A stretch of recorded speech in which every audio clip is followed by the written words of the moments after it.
Basketball is on the air as we welcome you live to Pella Community High School. Here I come. Jack McGuire all by his little lonesome in his second dunk in the corner. You can't hide. Vincent in the corner. Harmon wide open for three. There it is. Yes! Gonna find you and take it slowly.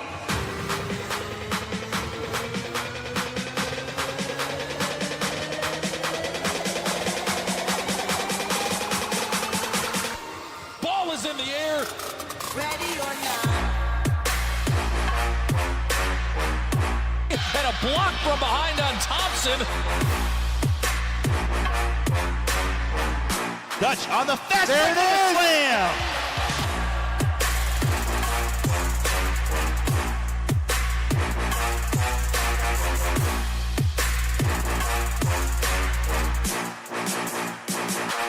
Ready or not.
And on the free KNIA KRLS app. And it's stolen away, coming from behind, King Klein. Right side spin move, layup good. And it's 5-0, New Norfolk now. Trey Steinkamp kicks to Snyder to Gilbert Flagel. Flagel into the lane. Tough shot, killed the basket. And the foul. Behind the back dribble, cut off at the free throw line. Kicks it over left wing. Birmingham, three-pointer up and good. Bailey's got 7 points. Reverses it to Thomas. Now back to Braylon Birmingham. 3-point for Braylon Birmingham is good. We'll get you ready for all of tonight's action with our keys to the game, starting lineups, colors of the game, and more. Top McGraw gets around his defender, goes right to the rim and slams it home. Mason McGraw. Prevo now to Addie Duncan. She'll catch, shoot, three, splash down, Addie Duncan. Landon now stops, pops a three, splash down, Landon Norris. He's got 7. Carlisle led 30-20. It's now 30-29. Long for 3 in the lead. Juice. Boom! The juice. Cameron Long makes it a 12-0 Dutch run. 32-30 Pella. Now let's head to the gym for all the exciting action of South Central Iowa high school basketball on the one to count on for today's local sports coverage, KNIA and KRLS.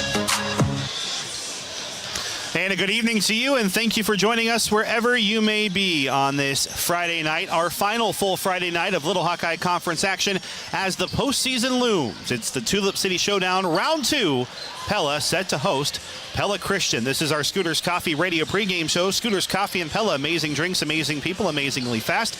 Andrew Schneider joined alongside Trevor Castle as we bring our broadcast duo together for this Pella edition here at home live on Pella Dutch Live and 92.1 KRLS. Both teams getting a lot of good news in the health department. We'll get to that in a little bit.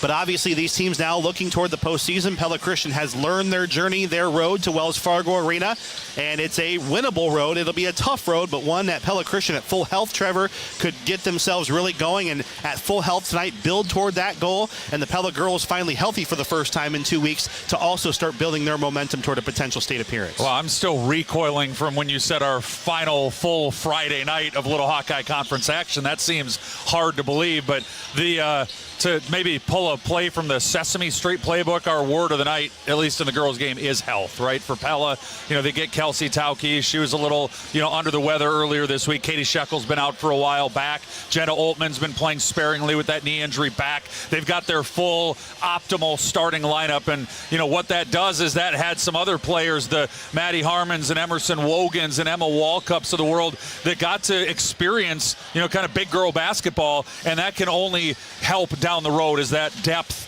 of Pella, will certainly be needed come tournament time. And for Pella Christian, you're absolutely right. This has been a team that's just been decimated by injury. They do not start with the depth that Pella does to begin with. So as they've lost players throughout the year, Jessa DeVries is in uniform. We don't know how much she'll play tonight.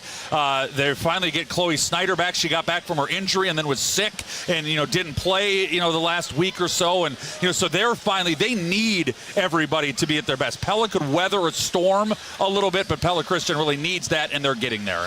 And for Pella Christian, the last time they were at full health was when they took on number 1 Eddyville Blakesburg Fremont and led them by a significant margin going into the fourth quarter. But DeVries was hurt in that game. They have not been healthy since. It's been a bumpy road, but they had a win against Newton earlier this week. Wasn't pretty, wasn't perfect, but they've added players back into the mix one by one. And tonight, I'm not sure if that means they're going to be a threat to the Pella girls, who have won quite a few matchups in a row now in this series. But certainly in this 50th matchup, of this century, going back in time between the two teams, it's clear that the Eagles are a team that certainly has a lot more that they need to get ready for in the postseason in a very short window, because that postseason's coming in 8 days. Well, and their regular season finishes Pella, Dallas Center Grimes, Indianola, and then their postseason starts Colfax, Mingo, North Mahaska, right? I mean, two clearly different sets of opponents. And so if you can just get, through these next 3 games and stay healthy and give yourself a little bit of confidence, the level of competition takes a pretty serious downturn to where you got a chance to make a little bit of noise in the Class 2A playoffs. Let's go ahead and take a look at your game time temperature presented by Van Haften Plumbing and Heating. And it's fairly nice outside tonight, but do want to mention there is a chance of some freezing drizzle overnight. If you've driven through the streets of Pella, you may have noticed some white kind of mist on there that was sprayed on earlier, trying to prepare for some potential freezing drizzle. It is 34 degrees outside here at Pella High School. It's going to be very warm up here high atop the Crow's Nest with a packed gym. We anticipate here tonight, as always. Folks, if your home isn't staying comfortable during this cold Iowa winter, there are more cold days ahead. Trust the heating and cooling experts at Van Haften Plumbing and Heating in Pella. You'll rest easy when you pick up the phone. And here, Van Haften. Andrew Schneider, Trevor Castle. We're live inside our Scooters Coffee Radio pregame show. We'll take our first time out. When we come back, break down your McCall Monument Monumental Radio keys to the game. It's Pella versus Pella Christian live on 92.1 KRLS and on Pella Dutch Live. Us and on Pella. A new year is here, and at Marion County Bank, we're kicking it off by challenging you to shop local. Every dollar spent at a local business helps to build the communities we all love. Together, we can make a difference. Hi, I'm Brian Hoosier from Marion County Bank. I shop local because another word for local is home, and I want to support the place that I call home. Join Marion County Bank in supporting local businesses. Learn more at marioncountybank.com. Equal housing lender, member FDIC. Finding that missing shin guard, remembering whether it's a home or away game, getting the right kid to the right playing field on the right day. Why are simple things sometimes so complicated? Thankfully, with auto owners, insurance doesn't have to be one of them. We work with independent agents who keep insurance simple so you can worry about more important things, like not being that fan. Oh, come on, ref! That's simple human sense. Ask me, Chad Klein, at the Verduff Agency in Pella, if auto owners make sense for you. Are you ready to transform your home or business? Hi, I'm Levi Spain, inviting you to experience quality results with our team at Spain Painting. Not only do I have years of experience in the painting industry, I was working with my grandpa when I was 6, but I believe you'll love the experience of doing business with us. We're on time, we listen to your needs, and we'll leave your space spotless. From your first call to the final brushstroke, we'll make your project smooth, stress-free, and even enjoyable. Spain Painting in Pella. Experience, quality, results. Did you know cold weather can be tough on your puppy? This is Dr. Glenda Van Wyk. During cold weather, after each walk, make sure to wash and dry your pet's stomach and paws to remove ice, salt, and chemicals. And remember, if it is too cold for you to stay outside very long, it is too cold for your dog. Try to bathe your pets as little as possible during cold spells. If your pooch must be bathed, ask us to recommend a moisturizing shampoo and/or rinse. Protect your pet's health at Van Wyk Veterinary Clinic. Quality, compassion, family. All throughout the Pella community, you see touches of Holland and classic Dutch architecture, but there's one place that truly takes you right into the heart of Amsterdam, the Molengraat Plaza just south of the square. With a beautiful brick wall featuring a winding canal, a working drawbridge, and a classic old world atmosphere, you'll find Pella's finest lodging at the Amsterdam Hotel, dining with Liberty Street Kitchen and Oriental Express, Beautiful You Salon, Pella Nail Salon, the Pella Window and Door Showroom, and many service businesses. You could even take in a movie at Pella Cinemas. Good luck to our local sports teams from the Molengraat in Pella. If you're looking for big savings every day, it's as easy as ever at Hy-Vee. Hi, this is Dalton Buck, and we've lowered the prices on thousands of items throughout the store, from fresh produce to high-quality meats and your pantry essentials. Our new everyday low prices will help you stretch your budget even further. No gimmicks, no hassle, just new everyday low prices on thousands of items throughout the store. Stop and see us at Hy-Vee, where there's a helpful smile and now even lower prices in every aisle. Live inside our Scooters Coffee Radio pregame show on 92.1 KRLS and Pella Dutch Live. Andrew Schneider and Trevor Castle coming to you live as we are getting you set for your opening tip presented by Dutch Mill Supply. For our video audience, they may have noticed the Pella Christian girls wearing purple shirts that say and read Amy's Army. They are honoring teammate Clara DeBoeuf, her mother Amy passing away following a long health battle back in December, really rallying the Pella Christian community together. First debut to Indianola, but they're wearing them here tonight in memory of Amy DeBoeuf. So a nice tribute there as we get you set for basketball action. Let's go ahead and break down this matchup. Your McCall Monument Monumental Radio keys to this game. Pella Dutch come into this matchup 13-6, 6-3 in the Little Hawkeye Conference. PC 7-11, 1-8 in the league. And Trevor, it would be an upset tonight, I think, still, if Pella Christian were to knock off the Dutch, especially Pella closer to 100% than maybe they've been the last couple of weeks. Pella still struggling a little bit offensively, so if Pella Christian's going to find an opening, they have to try to force that issue and try to keep this game, I think, a little more low scoring and maybe not quite at a slower pace, but certainly can't let Pella start to have that defense turn quickly into breakouts and runaway offense. Well, turnovers is always the key to this game, and it really has been in the 20-whatever years that I've been doing different renditions of it. Who takes better care of the basketball? This is the largest crowd that either of these teams will play in front of during this regular season.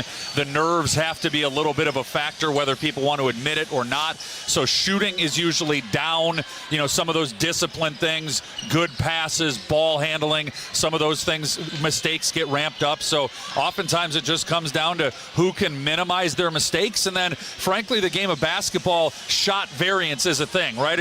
Are yours toilet bowling out, or are they getting the high bounce and going in? And Pella Christian, I think, is going to need more of those things to go into their favor than Pella is to win this game. The other thing I'll be watching, Andrew, is how do these players, multiple on each team that are coming back from injury and illness, you know, it's not that easy to just slot back in and be going at 100% and doing everything that you were before you got injured or sick. So which team's kind of batch of returning players can be most at their, 100% level tonight? And you look at Katie Sheckle's ankles, and I don't know if she could have more tape on those ankles. So her mobility that she's normally had, probably a little bit limited. But at some point you have to test it, I think, whether or not she can come back. She's been off for more than a week. But you're right, I think health is going to be the other key overall for this broadcast. But even throughout this game, I was there, Jenna Oltman, when she tried to come back the first time and had to leave right away as soon as she tweaked her knee again. So kind of precarious. They're back, Trevor, but they're maybe not 100% healthy just yet. And one other little low-key thing for this matchup, and while you're playing, nobody's thinking about it, doesn't really matter, but, this game means nothing for Pella Christian. Their postseason draw is already set. They know when and who they're playing. Pella doesn't want to slip up and leave a little bit of lingering doubt in the committee's mind when it comes time to put those 4A brackets together and decide whether Pella gets a bye or a home game or those kind of things. This is one that the Dutch, if they want their best foot forward come postseason, they need to take care of business tonight. Especially with Indianola, who was a buzzer-beating miss away from knocking off Pella in the first matchup. Those are your McCall Monumental radio keys to this game. When it's time to memorialize your loved one or pre-plan your own, trust the area's leading monument designer and installer, McCall Monument on Old Highway 163 West in Pella. Trevor, you want to tell us about our colors of the game presented by Spain Painting? Yeah, it's black and white tonight. The homestanding Dutch are wearing their white jerseys. The green block, dark green numerals with the Pella outlined in green across the chest, numbers on the back, and the green trim as well. And Pella Christians wearing their black jerseys tonight with the white block lettering on the front and back, and they've got the Pella and Christian outlined in white above and below the numbers on the front. So white and green of Pella, black and white of Pella Christian. Those are the colors of the game presented by Spain Painting in Pella. Whether it's interior or exterior paint or a garage epoxy floor, Levi would love to talk to you about a new look for your home or business. Check them out online at spain-painting.com. This is Pella versus Pella Christian basketball, powered by Bank Iowa on 92.1 FM, KRLS, Knoxville, Pella, Newton, and KRLS HD1, Knoxville, Pella, Newton. Everyone has a goal, an inspiration, a reason for being. Whatever that is for you, Bank Iowa says. Let's make it happen. Let's go ahead and step aside in our Scooters Coffee Radio pregame show. One final timeout. When we come back after the national anthem, we'll tell you about your starting lineups presented by Vanderlinden Services. Getting you set for your opening tip presented by Dutch Mill Supply. Pella versus Pella Christian live on Pella Dutch Live and 92.1 KRLS.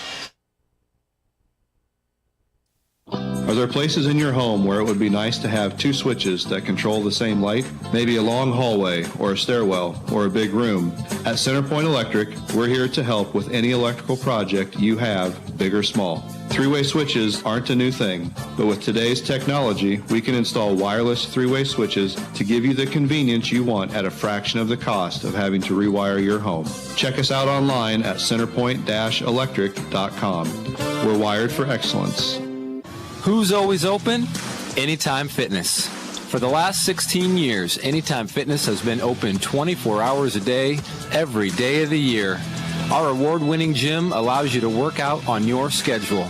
With state-of-the-art equipment, expert trainers, a welcoming community, and the convenience of around-the-clock access, you're sure to find a fitness home with us. It's your fitness, done your way, at Anytime Fitness in Pella. The wipers in the car go swish, swish, swish, swish, swish, swish, swish, swish, swish. The wipers in the car go swish, swish, swish at Central Tire and Auto. Winter brings slushy, sleety, icy weather that's even more annoying if your wipers can't keep your windshield clean. For tires, front-end work, their no-appointment oil change, full mechanical work on your vehicle, and the important little things like new wipers, stop and see Sean DeWard and his crew next to Walmart in Pella.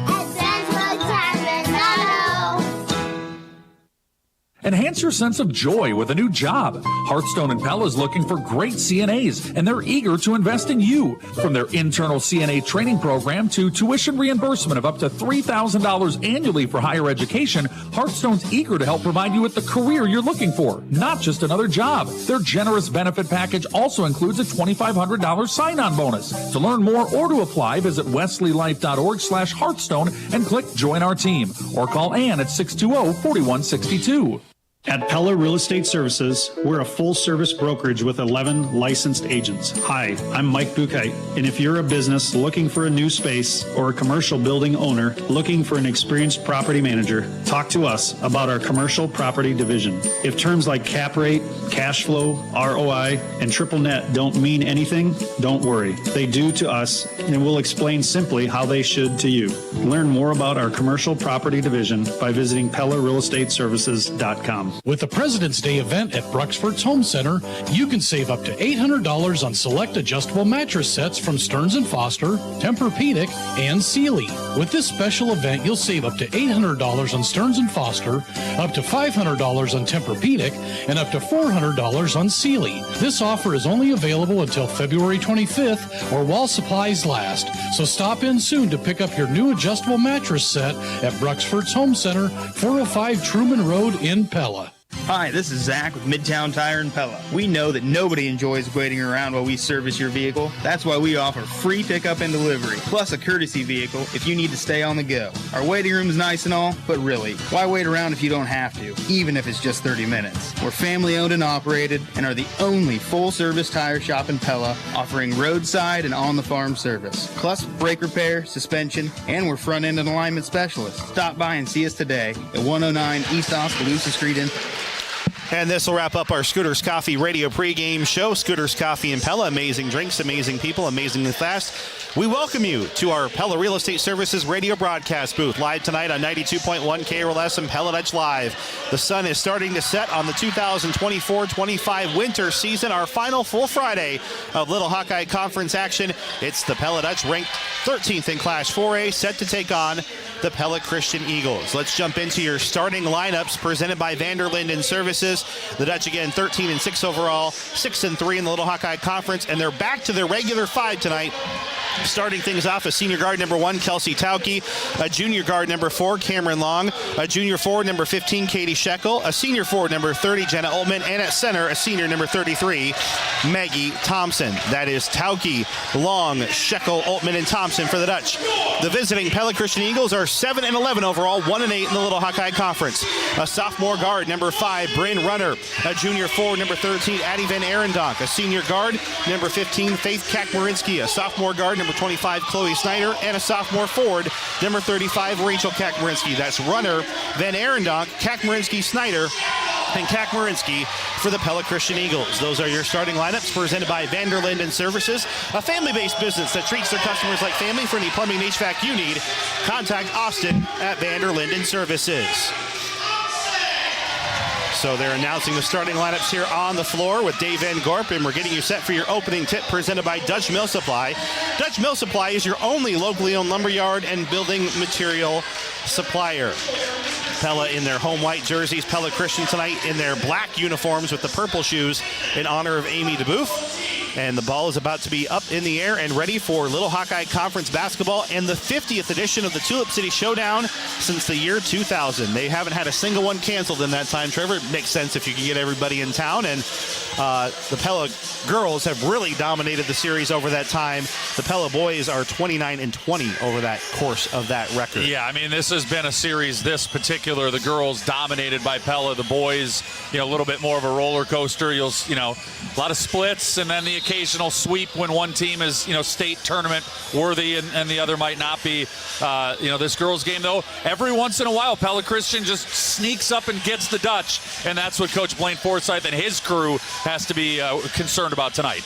By the way, we will have a couple of Midtown Tire and Auto Spot instant radio updates in relation to the ongoing Girls State Wrestling Tournament. Sierra Becker of Indianola is leading things off, wrestling for a state champion right away here just after 6 o'clock. Ball is in the air, and the Eagles will control our opening tip presented by Dutch Mill Supply. They work right to left as we start the formation. Left side here for Bryn Runner. Runner dribbles and hands it off to Snyder. Chloe Snyder flips it back out to Faith Kakmarinsky, the senior point guard, multi-sport athlete. Man-to-man defense to open up for the Dutch.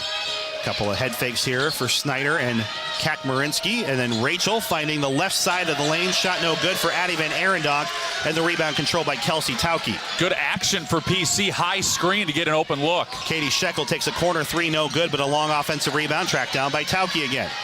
Pella's offensive possession moving from the volleyball line. It's Cameron Long dribbling all the way around the perimeter, handing off to Maggie Thompson. Thompson in the lane, a charge taken by Van Arendonk. And the first turnover of the game, first foul for Thompson, and that one was pretty obvious, Trevor. Maggie just went right into her, and a statue in the lane was Van Arendonk. And what really kind of sealed it was at the last moment, Maggie just kind of ducked her head down and lowered her shoulder, and that forearm right through Van Arendonk to discard her. It does give Pella a chance to set up full court pressure on a non-live ball turnover, but the Eagles get through it fairly quickly. Well, getting Chloe Snyder back, a big boost to this Pella Christian offense. She's a real integral part of what they're trying to do to put the ball through the basket. She stands at the corner as Faith Kakmarinsky dribbles to the wing. Couple of passes left side here for Bryn Runner. Here's the aforementioned Snyder dribbling right side of the bricks. Back out to Runner. Center of the lane, Rachel Kack. Right side, three on the way for Snyder. No good. hits off the heel of the rim, and the rebound controlled by Cameron Long. You talked earlier about maybe Pella Christian trying to slow the pace. Both of their first 2 possessions, they've been very deliberate offensively in hunting good open shots. Jenna Oltman wraparound pass. Shekel tries again from the corner, no good. Trying to get her form back after missing 3 games in a row. Rebound to Bryn Runner. Eagles over the half-court line with Faith Kakmarinsky. 6:21 to play, opening quarter, scoreless between the Dutch and Eagles. And that's not uncharacteristic in this matchup. It usually takes the 2 teams a little bit just to kind of settle their nerves and get into a real flow of the game. This is the biggest crowd they play in front of every year between both schools. Right side Runner, center of the lane jumper for Snyder. Good touch, and the Eagles will have the opening salvo. 2-0, PC on top of Pella. Good cut, open look, and just confidently knocked it down.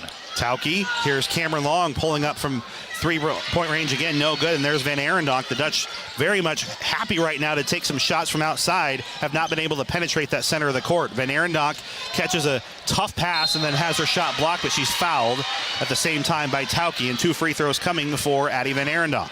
Well, so far on the offensive end for Pella, as you alluded to, Andrew, they've had 3 possessions, 3 3-pointers, and they've all been one and done. I feel like Pella's got some advantage. They've got some players that can dribble, penetrate, get the ball near the basket, and then use a little bit of their size to try to attack the offensive glass. A lot more difficult to do when you're just shooting long 3-pointers, long rebounds as well. Jessa DeVries is going to play her first significant minutes in 2 months after missing with an ankle injury that she suffered against Eddyville Blacksburg Fremont. Good to see her back in the rotation. Van Arendonk makes the first free throw, and she'll clang the second one off the front as Michaela Vincent collects the rebound for the Dutch. 3-0, Pella Christian on top of Pella. 5:35 to play here in the opening quarter. Cameron Long dribbles into the teeth of the Eagles defense. So does Tauke.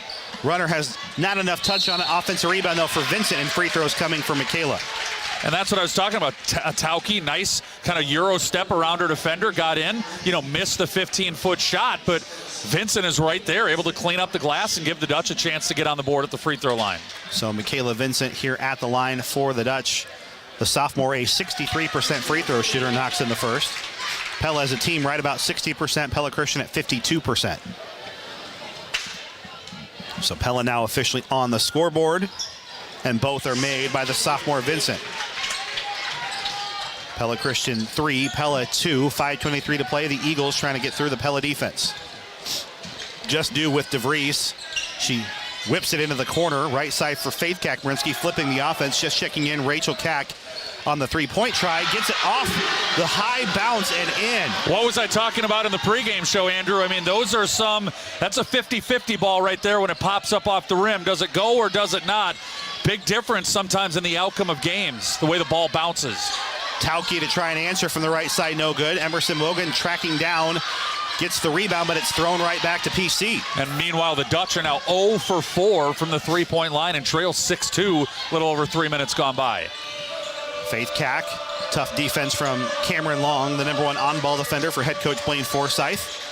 Of course, these 2 head coaches have been talked about since they've been in this rivalry together as Pella Christian commits their first turnover. That pass was intended for Kakmarinsky. She wasn't even really looking for it. Bullet it into Vincent through traffic, gets it to rattle in.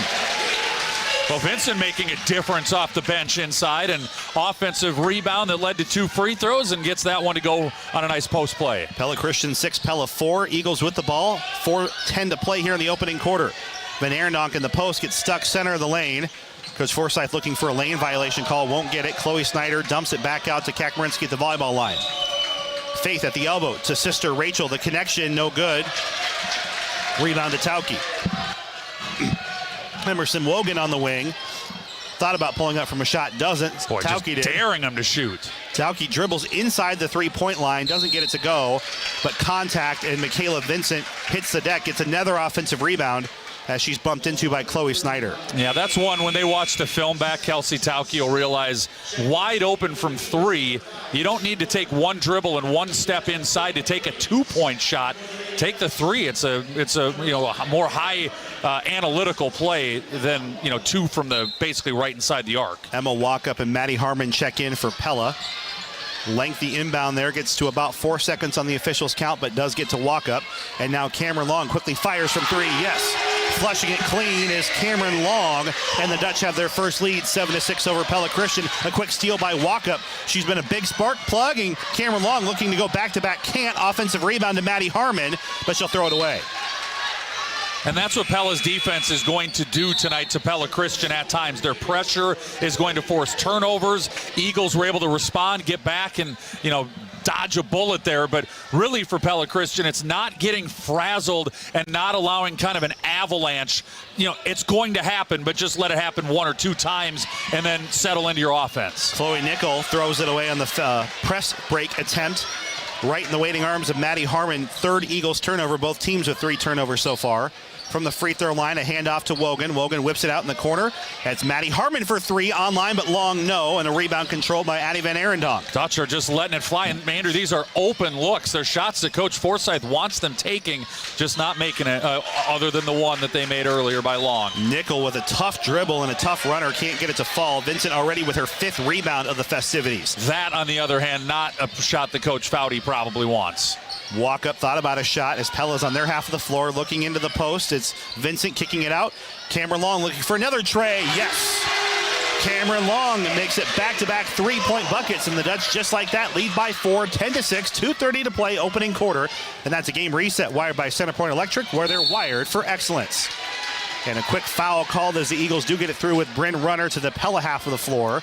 That is the 3rd Dutch foul of the first quarter and the first on Walkup. The games that we'll be following tonight on our Marion County Bank radio scoreboard. The other 2 games tonight in the Little Hawkeye Conference. DCG is at Indianola. That's over on 94.3 KNIA. Newton is at Oskaloosa tonight on the KRLS 3 stream. Norwalk on the bye tonight in the conference. And in Knoxville tonight, it's Hall of Fame night. The Panthers host Albia on 95.3 KNIA. We'll get scores all night long on your Marion County Bank radio scoreboard. Eagles may have gotten away with a travel, and Coach Forsyth reacting as it's a long possession once again for PC, down 10-6. Skip pass to Van Arendonk. And she takes an extra couple steps, and it's the 4th turnover committed by PC. That's what happens when you don't have a plan, right? She went into the lane, wasn't quite sure what she was going to do, and then as she stopped, all of her options were closed off. Pella over the half-court line with Katie Shekel just back into the game. And she's already hobbled by a re-aggravation. That right ankle. She cannot put any weight on her right foot right now. And you were concerned about that. You said the same thing happened to Oltman when she tried to come back from her left knee injury and re-injured that, and she's been able to get back into action. But Shekel is going to give it everything that she has for every program that exists here at Pella High School. But sometimes at some point your body just isn't going to cooperate. Yeah. Obviously got to know Katie really well because she's in all 4 seasons and just the sweetest kid you'll ever meet. But one of those girls that at some point may just need a little break. But yeah, she's hobbling off in clear frustration emotionally. Pella. Well, and the frustrating part of that is there's a travel on the Dutch. Nothing happened, Andrew. I mean, that tells me how ginger her ankle really is. That was an open floor situation, no contact, no sudden start or stop, and her ankle just gave out on her. Meanwhile, Pella Christian trying to take advantage maybe of a little emotional lull here as the Dutch lose their 2nd leading scorer. Van Arendonk post up doesn't go. Offensive rebound. Faith Kack, yes, on the putback. Faith Kack-Marinsky gets it back to a 2-point game with 1:28 to play here in the first. And Pella needed someone to come back to do the inbound, and Avery Parks, who checked in for Katie Shekel, does that. Pella on their half of the floor, 30 seconds to shoot. In the front court offense, this is Parks at the free throw line. Dribbling it out, hands it off to Emerson Wogan. Wogan just puts up a 3, a logo 3, and it banks off and in. Emerson Wogan knocks it in, and Pella 13, Pella Christian 8. Well, in case you missed it, presented by Tri-County Veterinary Clinic, neither team scored for more than 3 minutes. Offenses have finally woken up. 21 combined points in the last 4 minutes of this game. 13-8 Dutch, in case you missed it, presented by Tri-County Veterinary Clinic. They're the veterinarians. Off a Pella deflection, it stays Pella Christian basketball. 6 seconds, though, already off the shot clock. So they'll need to work here pretty quickly. 53 seconds on the game clock. They do get it over the timeline of Van Arendonk, but Emma Walkup is right there again, steps in front of Ava Breams. It will be PC basketball underneath their own basket, but the Dutch defense getting their hands on nearly every pass here in the late going of the first quarter. There's been several chances where it looked like Pella Christian was going to get that easy bucket underneath, but the Dutch were able to rotate back defensively and get a hand on the ball. Parks will collect a rebound after Breams misses on the inbounds play. Top of the circle, Wogan. She'll try it again from downtown. That time, heel of the rim, no. Offensive board for Avery Parks. Keeps the possession going for Pella with about the same shot clock, game clock here. A second differential here. 27 seconds to shoot for Pella. That, though, will be a Dutch turnover. Their 5th of the quarter. That was a good idea to go to the bounce pass into the post. Just, I mean, maybe 2 inches off the mark, and it caromed away from Vincent. So the Eagles to inbound. Snyder on her back near her own baseline gets the inbounds play. A launched pass ahead by Faith Kak-Marinsky to Van Arendonk, who's been waiting for it to break that Pella pressure. And the Eagles with 12 seconds remaining. Snyder maybe a little quick on the shot there. Rebound to Parks. That was a good look. Good pass to get an open shot. 3 to go here in the quarter. Emma Walkup at the buzzer. No good, and that takes us to the end of the first quarter.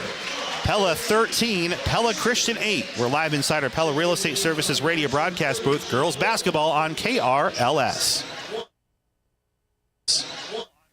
The breast care program at Pella Regional Health Center has a team of medical professionals focused on prevention, diagnosis, treatment, and recovery for breast health issues. Our breast care nurse navigator connects patients to the tests, treatments, and resources they need throughout their care journey. Advanced imaging technology, coordinated cancer and breast reconstruction surgery, and personalized medical oncology treatment can all be done right here at Pella Regional Health Center. For more information, visit pellahealth.org. If you're looking for big savings every day, it's as easy as ever at Hy-Vee. Hi, this is Dalton Buck, and we've lowered the prices on thousands of items throughout the store, from fresh produce to high-quality meats and your pantry essentials. Our new everyday low prices will help you stretch your budget even further. No gimmicks, no hassle, just new everyday low prices on thousands of items throughout the store. Stop and see us at Hy-Vee, where there's a helpful smile and now even lower prices in every aisle.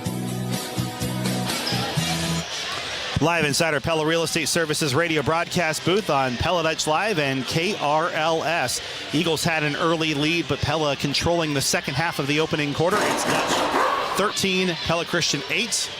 Midtown Tire and Auto Spa instant radio update. Indianola 11, DCG 9. End of the first quarter. Well, that would be Norwalk's biggest Christmas gift of the new year. Yeah, DCG lost their first conference game in 4 years against Norwalk. Earlier this week. Inbound play here for Pella. Thompson's shot hits off the bottom of the backboard, and it's Faith Kak-Marinsky collecting an Eagles rebound. Dutch shot 29% in that first quarter. Pella Christian 30%. So neither team off to a good start shooting the ball. 7:30 to go here in the second quarter. Pella Christian trying to narrow a 13-8 gap. Pella their largest lead at 5. A lot of passing going on here for PC against this tough Dutch defense that kept them afloat even with many of the injuries ongoing.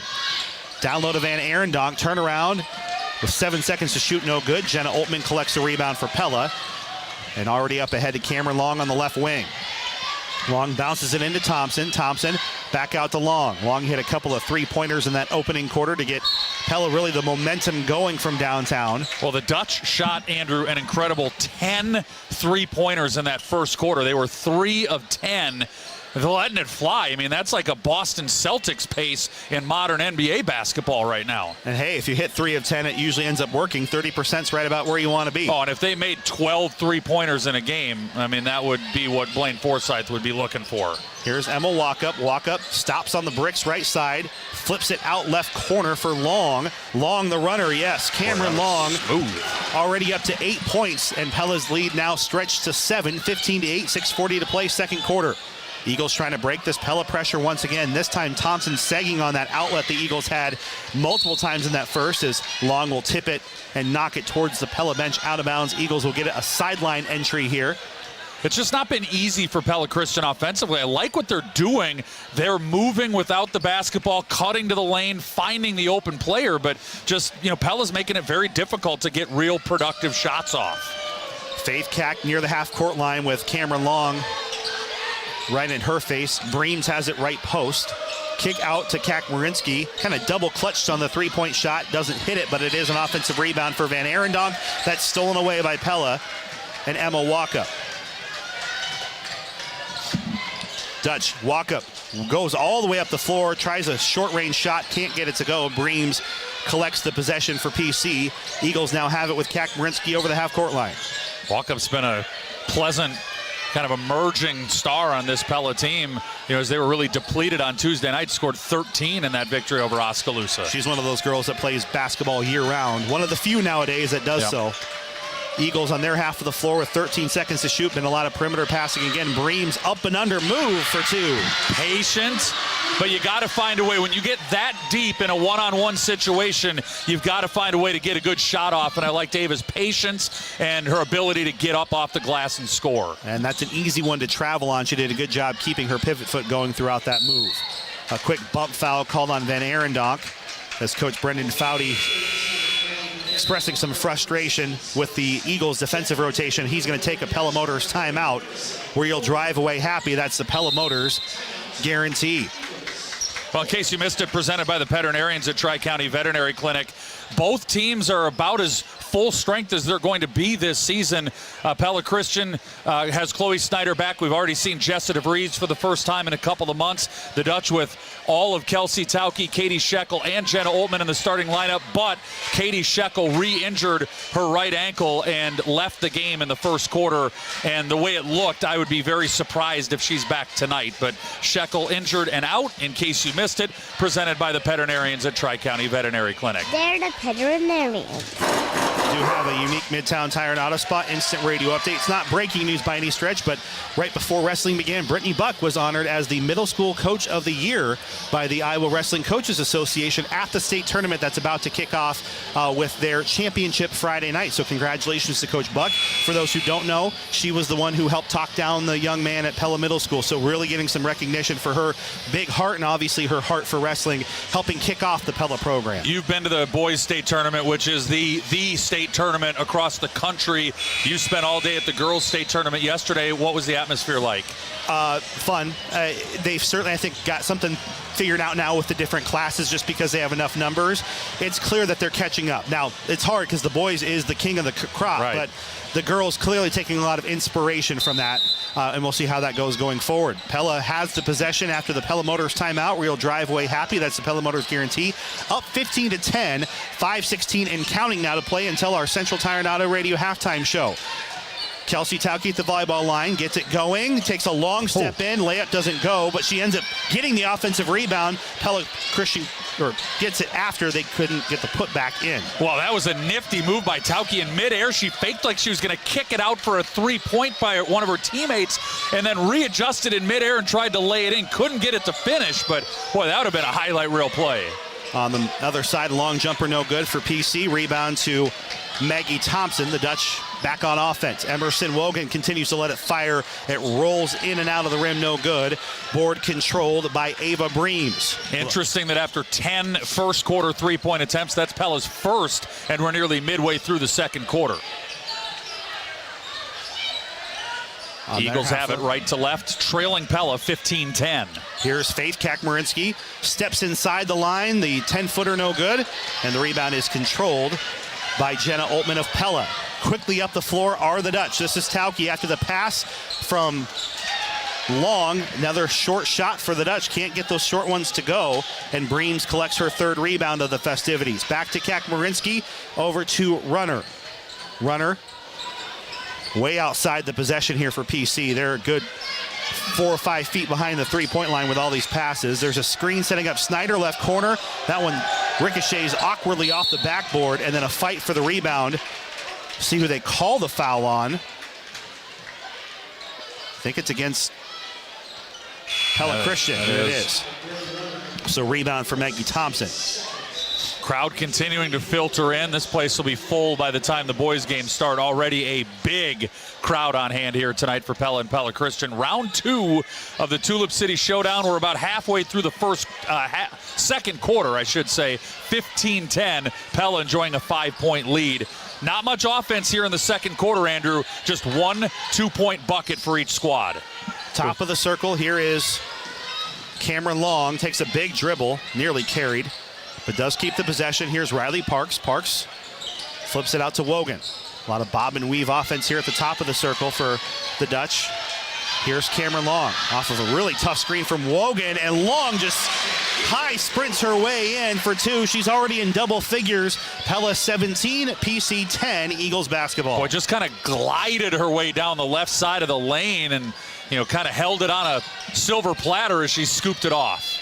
And they almost got a turnover. Long and Parks hounding Kakmarinsky. Ava Breams draws a double team, gets it out to Faith Kakmarinsky. High arcing shot doesn't fall. Offensive rebound for Van Arendonk. Thought about a putback, but the Dutch defense was there. She'll dribble off of it, though, and get the 2-pointer.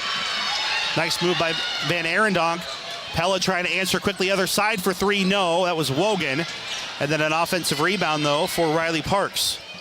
Well, when you're not shooting well, you got to find a way to get to the offensive glass and just maximize your chances simply by getting more shots. Jenna Oltman trying to join the parade from downtown. Yes. Jenna Oltman has opened this up to an 8-point lead, and the Dutch up 20-12 over PC. 2:16 to play till the half. Well, who's always open, presented by Anytime Fitness. You don't want to leave anybody with the last name Oltman that wide open at the 3-point line. A lot of those wearing out over the years. Right side to Breams on the baseline. They had to get the new floor, I guess, the new logo after older brother John wore it down for many. Minute 57 to play, 15 to shoot here in the second quarter for PC. A lot of passing again. This is Runner eventually firing.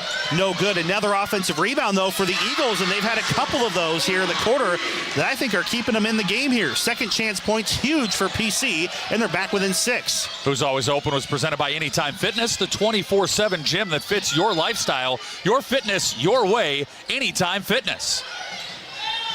Here is Wogan dribbling into a double team, out to Long from the center, kicks it out to Parks. 3-pointer, no. Offensive rebound again. This time it's Maggie Thompson, and then an elbow jumper doesn't fall for Wogan. Collected now by Faith Kack. And then Brendan Foudy, he's seen enough of the offensive rebounding for Pella. Those are really starting to mount for the Dutch right now. And, shooting percentage isn't as much of a factor if you can't get the ball on the defensive end and clear it out and just get going to the other side of the floor. So that's one area that he wants to talk to his team about. We've got to make sure that Pella's going one and done. Too many second chance points here in the second quarter. Our score is 20-14 in this Pella Motors timeout. So Pella Christian within 6, trying to keep this gap close as we near halftime and have a chance for PC to pull off a big upset.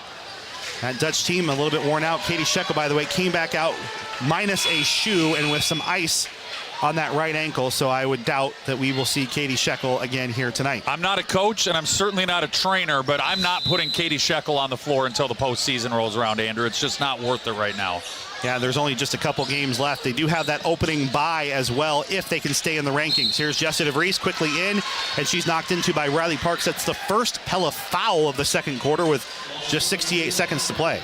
It's been a pretty free-flowing game, to be honest. I mean, there's been some turnovers, but we've only had 4 combined free throws and a lot of back-and-forth action. This has been a really fun first half.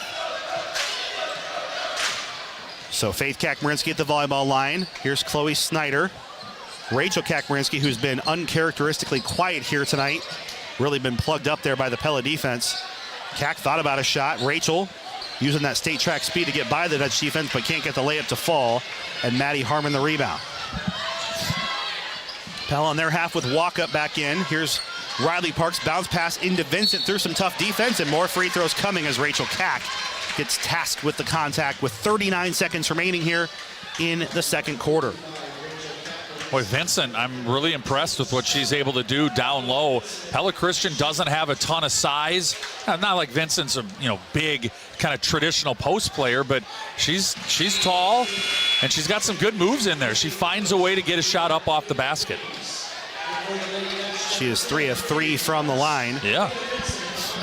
Cameron Long getting a respite here before our halftime break. Second misses. Breams the rebound. Midtown Tire and Auto Spa instant radio update. DCG 21, Indianola 14 at the half. Three-pointer by Snyder, no good, but an offensive rebound here for Faith Kakmarinsky. Snyder, if at first you don't succeed, try again, but missing the rim. And it's a Michaela Vincent rebound. Eagles are 1 of 7 from the three-point line in this game. They've got to find a way to get a couple more of those to go. Down just 7. This could be a one-possession game if they got 1 or 2 more of those to drop. 10 seconds here left on the game clock. Walk up through some defense. Vincent can't get the bunny to go. Breams will collect a rebound. Pella Christian trying to get something done before the buzzer, and they will not. So, as we head into our Central Tire and Auto Radio halftime show, the Dutch slowly building their lead 21-14 over Pella Christian. Live inside our Pella Real Estate Services radio broadcast booth on 92.1 KRLS. How much has your internet bill gone up recently? If you're a Pella Fiber customer, you know that it hasn't gone up at all, because all residential customers get 1 gig of fiber internet for only $75 a month. And that's not an introductory offer that'll go away in a few months. That's the everyday low price for fast, reliable fiber internet from a local utility that's here to take care of you if any problems arise. Make the switch today and join the thousands of Pella Fiber customers getting a gig for just $75 a month by going to PellaFiber.com. If you're looking for top-notch plumbing and HVAC services from a family-based business that treats you like one of their own, call me, Austin with Vanderlinden Services. With years of expertise and a commitment to customer satisfaction, our friendly experts are ready to serve you. Plus, we're proud to offer top-of-the-line York residential and commercial HVAC systems. For all your home comfort needs, call me and experience why Vanderlinden Services is best for your job. Hi, this is Mike at Langstrad Auto Body. It's deer season again, and I know from experience that whether you're in your car or in the timber, there's one out there with your name on it. They always say if a deer jumps out in front of you, aim right at it. The good and bad of that is that some of you will be visiting your local meat locker, and the rest will be visiting us at Langstrad Auto Body. Whether it's a deer or some unfortunate accident, you know that Langstrad Auto Body is there for you with a lifetime written warranty and satisfaction 100% guaranteed. Langstrad Auto Body, where you don't have to look for a quality repair. Rev up your ride with unbeatable deals at PellaMotors.com. We're dealing so you can drive away happy. Don't miss out on our incredible offers on Chevy, GMC, Chrysler, Dodge, Jeep, or Ram. Find your perfect ride at PellaMotors.com.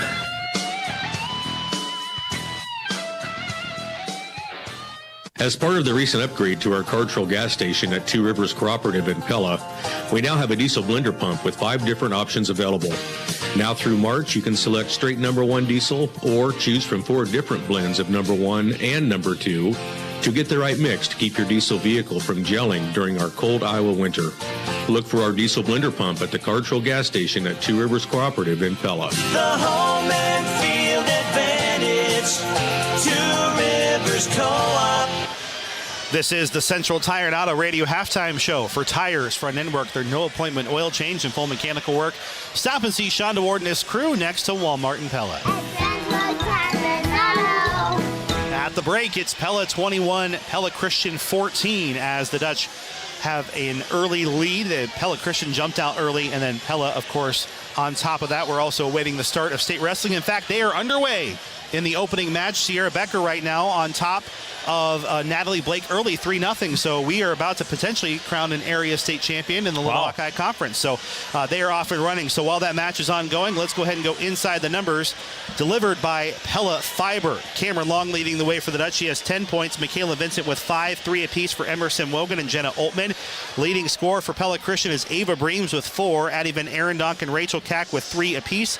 Chloe Snyder and Faith Kakmarinsky with 2. Pella with 21 rebounds to 16 for PC. Only 5 turnovers per team in that first half. Trevor, you have some of the shooting percentage breakdowns. Yeah, from the field, neither team shooting well. In fact, both just 26% shooting as a team. The Dutch went 3 of 13 from 2-point range, 4 of 14 from 3 in that first half. They're shooting 7 of 27 overall. overall. The Eagles went 5 of 16 from the 2-point line, just 1 of 7 from 3, and they are 6 of 23 overall. Not many turnovers, as you alluded to. Not many free throws either. The Dutch were 3 of 4 at the free throw line. The Eagles were 1 of 2. Just a lot of back and forth basketball. Not great shooting, but fun action and a pretty close game. 21-14 Pella here at the half. Inside the Numbers is delivered by Pella Fiber, where every home gets a gig. Join today at PellaFiber.com. And we'll do a quick little Midtown Tire and Auto Spot instant radio update. Sierra Becker is dominating 7-1 right now in that championship match. So Becker well on her way to a state championship at the state wrestling tournament. If I could, we do have some sponsors that have been very helpful bringing state tournament coverage to us yesterday and today. Pella Regional Health Center, providing health care and healing services with Christian compassion. Two Rivers Cooperative, your local farmer-owned co-op in Pella, Otley, Monroe, and Tracy. The gurus of garage doors at DeYoung Door Service. Sundance Realty in Knoxville, homes sold, dreams delivered every day. And Ulrich Ford Lincoln in Pella, taking care of you since 1935. Thanks to our sponsors of state tournament wrestling coverage here on KNIA KRLS. Yeah, Sierra Becker's kicking things off. We have an Indianola wrestler, Nora Onimus, and former Pella wrestler, Serenity Turner, about to take the match for third place tonight. And then Indianola has one more wrestling for seventh coming up. And it's now 10-1 in favor of Becker as she is about to win a state championship. It looks like well on her way. Our score here, basketball-wise, it's Pella 21, Pella Christian 14. We'll take a timeout and have more of your Central Tire and Auto Radio halftime show after this on KRLS.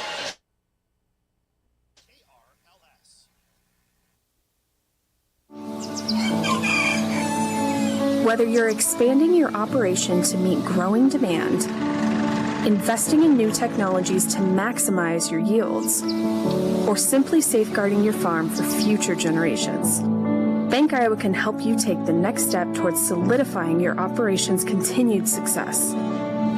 So anything you can imagine, let's make it happen.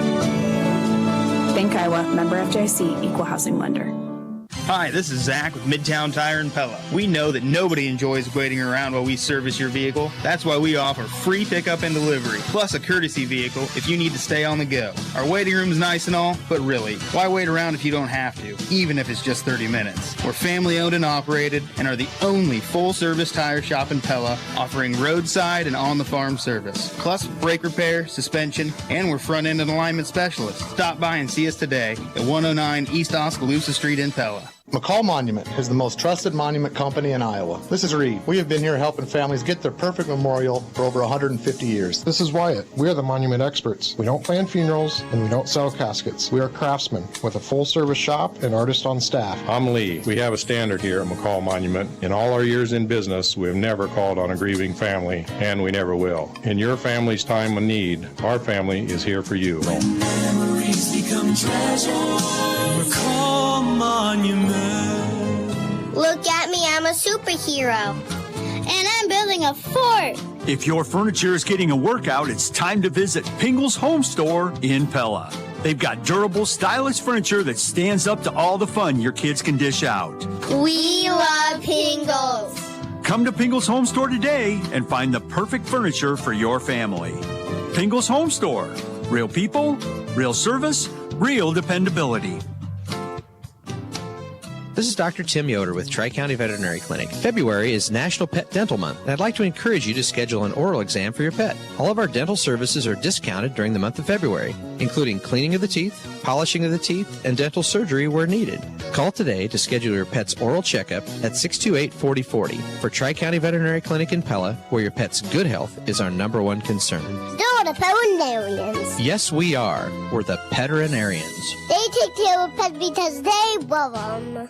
In today's age of electronic marketing, studies still show that direct mail printing is the most cost-effective way to reach your targeted audience. Hi, I'm Scott Visser with Pella Printing, and let us show you how print can dramatically increase your bottom line with a targeted direct mail campaign. Pella Printing can develop a direct mail piece using your existing customer list, or we can acquire a targeted demographic list for you. This way, your marketing message will get directly into the hands of those customers that like and need your product. Pella Printing, where craftsmanship and technology meet.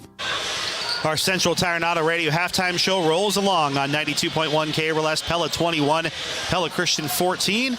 Let's go ahead and take a look at your second half adjustments drawn up by the Gurus at Garage Doors, DeYoung Door Service, and for the Pella Dutch, maybe wanting to find a little bit more on the inside in terms of their paint game. Their three-point shooting has been very helpful. Obviously, turnover-wise, probably one of their better games overall, Trevor. Pella, just a few things to clean up if they want to win this game. PC, it's just going to be tough. They've got to find a way to maybe pick things up a little bit pace-wise and get the Kakmarinsky sisters more involved. The difference in this game really has just been that Pella's made a couple more three-point shots, and they've taken, more three-point shots. They've taken 27 shots in this game. Pella Christian's taken 23. A little bit of that is because of the offensive rebounding. Pella's gotten themselves some more looks. So Pella Christian's got to find a way to knock down some shots, because we know that Blaine Forsythe's crew is not going to be shy about letting it fly. And even shooting a lower percentage, the Dutch, 3 is more than 2, Andrew. So Pella Christian, it's not really an adjustment. They got to find a way to get the ball to go through the hoop more than they did in the first half. Your second half adjustments are drawn up by the Gurus of Garage Doors at DeYoung Door Service in Pella. Be sure to check them out at their new showroom at 908 Roosevelt Road, just west of Pella Christian High School. We're the Gurus of Garage Doors, DeYoung Door Service in Pella. Let me real quick take folks through our Marion County Bank Radio scoreboard, Andrew, as we've got updates from all the games on the network tonight. Of course, ours is 21-14. Pella just getting ready to start the third. They're at the half with the same score at Indianola. DCG 21, Indianola 14. Oskaloosa leads Newton 24-15 at the half. And at the end of the first quarter on Hall of Fame night in Knoxville, Albia leads the Panthers 18-7 on the Marion County Bank Radio scoreboard. And Sierra Becker is a Class 2A state champion for Indianola, winning 12-2 over Natalie Blake. That wraps up your Central Tire and Auto Radio halftime show. For tires, front end work, their no appointment oil change and full mechanic work on your vehicle. Stop and see Shonda Ward and his crew next to Walmart and Pella. Third quarter underway. Pella Christian basketball on their half of the floor. Here's Faith Kakmarinsky in the corner. A whistle and a moving screen called on Ava Bream. So a quick foul erases the three-point attempt, although it wasn't going in anyway. It's Pella basketball. If I could, Andrew, how cool, even, 3 years ago? That didn't exist. No. And Sierra's a state champion. Wouldn't have even had that opportunity had she been born 3 or 4 years earlier. Had a chance to interview her a couple times. Very nice young lady, obviously very confident in her own skills. Last year thought she was going to win it. Didn't as a freshman. Came back and wins it here as a sophomore. Congratulations, Sierra. Of course, also a little Hawkeye Conference athlete for those in interest. Pella's wrestlers did a nice job at state. Here's Tauke. Runner rolls off the rim, no good. She'll get her own rebound. The putback, no good. Kelsey just has not been able to get that offense going this season. Well, she's been able to get to the rim tonight. She just hasn't been able to finish. And here's the same thing on the other end for the Eagles. Van Arendonk missed a contested shot with Thompson right there. Van Arendonk gets the rebound and then knocked out of bounds by the Dutch. So, Andrew, in the first 47 seconds of this second half, we've seen 3 shots from within 3 feet, and none of them have gone in. So as it stands, Pella Christian keeping the basketball. 7:08 to play here in the third quarter. Pella 21, Pella Christian 14. This is Bryn Runner stopping on the wing. A floated pass, a wayward pass. PC keeps possession for now, and they will, despite Pella getting some hands on it. Runner takes a 3, no good. And the rebound controlled by Walkup for the Dutch. Boy, don't blink, Andrew. Yeah, Cameron Long this time, though, rejected and then recycled, but the offensive rebound went to Tauke, who does get the putback to go. Just Long some tough like luck a there. blur, but a great job defensively by PC getting back. And then an unfortunate bounce to give up the layup anyway. On the other side, though, answering, it's Addie Van Arendonk for 2. 23-16, Eagles keeping this within arm's reach. And now another look at the rim, high off the window and in for Kelsey Tauke. Back-to-back buckets for the Dutch. It's a 9-point Pella advantage, 25-16. And while they're not falling, should have just let that ball go out of bounds. Did Runner, and she ends up dribbling it on the sideline. This is not the pace that Pella Christian wants to play at. And I like what Tauke's doing. You mentioned she's been struggling to get the ball to go through the basket, but all the name of the game is give yourself open looks, and eventually good things are going to start happening. And Tauke has found a way to get to the rim and give herself a chance to score tonight. Got to keep doing that. Pella with a 9-point lead and the ball. This could be a pivotal moment in this game. Tauke was calling for it. Instead, Maggie Thompson threw some tough defense. Can't get it to fall. And the board controlled by runner for PC, Eagles basketball. Might we call it an urgent situation presented by Pella Regional Health Center, Andrew? The Eagles certainly don't want to fall behind by 13 or 15 points here in this third quarter. Yeah, this is definitely the tipping point in this game. Van Arendonk, tough, gets through the first shot, can't get the second putback to go, and then Thompson eventually collects it for the Dutch. Van Arendonk up to 6 rebounds and 5 points. Couldn't get that one to fall. There's Cameron Long, passes up the open three. Finding walk-up, gets her dribble going off of Maggie Thompson's screen. Free throw line jumper, pure. And this urgent situation is presented by Pella Regional Health Center. If you need urgent health care today, be seen today at Pella Regional's walk-in clinics in Pella, Knoxville, or Ottumwa. Visit PellaHealth.org for hours and wait times. Burin Runner just does get it over on a give-and-go pass from Chloe Snyder. Snyder is wide open, takes it open three, and it's in. Chloe and they're going to need more of those, Andrew. With a much-needed three-pointer. Pella 27, Pella Christian 19, excuse me. Oh, walk-up. Got away with the push-off there. She'll get the shot off the screen and in, and a huge answer for Emma Walkup if she knocks it in from downtown. Boy, just turn and fire and knock it home. Pure nothing but net for Walkup. 30-19. Oh, dangerous pass. Got away with it. Using that Kakmarinsky arm strength that's famous in the family to get it down. And now she'll have it at the volleyball line near half-court dribbling. Pella with an 11-point lead. It's their largest margin of lead in this game. 4:30 to go, and the runner shot doesn't go. It's Thompson clearing the rebound. A tough one at that for Pella. And there's Cameron Long up ahead to Tauke. Tauke on the wing. Goes right back to the rim. Again, can't get the shot to fall. And Breams ends up getting the rebound, and she's fouled. Is there something wrong that I missed with Rachel Kakmarinsky? I'm not there sure. she is over at the scores. I looked at the bench and didn't see her. She was kind of hidden by the scores table, but very ineffective in this game, and really, not her aggressive self either. Yeah, Tyler may be able to fill us in. She averages 9.3 points and 9.4 rebounds per game. She has the three-pointer at the beginning of the game and no rebounds so far tonight. Just surprised by how little we've called the Kakmarinsky name with Faith and Rachel, both having really nice seasons for the Eagles. Justin DeVries checking in. Bounce pass, good play. Dish, and Van Arendonk for two. That was a tremendous play by Jessa DeVries to curl around on the baseline, draw the defense, and find the open player. Wogan steps into the line, hits a 15-foot jump shot for two. And Pella heating up a little bit, 4 of 8 from 2 here in this third quarter, 50%, much better than the 23% they shot from the mid-range in the opening half. Cameron Long says, thank you very much. A wayward pass from DeVries. And now Cameron Long open for three. For the gurus of garage doors, the young door service in Pella. Wrong button, but hey, Pella's offense on fire here, 35-21. Well, the guru knows a raise the roof moment when he sees one. Here we go again. Three-pointer no good for Long. But a tough rebound here for Runner. She'll get it to go. Oh, breakout chance. Van Arendonk kind of cherry picking there for PC, gets the layup. They needed that one. That was near disaster for PC. Long up to 13 points. By the way, a Randall Roofing raised the roof moment of the game. When the moment arises, it's time for a new roof. Think Randall Roofing, Michaela Vincent for two. The offenses have come to life here. Pella 37, Pella Christian 23. 3 minutes to play here in the third quarter. This is Rachel Kakmarinsky going hard to the rack for two. Well, in case you missed it, presented by Tri-County Veterinary Clinic, it was 21-14 at the half. It's 16-11 in just 5 minutes of this third quarter. The pace has really picked up. In case you missed it, presented by Tri-County Veterinary Clinic. 37-25 Pella, about 3 minutes to go here in the third. Maddie Harmon tasked with the third Pella foul of this half. That was Pella's first turnover I have since the first quarter that they just committed. So this has not been the typical turnover fest. I mean, I've called Pella Christian games where there's been 50 combined turnovers. This has not been that tonight. It's been a lot cleaner. The shooting hasn't been great, but these teams are working their offenses the way they want to. Pella 37, Pella Christian 25, 2:32 here in the third quarter. I'll try to go high-low, but the pass out of the reach of Kakmarinsky there's a turnover. Third turnover of this quarter for the Eagles. Here's Avery Parks checking into the game. Stops on the elbow. Good extra pass. Riley Parks, the twin. Oh, in and out, no good on the three-pointer. Went halfway down, rattles out.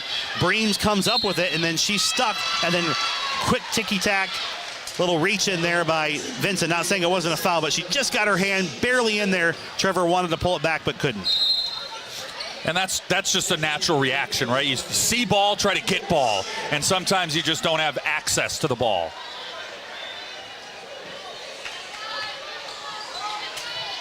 Kakmarinsky triggers it in.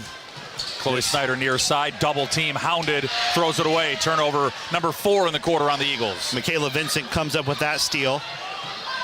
The post player for the Dutch. Pella with 2 minutes to play here in the third. It's stolen right back by Rachel Kakmarinsky, and then she couldn't quite get the dribble going, so she's stuck in a double team, and then Breams in transition will travel. Boy, this is a game of inches. That was so close for Kakmarinsky to even being able to break away and have a chance at a layup, but just couldn't quite corral it cleanly. And then the pass to Breams, and she just couldn't quite get her feet set to get a chance at that layup. 37-25, minute 44 to play. Pella up by 12 over their crosstown rivals. Right side for Riley Parks. This is Michaela Vincent. Wanted to take that three. That's why she struggled with the dribble and said she'll take it hard to the rack. She'll go full starfish on the floor after the foul, and free throws coming for Vincent. Let's give you a full game reset wired by Center Point Electric. 1:35 to go here, third quarter. Pella 37, Pella Christian 25. That is the second Eagle foul. The Dutch have 4 fouls, and the possession arrow is with Pella on a game reset wired by Center Point Electric, where they are wired for excellence. Vincent will miss the first. Midtown Tire and Auto Spot instant radio update. Nora Onimus loses her third place match. She's a fourth place finisher at 105 in 2A at the state wrestling tournament. Former Pella wrestler Serenity Turner is a third place winner. She wins her third match in 31 seconds, her third place match. So Vincent misses both. It's Ava Bream's 10th rebound of the game, a foul called, and Snyder nearly gets the and one chance, but free throws coming for Chloe Snyder. So again, Serenity Turner now with Knoxville. She's a Knoxville native who wrestled with Pella a year ago. Third place in Class 1A, 105. Won the 100th match of her career yesterday. It's a big accomplishment. In fact, the only loss she had at state was a long 3 period. All of her pinfalls, I think, came in the first period otherwise, so big year for Serenity. First free throw misses for Chloe Snyder. Again, Pella Christian, a 52% free throw shooting team. Pella just below 60. You'll appreciate this one. She's just like the ultimate warrior, Andrew. She just runs in, body presses them, slams them, hangs on the ropes, pins them, gets out in 30 seconds. See you next time. Snyder gets the second to go. And Pella getting some full court pressure here. A taste of their own medicine from the Eagles. Here's Walkup. Right corner for Harmon. Puts it up from 3. Rattles around the rim. No good. Emma Walkup. Put back. Yes. Emma Walkup has been huge down the stretch for the Dutch. She's got 7 points, all coming here in the third quarter. Pella 39, Pella Christian 26. And that play started with her dribble penetration. Chloe Nickel misses a layup. Michaela Vincent, her 7th rebound. Rebound numbers are high, turnover numbers low here for these teams. Emerson Wogan gets her opening, clearance for takeoff, no good. And a long rebound control by Chloe Snyder. Up ahead already to Rachel Kakmarinsky and Jenna Oltman. That should be going the other way. Oltman knocked that off of Kakmarinsky's leg. That should be Pella ball, but the official also maybe could have called a foul there on Oltman. So he just says, all right, we'll give the Eagles the ball and play on. Well, Jenna Oltman can live to tell the tale that she caught 4-time state track and field. On a bum knee. On a bum knee in transition. It was basketball, of course, but she'll leave that part of the story out. It's Pella Christian ball. You see, she was racing at full speed. I had a brace on my left knee, and I tracked her down. Yeah, the shot misses for PC. There's Harmon for the rebound for Pella. She'll bring it down the floor. Here's Wogan. That time doesn't take off. Boy, they were getting a lot of big open looks at threes if they want them. That time Wogan passed up on it to set up the offense. Down to Vincent, out to Walkup. 15 seconds on the clock. Walkup for 3, no good. Right side of the rim. Wogan tried to track it down, but Faith Kakmarinsky, strong rebound for PC. 7 seconds to go. Here's Kakmarinsky. There's Nickel. Nickel just puts up a prayer. It's not answered, and it goes out of bounds. And that'll take us to the end of the third quarter, where it's Pella leading Pella Christian 39-26. This is the Tulip City Showdown Girls Edition live on 92.1 KRLS and on Pella Dutch Live. Hey, sports fans, I want to tell you why my family and I love using Delivery.com. First off, we're supporting local Pella restaurants. I don't have time to name all of them, but there's a ton of choices, and it's a great way to eat local from the comfort of our own home. Plus, Delivery.com sends us regular emails with special savings, and there's a reward program built right in to help us save even more. It's so nice to have a delivery service right here in Pella, so if you haven't tried it out, give it a shot. Support local restaurants and enjoy great food right at your home or office by using Delivery.com. Vanderlinden Services is your trusted family-owned plumbing and HVAC business. I'm Austin Vanderlinden. Our team has years of experience and commitment to treating every customer like family, and our trusted technicians take pride in their work. Plus, we offer the best in York HVAC residential and commercial systems. Call me today for reliable, friendly service that you can trust. Vanderlinden Services, the best for the job. Live inside our Pella Real Estate Services radio broadcast booth, fourth quarter here at Pella High School. Dutch 39, Eagles girls 26. Pella with a 13-point lead. And the basketball, they've got Maggie Thompson, Jenna Altman, Cameron Long, Kelsey Tauke, and Emma Walkup in. So four of their starting five. Katie Shekel leaving the game with an injury. PC with their starting five, Runner, Van Arendonk, Kakmarinsky, Snyder, and Kakmarinsky. Excuse me, it looks like Nickel staying in instead of Runner. Well, the shooting picked up in that third quarter, Andrew. And there's a shot that misses for Pella, right on cue for Kelsey Tauke. Both teams shot 26% in the first half. Dutch are up to 34% for the game. The Eagles are up to 31% for the game. PC basketball. Here's Nickel in the corner. Top of the circle for Snyder for three. No good. Heel of the rim. Rebound to Thompson. That's one area, though, the PC just still can't quite get going. They're 2 of 11 from the three-point line. Meanwhile, Cameron Long nearly gets her fourth to go. Instead, it will go out of bounds to the gals from Eagle Lane. 7-13. Go ahead. Couple of Midtown Tire and Auto Spa instant radio updates. Albia leads Knoxville 37-17 at the half. And at the end of the third, DCG putting a little distance between themselves and Indianola, 39-25. For the three-time defending conference champion Mustangs. Hall of Fame night over on Panther Drive. Left side here for Runner just into the game. Uncorks the lefty three, no good. Rachel Kack the rebound. Faith Kack the rebound. Has it poked away by Jenna Altman. Probably should have been a kick called there, and it wasn't. And then instead a foul by Altman as it's scooped up by Faith Kakmarinsky.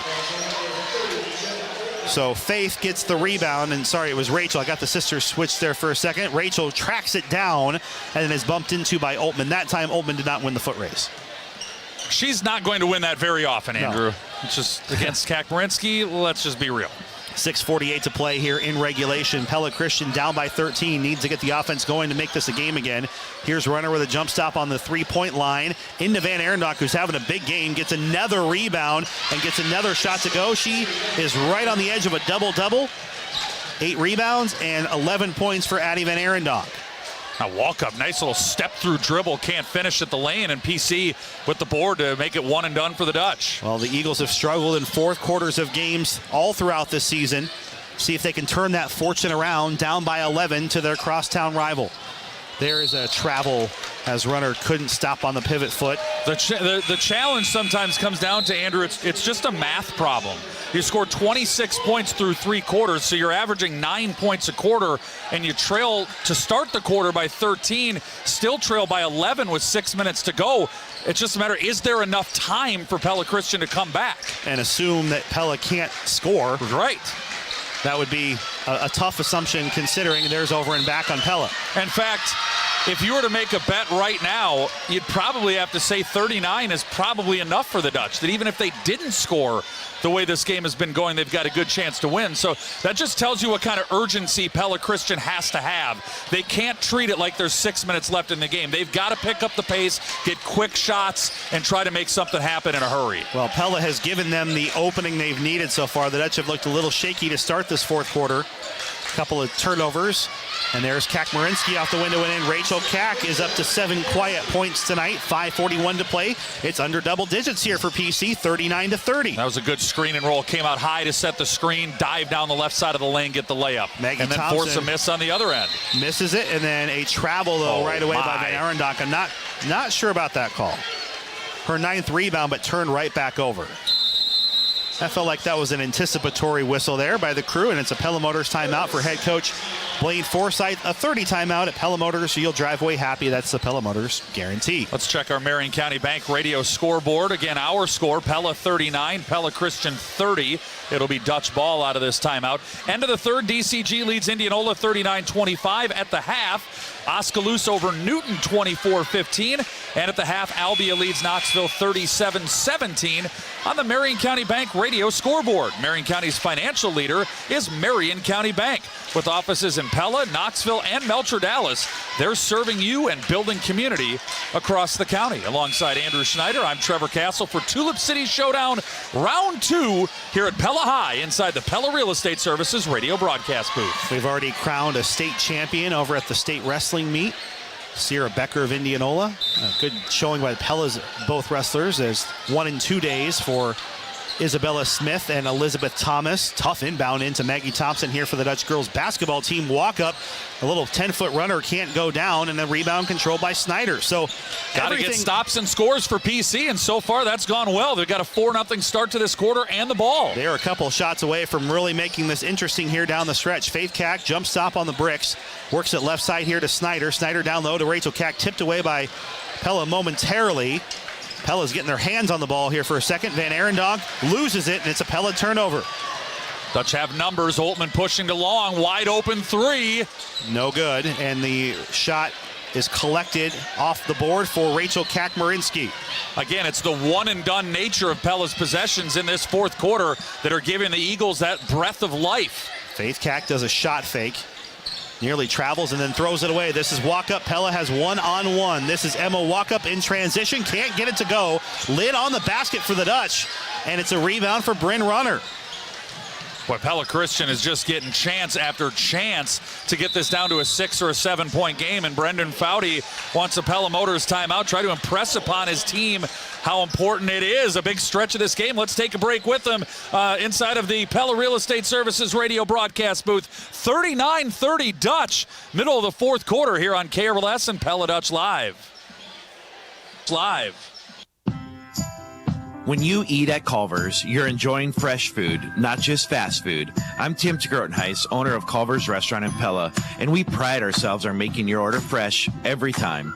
Our never frozen burgers are made fresh just the way you want it. Our chicken sandwiches and chicken strips are made fresh. We don't make them ahead of time and let them sit under a warmer. And we slow turn our frozen custard in small batches all day so it's at its very best. What can we make fresh for you today at Culver's Restaurant in Pella? At Pella Cooperative Electric, we're committed to supporting our community and empowering our youth. Each year, we send one high school sophomore or junior on a week-long, all-expense-paid trip to Washington, D.C. This year's trip takes place June 15th through the 21st. To qualify, your family must receive electricity from Pella Cooperative Electric. Apply by March 21st through your school counselor or visit our website for details. Proud to be member-owned, we are Pella Cooperative Electric. You're listening to Pella High Basketball powered by Bank Iowa and Pella Christian Basketball powered by Bank Iowa as Pella Christian commits the turnover live on FM 92.1, KRLS Knoxville Pella, KRLS HD1 Knoxville Pella, here on Pella Dutch Live as it's a costly Eagles turnover right outside the timeout, Trevor. Yeah, that was a chance again. That was like their fourth chance to get this down to a 6 or a 7-point game and just came up empty again. Pella has not scored as we're halfway through this fourth quarter. 39-30 lead. It's been tenuous at best here in the fourth, but Pella with a chance to slam the door shut here and get the season sweep over Pella Christian. And you and I have seen this so many times when a team gets chance after chance after chance. You know, all of a sudden Pella, well, they turn it over, so it won't happen now. But, you know, if Pella gets a couple of buckets in a row, you might as well just pull the dagger out of your backpack, Andrew. But right now they haven't done anything offensively in this fourth quarter. And yet again, Pella Christian has a chance to get this down to a 6 or a 7-point game. Yeah, and these are the kinds of moments against North Mahaska or whoever stands in the way of Pella Christian between a potential Cinderella run to state. These are the kinds of games they're going to have to win at some point. Top of the circle here for Van Arendonk. Bullets it into Rachel Kakmarinsky. Through the contact, count the basket as Rachel Kakmarinsky working hard in the paint, trying to get the Eagles back in this one. Now a 7-point margin. Well, that play was made by Kakmarinsky, just a seal, and she just kind of put the defender, I think it was Vincent, right on her hip, and you called a great bullet pass into the lane, and Kakmarinsky was so deep inside that even with the contact, she's able to get it to go, and this could be a 2-possession game if Rachel can make the free throw. It has not been a fourth quarter to remember so far for head coach Blaine Forsyth and the Dutch. That shot misses. Ooh, it nearly went to Pella Christian on the rebound. Still loose for a second, but then Wogan does collect the dribble. Nearly disaster for the green and white. Down low to Vincent, trying to answer on the other side. She was bumped, nothing called. Offensive rebound for Oltmann. She can't get the putback to go. And then it's Justin DeVries getting the ball, and a whistle and a reach-in foul called on the Dutch. Pella is 0 of 9 in this fourth quarter. In case you missed it, presented by the veterinarians at Tri-County Veterinary Clinic. They led 39-26 at the end of 3. They have not scored in the fourth, and with 3:09 to go in the game, 39-32, Pella leads. In case you missed it, presented by Tri-County Veterinary Clinic. But a costly throwaway right away by DeVries into the waiting arms of Pella's Maddie Harmon, and the Dutch have this possession after the Eagles' 5th turnover. Jenna Oltmann, big three. Yes. Jenna Oltmann, just like that, it's back to a 10-point game. The senior leader with a huge shot as Pella Christian, the wind momentarily taken out of their sails. And that's what I was talking about a moment ago, Andrew, is that, you know, Pella Christian just fights and claws and scrapes and digs and grinds. And then Oltmann hits a 3 and you're down by 10 points with 2:43 to go. Yeah, that one might just shut the door here on PC unless they can really hit some quick shots going out here. Pella's defense needs to keep the possessions long if they can. Tauke will check in next stoppage. That was a foul, by the way, on Emma Walkup. PC basketball at the free throw line with Van Arendonk. Pella student section coming to life. Bryn Runner trying to answer that shot, no good, and Oltmann collects the rebound. 2:22 on our fourth quarter game clock. Pella with a 10-point lead in the ball. Emma Walkup misses the rim. Rebound controlled by Snyder. As PC brings it up, a quick game reset wired by Center Point Electric. 2:09 to go in the game. 42-32 Pella. And now 42-34 on a bucket in the lane by Kakmarinsky. That game reset wired by Center Point Electric, where they're wired for excellence. 8 of Rachel Kakmarinsky's points have come here in the second half. 6 of them here in the fourth quarter, and Pella Christian's trying to keep this one a game. It's a Pella Motors timeout where you'll drive away happy. It's a Pella Motors guarantee. Pella Christian has not won in the Tulip City Showdown since January of 2021. This will be Pella's 9th win in a row if they can keep on this and in the Bound era, which is the only record we have available. Pella 31, Pella Christian 5. Let's give a shout out to our boys at Randall Roofing, Randy and the crew. They're the video sponsor tonight on the Pella Dutch Live YouTube channel. Of course, you hear them with the biggest and most exciting moments of every game that the Eagles and Dutch play all year, but they're proud to support the video coverage as well, thanks to Randall Roofing, tonight's exclusive video sponsor on the Pella Dutch Live YouTube channel. Andrew Schneider joined by Trevor Castle as we are live at Pella High School in the fourth quarter of action. Pella with a 8-point lead. They'll have the basketball up 42-34 over their crosstown rivals following a Pella Motors timeout. So, boy, a 1 of 11 shooting effort in this fourth quarter for Pella. They're not closing this one out with a flurry, and let's see what they do against Pella Christian's full court man-to-man press defense. Yeah, a little bit of an adjustment by both teams, kind of playing possum there for a second. Maddie Harmon gets it in the backcourt lane. Walkup dribbles through the defense. Jen Oltmann thought about a 3, passes it up. Dutch wise to maybe bleed a little bit of clock with an 8-point lead. Handoff goes to Oltmann. Here's Thompson on the perimeter. Everything happening outside the arc so far for the Dutch. Well, the problem for Pella Christian, too, Andrew, they have not committed a foul in this fourth quarter, so they've got to commit 5 fouls before they even get Pella into the bonus. Walkup, tough shot in the lane, doesn't fall, and the rebound ripped away by Rachel Kapp. 3-on-1. Oh, great seal-off by Van Arendonk. and Rachel lays it in. Yeah, Kak-Marinsky up to 13 points as Van Arendonk set that one up. It's a 2-possession game. Boy, the Eagles, I guess they're not going to foul. They're going to play defense, hope that Pella's cold shooting continues, and they can creep back in on the offensive end. Well, the Dutch have struggled with these keep-the-ball possessions throughout the year. They're a team that just likes to go. Right side for Harmon with a minute to play. Harmon tries to get a layup to go, no good. Fights for the rebound, still loose on the floor, scooped up by Snyder. Just one field goal made here in this fourth quarter for Pella, that Oltmann three. Eagles down 6, under a minute to go. In the corner for Snyder. Snyder a shot fake, steps inside the line. Shot is blocked by Harmon, and the rebound goes to Jenna Oltmann. Probably needed to take that three-point basket. Here's a Pella Motors timeout by Blaine Forsyth. Let's talk a little strategy here, Andrew. First of all, as I was saying, Snyder should have let that three-pointer fly, even though she really wasn't fully set and had a defender kind of flying out at her. When you're down 6 with 50 seconds to go, you cannot be real choosy, and Snyder's a good three-point shooter, maybe as good as it gets for PC. And now they're in trouble because Blaine Forsyth, by the way, got that Pella Motors timeout before a foul was called. The Eagles are going to have to commit 5 fouls before Pella even goes to the free throw line. So as long as the Dutch can avoid turning the ball over, even if you figure it only takes like 2 or 3 or 4 seconds for each play and foul, there's going to be like 25 seconds left before the Eagles get the ball back. They're down by 6. I'm not sure the math checks out for Coach Foudy's team really to have a realistic chance of coming back in this game. And you think every single time that inbound comes in, assuming Pella can collect the ball, that's another 2 or 3 seconds. Like you said, the shot clock will turn off. There's about an 8-second differential right now between game clock and shot clock. Looking bleak for PC. They've given it a valiant effort here in this fourth quarter. They've outscored the Dutch 10-3, but just a little bit too little, too late right now. Our score is Pella 42, Pella Christian 36. Girls basketball action live on KRLS. Eagles have made this one a game. Katie Shekel leaving early for the Dutch after trying to return from injury. And there's the first foul, and that took about 2 seconds off the clock. Shot clock will reset with each one, so.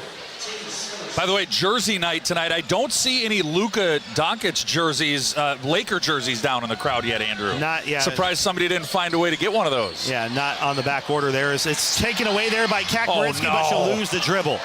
Turnovers for each team. And that just allows Pella to burn even more clock here. Yeah, and no fouls getting called here. And that took a good 12 seconds off the clock. So Kak-Marinsky is pointing to the floor saying there's a wet spot of some kind. She got the steal and then threw it right back to Pella. Just an unfortunate slip by Rachel. You know, it's down 6. If she can find a way to get, you know, the offense going there for PC, maybe they get a bucket, make this a 4-point game, but they burn, what, another 12 seconds off the clock? And we have our first final score of the night. DCG 56, Indianola 32.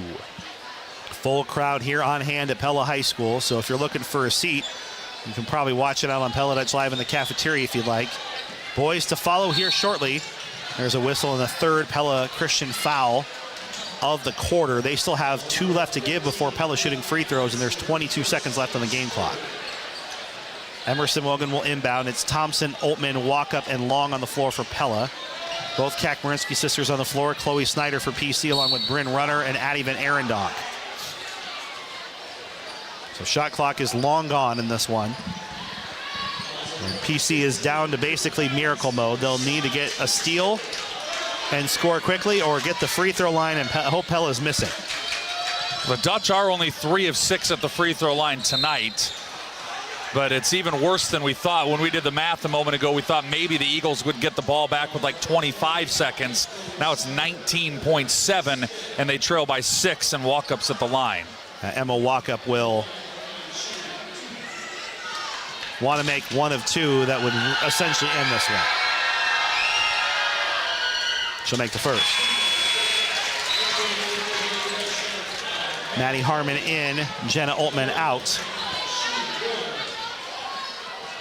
Coach Forsyth trying to say play off defensively, let PC run down, do what they need to do. Walkup makes both. 9 points all in the second half for Emma Waka. Pella 44, Pella Christian 36, 16 seconds to go. Faith Kakmarinsky, Pella Christian just needs to get something off here. I don't know if the two-pointer is going to help, and it won't. There's Waka with the rebound. A foul by PC, but this one's over. You know, they didn't get their crosstown rivals in either of the games this season. What, now 9 in a row for Pella in the series? Is that what you said, Andrew? Got a Pella Motors timeout by Brendan Foudy. But, you know, I think that they've shown themselves well against the Dutch, right? Then Pella's not an elite team in 4A. They're a ranked team in 4A. They're a team that's probably going to get a first-round bye in 4A. And this is little old Class 2A Pella Christian, and they've hung in with Pella in both of these games. They just don't quite have enough to beat the Dutch, but they're right there with them. Well, and right now they've outscored Pella 11-5 in this quarter. So, you know, they did the job that they needed to, just not soon enough here. There's 7 seconds to go here in this Tulip City Showdown. Pella 44, Pella Christian 36. We'll have a very brief look going in closing presented by Light State Bank after the timeout and get you set up then for your boys contest.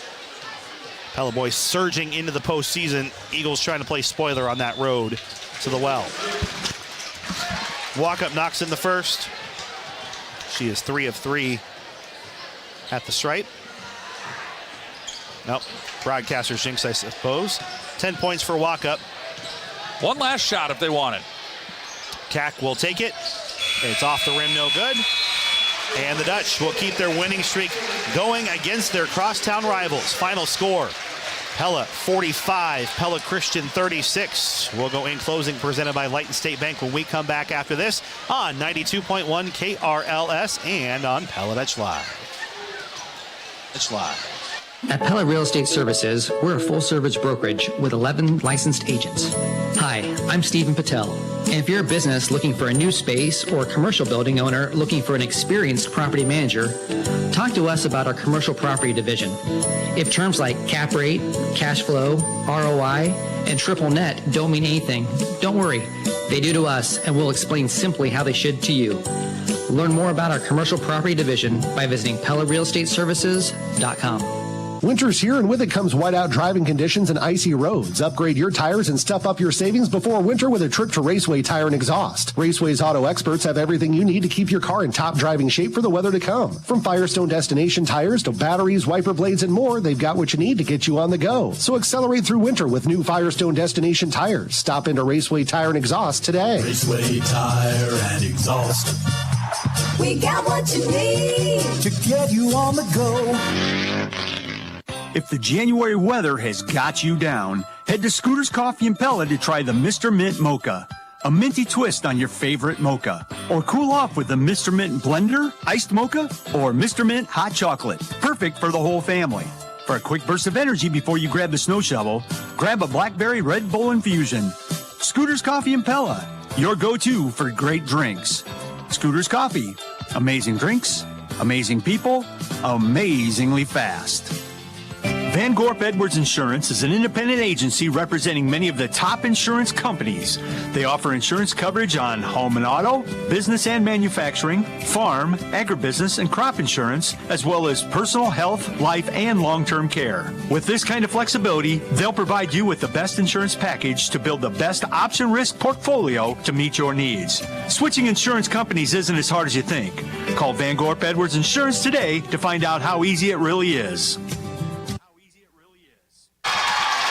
Time to go in closing presented by Light State Bank. Grow strong with us. The Pella girls 45, Pella Christian 36. Andrew Schneider, Trevor Castle coming to you live here on 92.1 KRLS. Let's go ahead and dive inside of our final stats presented by the Verduff Agency.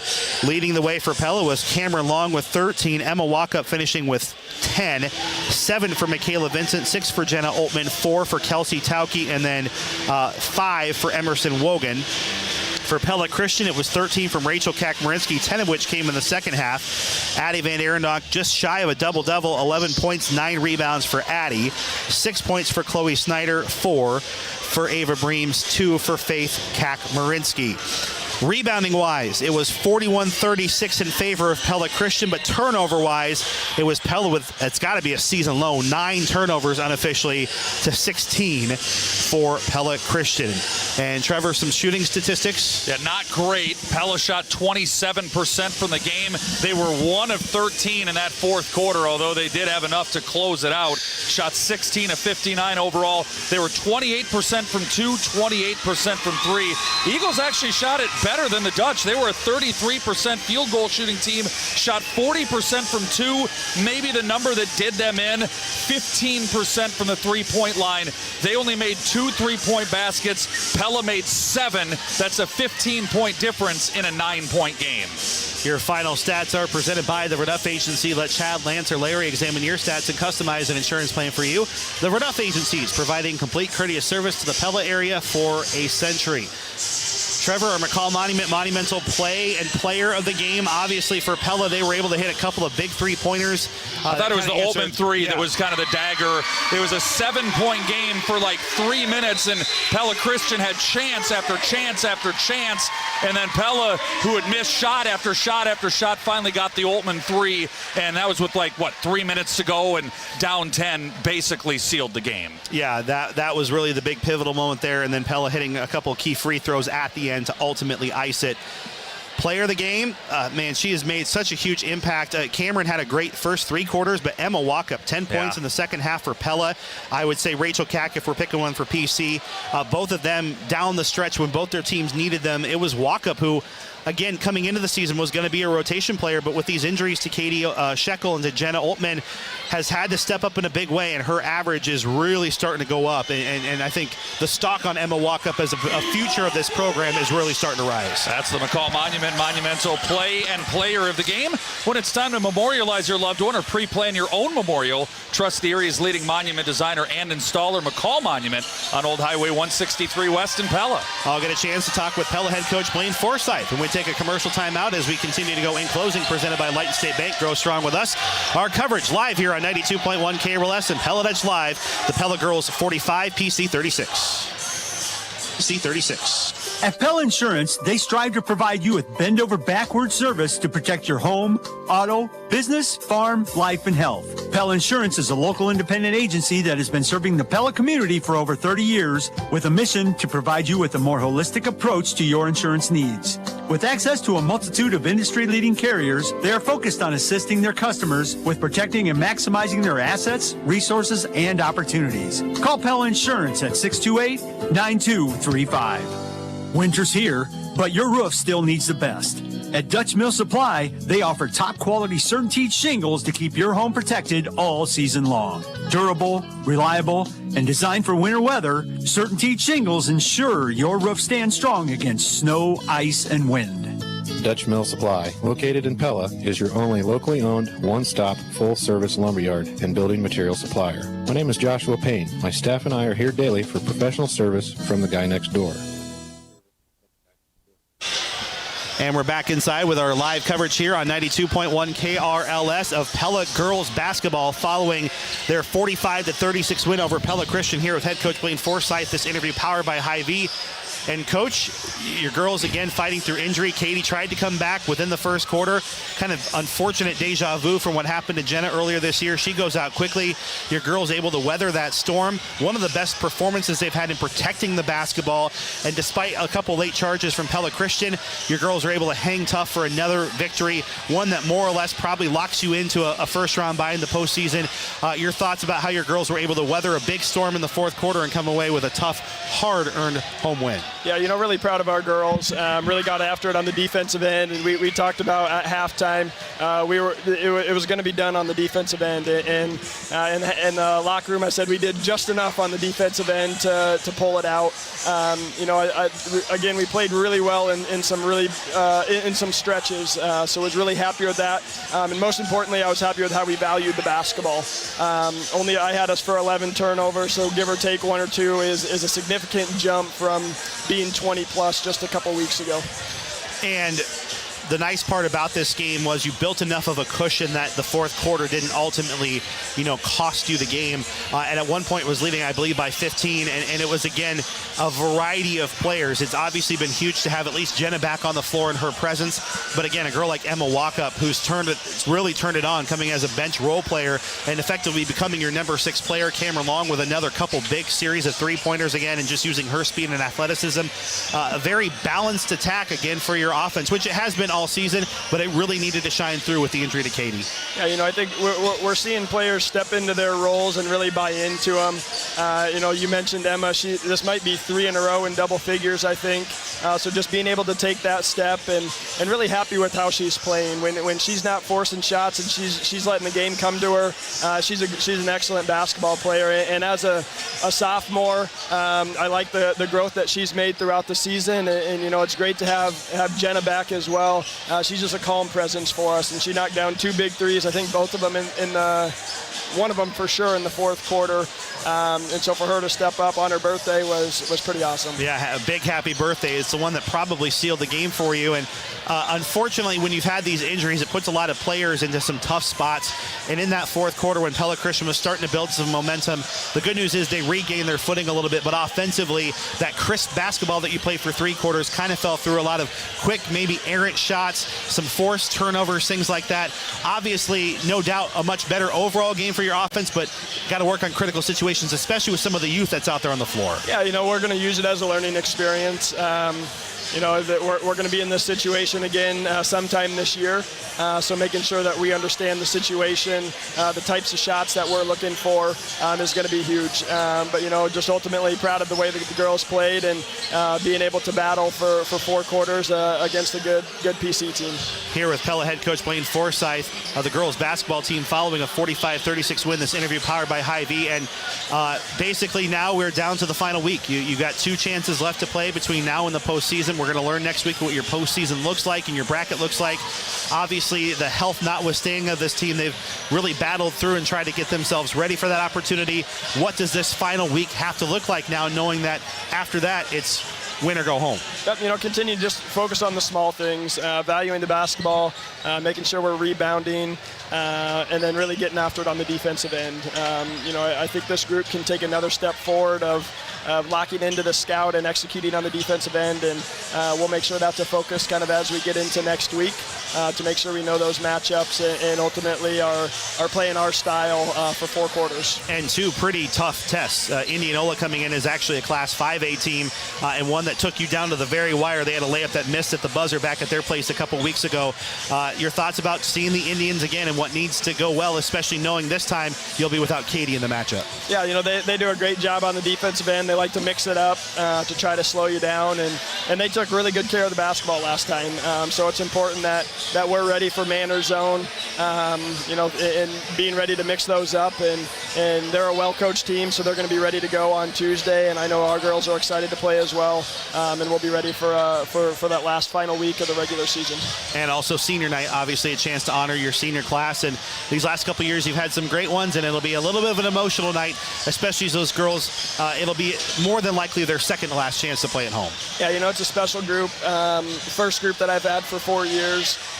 So they just mean a lot to me in this program, and they continue to leave this program in a better spot each year, and just continuing to build that foundation of what we want Pella girls basketball to be about. So excited to honor them, excited to kind of have a night for them, but we know we're not finished yet, and we know our best basketball is to come. Are we seeing any student coaches with a jersey number on? We're working on it. We're working on it. 3 days. If I need to work on it, we'll see what we can do. We'll see what we can do. Blaine Forsyth, head coach of the Pella girls basketball team, following a 45-36 win. This interview powered by Appreciate your time, and we'll see you Tuesday. Thanks, Andrew. And we'll head to our boys coverage coming up after this here on KRLS. Thank you.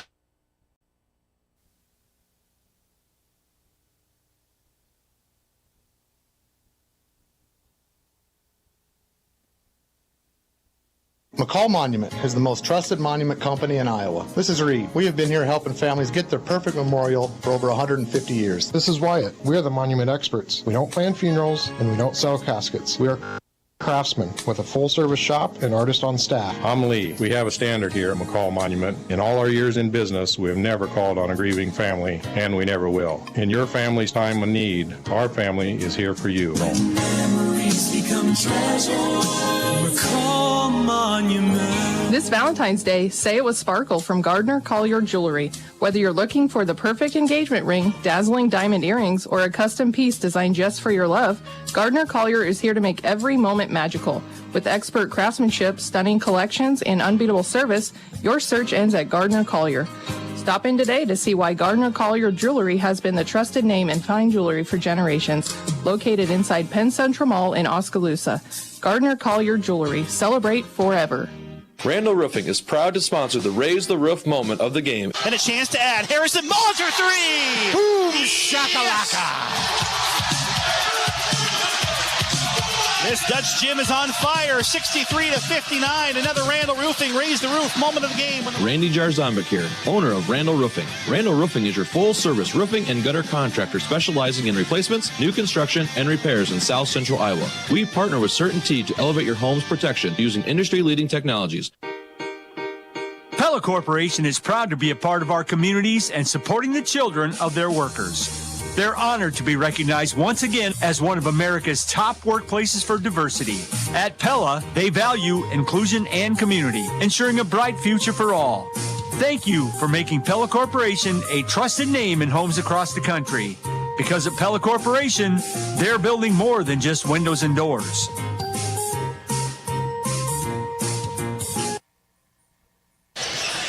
And we'll take a quick look here at the road ahead here, presented by Integrity Comfort Solutions. The Pella girls are next in action at home. Tuesday, we'll be right back here. It will end a lengthy 5-game-in-a-row conference home game streak for the Pella girls. It'll be senior night as well. Our coverage will begin at 5:45, live on 92.1 KRLS and on Pella Dutch Live. That is the road ahead, presented by Integrity Comfort Solutions. They've added service to their roster, so if your home has a plumbing, heating, or cooling emergency, get comfortable with Integrity Comfort Solutions. Our Scooters Coffee Radio pregame show coming up right after this on KRLS. I know that you're so entrenched with Pella High, we can't forget about what's coming up for the Pella Christian Eagles. They'll be at home, I should say, against Dallas Center Grimes on Tuesday night, and Tyler Crabb will have the play-by-play of that one for the Eagles and the Mustangs as Little Hawkeye Conference action is winding down on the road ahead, presented by Integrity Comfort Solutions. That wraps up our coverage of the girls' game. We'll take a timeout and be back with the boys' game. Pella and Pella Christian right after this, the boys' game on KRLS and Pella Dutch Live. The season at Vandenberg's Greenhouse has ended, and they thank everyone for making this past year fantastic. Vandenberg's Greenhouse is now closed for a few months. They're looking forward to the new season in 2025. Russ and Becky Vandenberg are busy getting ready for opening in late February or early March, and of course their spring open house. Keep listening for the spring opening date and to hear some exciting additions coming to Vandenberg's Greenhouse. 1405 Highway 5, Albia. Vandenberg's Greenhouse, always worth the short drive. February is American Heart Month. At Knoxville Hospital and Clinics, we care about your heart. If you have had a heart attack or other heart problem, our personalized cardiac rehab program can not only help you recover, but can also prevent future heart problems and educate you on heart-healthy habits. For more information on the cardiac rehab program at Knoxville Hospital and Clinics, call 641-842-1558. This is our Scooters Coffee Radio pregame show. Scooters Coffee and Pella. Amazing drinks, amazing people, amazingly fast. Andrew Schneider, Trevor Castle back with you here for round 4 and our second round of the boys matchup in the Tulip City Showdown renewed. It's Pella hosting Pella Christian. The Dutch are ranked 9th in Class 3A as we jump right into our McCall Monumental radio keys to this game. And very different story from where we were just a few weeks ago, right? Pella Christian had been playing pretty well for the most part, kind of into that beginning of January session. Pella was not. They were kind of sputtering a little bit, had that kind of cleanup game against Oskaloosa. Turns out that was the beginning of the worm turning for the Pella Dutch, and since then, the Dutch have won 8 of their last 9 games, Trevor. They are on red-hot fire. They're beating teams by 20, 25 points a game. Pella Christian has been kind of on a roller coaster right now as they're trying to find their identity still ahead of the postseason. Tonight, Pella Christian Christian catches a locomotive for Pella. The question is, can they knock that train off the tracks? This is a Pella team. This is the Pella team that I think fans expected at the beginning of the season. And in hindsight, and even Coach Derek Schulte said it at the time, so many of these guys played football and they played till the last possible day, and they're different sports and they require different conditioning. And basketball is a fine motor skill game, and it takes time to get into doing the things that you want to do. Well, the Dutch are now finally finding those things that they want to do, and boy, have they developed some really nice depth to their team that, when Jack McGuire is not necessarily on, or if Jack McGuire is not necessarily on, or Austin Schulte, or, if their key offensive guys aren't doing it, they've got some punch off the bench, and they go, 10, 11, 12 deep sometimes, which is a little uncharacteristic, but that's just how much talent there is on this Pella team.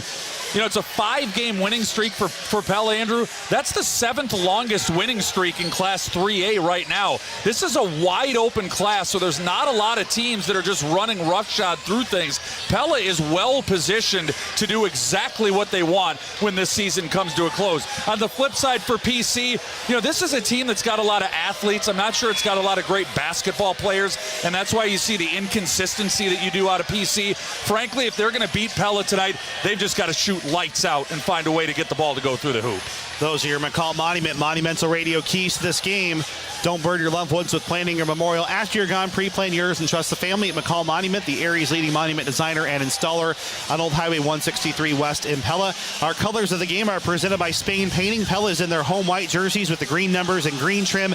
Pella Christian's boys carrying on from the girls. It'll be their black uniforms tonight with the white. So black and white for the Eagles, white and green for the Dutch. Your colors of the game presented by Spain Painting. Whether it's interior or exterior paint or garage epoxy floor, Levi would love to talk to you about a new look for your home or business. Check them out online at spain-painting.com. And our game time temperature is presented by Van Haften Plumbing and Heating. It is still nice outside for February, 30 degrees outside. It is now definitely warming up as we've had a full house of this gym since halftime of the girls' game, folks. The cold Iowa winter remains. If you're having difficulty with your heating and cooling system, trust the experts at Van Haften Plumbing and Heating in Pella. You'll rest easy when you pick up the phone. And here, Van Haften. Andrew Schneider and Trevor Castle, as that will wrap up our abbreviated version of the Scooters Coffee Radio pregame show. Scooters Coffee and Pella, amazing people, amazing drinks, amazingly fast. As we get you set for Tulip City Showdown, our final of the 4 games we do each and every winter. It's Pella versus Pella Christian, the 50th matchup between these teams since the year 2000. The Dutch have a 29-20 edge in the boys matchup that has promised and delivered several excellent games throughout the years. We do have a couple of Midtown Tire instant radio updates to pass along from the girls' games. 2 other finals. Again, our final in the girls' game was Pella over PC 45-36. DCG beat Indianola 56-32. Oskaloosa over Newton 42-31. And they're still in action in the fourth quarter. Albia all over Knoxville 49-17. We'll also call that our Marion County Bank radio scoreboard. Marion County's financial leader is Marion County Bank, with offices in Pella, Knoxville, and Melcher Dallas. They're serving you and building community across the county. Let's go ahead and take a look at your starting lineups presented by Vanderlinden Services. The Pella Dutch are ranked 9th in Class 3A, 12-5 overall. They are continuing to mosey their way 7-2 through the Little Hawkeye Conference. Leading things off, a junior forward, 6'5", number 1, Jack McGuire. Senior guard, number 2, Colin Kurt. Senior forward, number 4, Tyson Barnes. Senior guard, number 5, Braden Trado. And junior guard, number 24, Austin Schulter. McGuire, Current, Barnes, Trado, and Schulte. Pella Christian is 8-10 overall. They stand at 2-7 in the Little Hawkeye Conference. It's senior guard number 2, Deacon Branderhorst. A junior forward number 4, Gilbert Flagel. A junior guard 15, Ben Van Weingarten. Senior forward number 25, Landon Franzman. And senior forward number 35, Cooper Sprunk. That's Branderhorst, Flagel, Wheelard, Franzman, and Sprunk. Those are your starting lineups presented by Vanderlinden Services, a family-based business that treats their customers like family. For any plumbing and HVAC you need, call Austin at Vanderlinden Services. We're live inside our Pella Real Estate Services radio broadcast booth, live on 92.1 at KRLS and Pella Dutch Live. Your opening tip is presented by Dutch Mill Supply. Dutch Mill Supply is your only locally owned lumberyard and building material supplier. Got to fly through that one when we got to get one of the coaches up here in postgame. It's Jumpin' Jack McGuire against Landon Franzman for your opening tip, presented by Dutch Mill Supply. Dutch left to right, Eagles right to left, and the ball is in the air. Andrew, we are underway with the boys edition of the Tulip City Showdown, round 2. Gilbert Flagel gets it left side to Ben Van Weingarten. Top of the circle, back to Flagel. Pella's defensive intensity has been a huge key to spurring this big late season surge. Defense, rebounding, and transition basketball, the keys to Coach Schulte's success. Brian Vandaloon says the joy is back for the Pella basketball team as they will force at least a jump ball here. As hitting the deck was Flagel, and it is a turnover to Pella on the arrow. Trado reaching in, able to get his hand in the cookie jar there before it slams shut. It's Braden Trado, the 3-year starting point guard for the Dutch, bringing it down the floor. Jack McGuire, who will get some All-State consideration for sure this year. Austin Schulte at the free throw line. Stop, jump, off his pivot foot, leans it in for 2. And as good as McGuire is, that's the player that I think is the ultimate key to Pella's success. When Austin Schulte is really shining, this team is at its best. Head coach Derek Schulte is now long into this rivalry, but not as long as his counterpart, as Pella and PC exchange turnovers, and it's Cooper Sprunk who clears it for 2. So Schulte stole it, then turned it right back over, and now off the foot of Trado, McGuire saves it at half court. 2-2 game, 6:36 to go, opening quarter. PC man-to-man defensively to open up. McGuire spins through the defense, and his foot got stuck, and he will travel. So head coach Marv Van Wyk of the Pella Christian Eagles, we said that Derek's getting used to this rivalry. Marv's lived more than half his life in this rivalry as the lead assistant coach for the Eagles basketball program. There's nothing he's going to see in this game tonight that's going to catch him off guard. He's been with the Eagles program, I think, as long as I've been on planet Earth. A little bit longer. Three-pointer is short, and contact, and a foul called on the rebound by PC. And Barnes got his hand on that shot attempt by Flagel. It left it short, and then there was a little scrum for the ball, and PC with the foul first on Franzman. Yeah. Franzman had a huge matchup in that first game, double-double, as he single-handedly tried to keep the Eagles close with the Dutch. Tied at 2 here.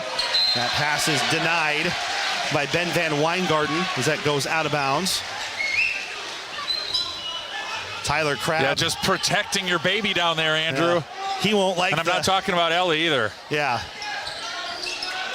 The expensive lens he's cradling down there on the baseline. Pella with 19 seconds to shoot. Colin Kurt. Around the horn they go. Austin Schulte for 3. No. Tough rebound. Secured by McGuire, and the putback is in. You don't want to make a living letting Austin Schulte shoot wide open threes from right above the break there, Andrew. The Eagles, for a moment, dodged a bullet there, and then Jack cleans it up. Franzman on the top of the circle.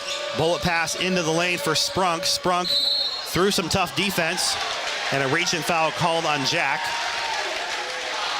We'll see if it's a shooting foul, and it is.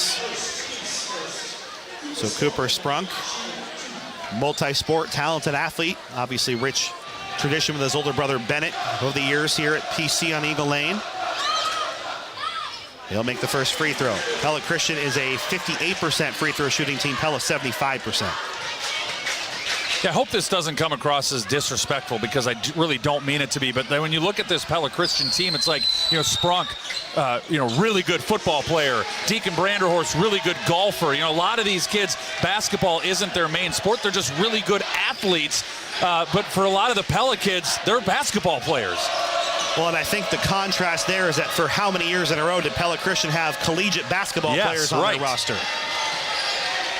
And there's a takeaway by Ben Van Weingarten. That's not to say they can't beat good teams, but it makes it hard, especially on offense, which is where Pella Christian's had its struggles this year. Tied at 4. Both teams have been tied or lead changed here just a couple of times already. As Flagel is pushed. Quick Midtown Tire and Auto Spa instant radio update. Albia has beaten Knoxville 59-32. Hall of Fame night at Knoxville. A name that might be familiar to Pella and Pella Christian fans, Brad Davis, who was a star for the Panthers back in the late 90s, one of the members of the Class of Hall of Fame 2025 at Knoxville this year. Then Weingarten has to go deep into his own territory. Eagles have the ball. 27 seconds to shoot, 4:48 in the game clock. Pella 4, Pella Christian 4, Eagles basketball. Here's Deacon Branderhorst. Branderhorst has hit a few big three-pointers in his stead. The son of the AD hits that one short. Well, that also might have just been very partially blocked. Here's Jack McGuire, isolation play, and he wins those 9 out of 10 times. Jack McGuire, his second bucket of the game, and Pella back on top 6-4. I think that Jack sometimes goes to the spin move a little bit too much, but boy, when it works as well as it did there, how can you blame the young man? Tyson Barnes tasked with that foul, as I think a little wry smile coming out of Mr. Cooper Sprunk's face. May have gotten away with one there where he may have initiated the contact, but Pella called with the foul there, saves it. Eagles turnover. They'll have a fresh shot clock, and the ball down by 2. Branderhorst top of the circle with Schulte working on him defensively. There's a tip and a steal for the Dutch. Eventually goes to Austin Schulte, third Eagles turnover. Barnes has been very active out at the point of attack with his arms. There's a step back 3, yes. Braden Trado pours it in, 9-4. So Barnes has blocked at least one. I think he might have got his hand on another one, and then he forced the turnover on that possession. Really long, active arms out on the edge for the Dutch. There's Branderhorst, a little shot fake in the lap of the Pella assistant coaching staff. Instead, it goes around the horn to Gilbert Flagel. Flagel, center of the lane, head fake, can't get it to go. It's bounded around and rebounded by Trado. Trado down to Schulte in the corner for 3, yes. Austin Schulte hits his second bucket of the night, and that'll force a Pella Motors timeout as Pella early feeling it 11-4, and that is the danger, Trevor, of what this Pella team can do to teams and why I think the Dutch fans are so excited about the postseason. They have firepower basically 1 through 10 in this lineup, and it doesn't take long for that engine to get going. And they have the slashing ability of McGuire and Trado with the drive and kick, and then they've got shooters out on the edge, and when he's on, I think Austin Schulte is one of the best shooters in the state, and that's why I said earlier in the broadcast, I think he's really the engine that can take Pella from good to great. Because, you know, I saw the game at Indianola where he poured in 27. I think he made 7 3-pointers. He's got that ability to really take over a game, and it's key when you have guys that can drive in and get the defense to kind of suck in, that when you kick it out, you got to be able to make those open shots, and Austin is as good at it as anybody. Well, and for Pella Christian, this is the kind of game it can't be here tonight, Trevor. Yes, they certainly need to shoot, a pretty high percentage, but they really cannot afford for Pella to be hitting at this point where they're getting 18 to 20 points a quarter. They cannot go toe for toe with Pella in a game that gets to 70 or 80 points. Well, Pella's 5 of 6 from the floor tonight. They're 3 of 3 from close range, and they're 2 of 3 from long range. Obviously, an 83% clip is not going to keep up for the Dutch, but Pella Christian's got to find a way to prevent the Dutch from scoring as well and as easy as they have. Well, it's been good shots for Pella. It hasn't been circus shots, so that's the thing. It's sustainable for a while for the Dutch if BC can't tighten things up defensively. They're down by 7. Still a lot of game left to go here. 3:07 to play in the first. Down low, here's Fransman. Fransman dribbles it off his foot.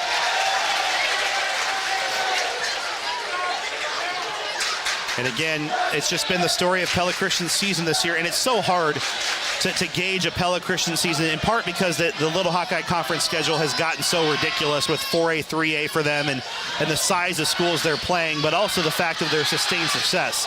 There's Trado airmailing it, but he is... Yeah, they didn't give him enough space.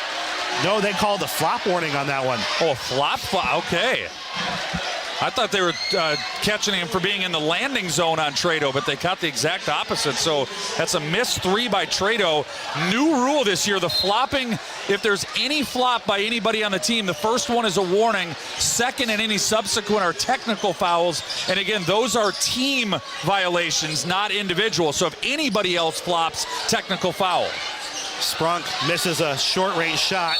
And that rebound goes out of bounds off of Franzman. He was contending that he was fouled, but it was just good positioning by Barnes, I think, underneath. I do want to remind Eagle fans, you fell behind the Dutch early in game one of the Tulip City Showdown. It was 21-9 at the end of the first quarter, and by the fourth quarter, it was a ball game. It was about a two-possession game for a lot of that fourth quarter. So long game, and just because Pella's starting hot, it's not over yet. Schulte for three, no good. And the rebound controlled by Sprunk. I think the danger here for PC, if they can't turn it around as quick, is that this is a very different Pella team. For sure. In terms of how they've been playing. So the Eagles probably need to make up some ground here. There's a turnover. Loose ball, third steal for Schulte already. Fifth turnover by the Eagles. McGuire stuck on the baseline. Gets it out to Trado. Trado stops in the lane, kicks it out. Colin Kurt online for three. Yes, Colin Kurt knocks it in. 14-4, the Dutch up by 10. And that is just so picture perfect for what Derek Schulte wants to see. Trado, dribble penetration, draw the defense. Colin is just wide open out on the perimeter and an easy knockdown. And there's a steal for Trado. It's eventually scooped up by Kurt. Another Eagles turnover and a whistle. There's some blood on Trado. Oh, there's a lot of blood on Trado. Woo. Boy, he looks like Ric Flair. And he went diving after that ball, and I didn't see which of the Pella Christian players. It was a little bit of one of those dangerous plays, Andrew, where they're both diving after the ball, and Trado got his head kind of smushed down into the floor, so he's cut. He's cut, Andrew. He's cut above his left eye. Oh, boy. Jim Ross is going to be coming up here on the air too long. That is a Pella Motors injury timeout. By the way, when we get a moment, we'll get an update from Clayton Sampson at the 2025 State Wrestling Tournament coming up here shortly on 92.1 KRLS. With a minute 32 to go here, this is a game reset wired by Center Point Electric, where they're wired for excellence. Pella 14, Pella Christian 4. Dutch have the basketball, as we've got like a prize fighter stopping of the bleeding going on there for Braden Trado. And I imagine at this point, Pella probably will have to sub him out, and it was dripping. And they had, part of it is they got to clean up the floor all the way between here and the middle of the area. In the meantime, let's run down what's going on across the area here on our Marion County Bank radio scoreboard. Pleasantville girls fall to ACGC 58-33. After one quarter, it's Dallas Center Grimes 19, Indianola 12 in boys action. The Knoxville girls falling to Albia 59-32. Our score here was Pella 45, Pella Christian 36. That was the final in girls action. We got Matt Fouch and assistant coaches and trainers as Trado dripped, and they're still trying to get that cut shut as he took a gnarly one to get that turnover forced for the Dutch. That's his first steal. That's the sixth Eagles turnover of this opening quarter. A little behind the scenes here, but is that WRKR, Andrew? Yes. Is that what I'm looking for? Okay. Well, let's go ahead and check in while we've got about 50 seconds. Clayton Sampson, this update from the State Wrestling Girls Tournament brought to you by Pella Regional Health Center, providing health care and healing services with Christian compassion, and Two Rivers Cooperative, your local farmer-owned co-op in Pella, Otley, Monroe, and Tracy. And where did we go? Here we are, right back to it. Clayton Sampson, take it away. Sampson. Clayton Sampson for KRLS here at Extreme Arena in Coralville for the Iowa High School Girls State Wrestling Tournament, where Serenity Turner of Knoxville, the number 3 seed at 105 pounds in Class 1A, just defeated Kate Martin of Mount Vernon in her third place match by a pinfall 31 seconds into the match.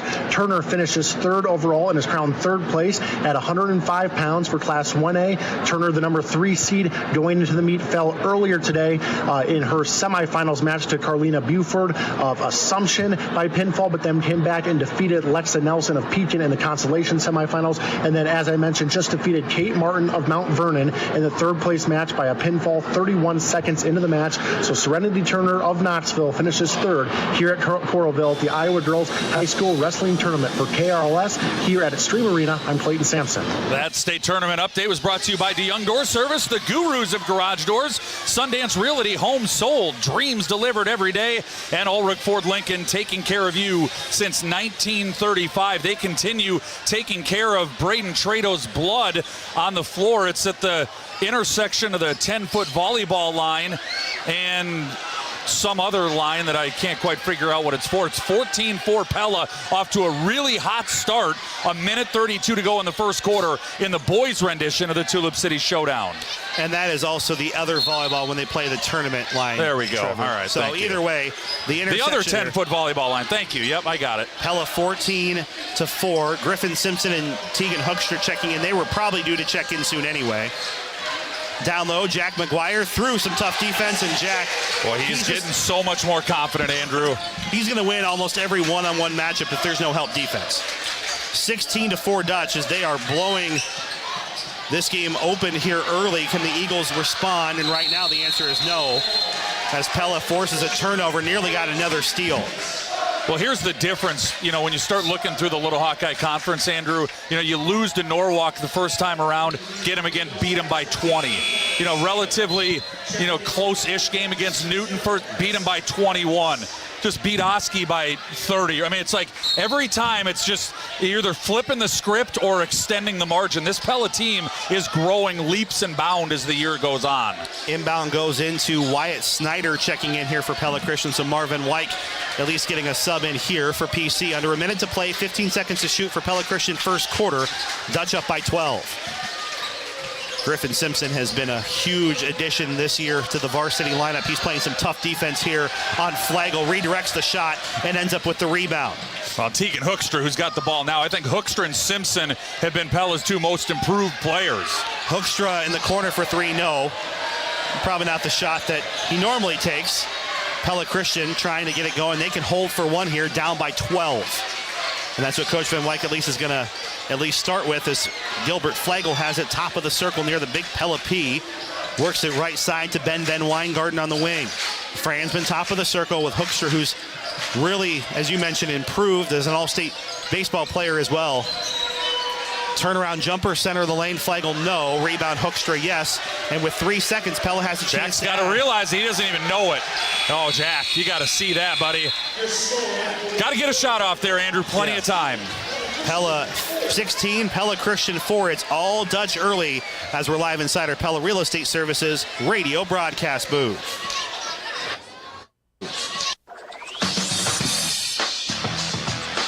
Rev up your ride with unbeatable deals at PellaMotors.com. We're dealing so you can drive away happy. Don't miss out on our incredible offers on Chevy, GMC, Chrysler, Dodge, Jeep, or Ram. Find your perfect ride at PellaMotors.com.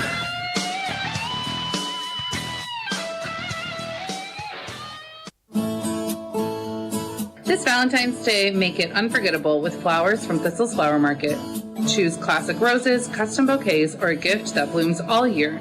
Our floral, rose, and plate subscriptions are the perfect way to keep the love growing. Order now at thistlesflowermarket.com. Call 641-628-9360 or visit us in downtown Pella. Thistle's Flower Market, Pella's downtown florist for 40 years. Live inside our Pella Real Estate Services radio broadcast booth on 92.1 KRLS. It is all Dutch early in this Tulip City Showdown. 16-4. Trevor, the shooting disparity is wide right now. Pella is shooting 7 of 11, 64%. The Eagles are 1 of 7, just 14%. Michael Manning and Harrison Mullins onto the game here for the Dutch. Turnaround jumper for McGuire, no good, as they'll start here. A rebound for Deacon Branderhorst. That is their first 2-point miss of the ball game. They were 4 of 4 in the first quarter. Garrett Wheeler into the game. Wyatt Snyder still in for Pella Christian as well, as the Eagles trying to dig themselves out of an early hole here against their crosstown rivals. And this has been the difference for Pella in this stretch, as there's the runner for Branderhorst, no good. Fransman gets the putback, unable to get it. Third time the charm, no. And then the fourth time, Fransman, Pella's rebounding, really breaking down there. The Eagles getting their hands on 4 consecutive possessions, and they'll get free throws out of it. And Fransman should be able to do that. I mean, he's got the size inside to be able to control the glass for Pella Christian, but the Dutch have to recognize that and get some bodies on him. So, free throws coming for Landon Fransman. First one is good. Landon is a 54% free throw shooter. By the way, Wheelard and Garner, and I take zero credit for either of them, they were teammates back in 5th and 6th grade on Team Castle in the Pella Hoops Club. Now playing on separate teams for the Dutch and the Eagles. And both making an impact at the varsity level. Both in for Franzman, maybe the little break that PC needed to kind of get themselves reset. They're now down just by 10. Pella leading by 12 to start the second quarter. Michael Manning. There's Garner around the horn to Griffin Simpson. So really deep into the reserve as well here for Coach Derek Schulte. Oh, great defense out on the perimeter by the Eagles right now. Van Weingarten is harassing Simpson. Simpson dishes it off to Garner. Garner, nice patience, but couldn't finish. And Sprunk, the rebound for PC. No, very early in this quarter, but those were the shots that were falling in the first quarter for the Dutch, and they've missed a couple from point-blank range. And down in, it's a two-pointer for the Eagles. And then it goes the other way for PC. They attack the glass to allow Franzman to get a couple of free throws on the last possession, and we're back to single digits, 16-8 Pella. A little 4-0 spurt here for the Eagles to start the quarter. That's Wyatt Snyder getting that bucket. Here's Mullins on the other side. Mullins dishes it down to McGuire, who's seen a lot of game time here early, and he'll force contact, and free throws coming. In case you missed it, presented by Tri-County Veterinary Clinic, Pella off to a hot start. Shot 64% in the first quarter, a 16-4 lead. At the moment, it's 16-8, in case you missed it, presented by Tri-County Veterinary Clinic. Jack McGuire at the line is among the best in Class 3A at 82.5%. An area he's really improved on from last year. Although he was good last year, he's turned himself into a great free throw shooter, and I broadcast jinx him, but David Garner gets the offensive rebound. And then he travels. McGuire up to 7 points, Pella 17, Pella Christian 8. The first time these teams played, it was Pella 63, Pella Christian 55. As you mentioned, Trevor, it was the second quarter where the Dutch kind of really saw things kind of grind to a halt. They were up 21-9, and PC slowly climbed their way back into the game. It's a 32-minute game, right? It's not won or lost in the first 8 minutes, no matter how good or bad it looks. And it was the Landon Franzman game. He had 20 points, 6 rebounds in that one. I think PC is going to want to see him continue to get going here. There's a reach-in called on Garner. 2 quick fouls for the Dutch. And Coach Schulte wants them to be aggressive defensively, maybe a little too close for comfort there, out about 35 feet away from the basket. Austin Schulte just into the game here recently as well. 6:05 to play in the second. Pella Christian down by 9. As Michael Manning tried to jump it. Snyder gets open for 3, no good. Harry Mullins, uncontested rebound. Pella on their half of the floor already. We're just letting him go. Mullins can't get the layup to go, and the rebound bounds out of bounds off of Michael Manning. Well, the lane was wide open, and at the last moment, it was just closed off. It forced Mullins to have to just kind of lean to his right, and he couldn't get the shot to go. Of course, Mullins showing off some of that speed. He'll be one of the top 400 and 200 runners for the Pella track team this coming spring, one of the fastest in the state. And there's Simpson forcing the steal. Here we go. Come on, Griffin can hammer it. And he does with a right-hand slam. Randall Roofing raised the roof moment of the game. Griffin Simpson, the breakaway, he forces the steal and gets the one-hand slam in transition. Back to an 11-point game for the Dutch, 19-8. And it's another steal up ahead to Harrison Mullins. Mullins makes it back-to-back in transition layups here for Pella. When the moment arises and it's time for a new roof, think Randall Roofing, sponsor of the Raise the Roof moment of the game for the Dutch and the Eagles. Up to 8 turnovers for PC. 2 critical steals there for Pella turn into scores. Franzman, the post move, can't finish, and then it should be a foul called on Sprunk, and it is.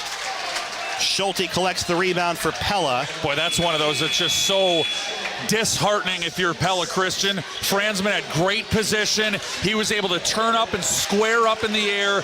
Good bank shot, just an unfriendly roll. You're listening to Pella versus Pella Christian basketball, powered by Bank Iowa on FM 92.1, KRLS Knoxville Pella, KRLS HD1 Knoxville Pella. The Dutch, it's been all of their control so far as they are up ahead of Pella Christian 21-8 here in the second matchup of the Tulip City Showdown renewed. Mullins to add to it. Yes. Harrison Mullins has back-to-back buckets for the Dutch, and that will force a Pella Motors timeout for the Eagles as they are trying to regain their footing. It is Pella pouring it on here in the first half. Let's check our Marion County Bank radio scoreboard as we've got some scores pouring in for the boys' games. Our score, Pella 24, Pella Christian 8, second quarter action.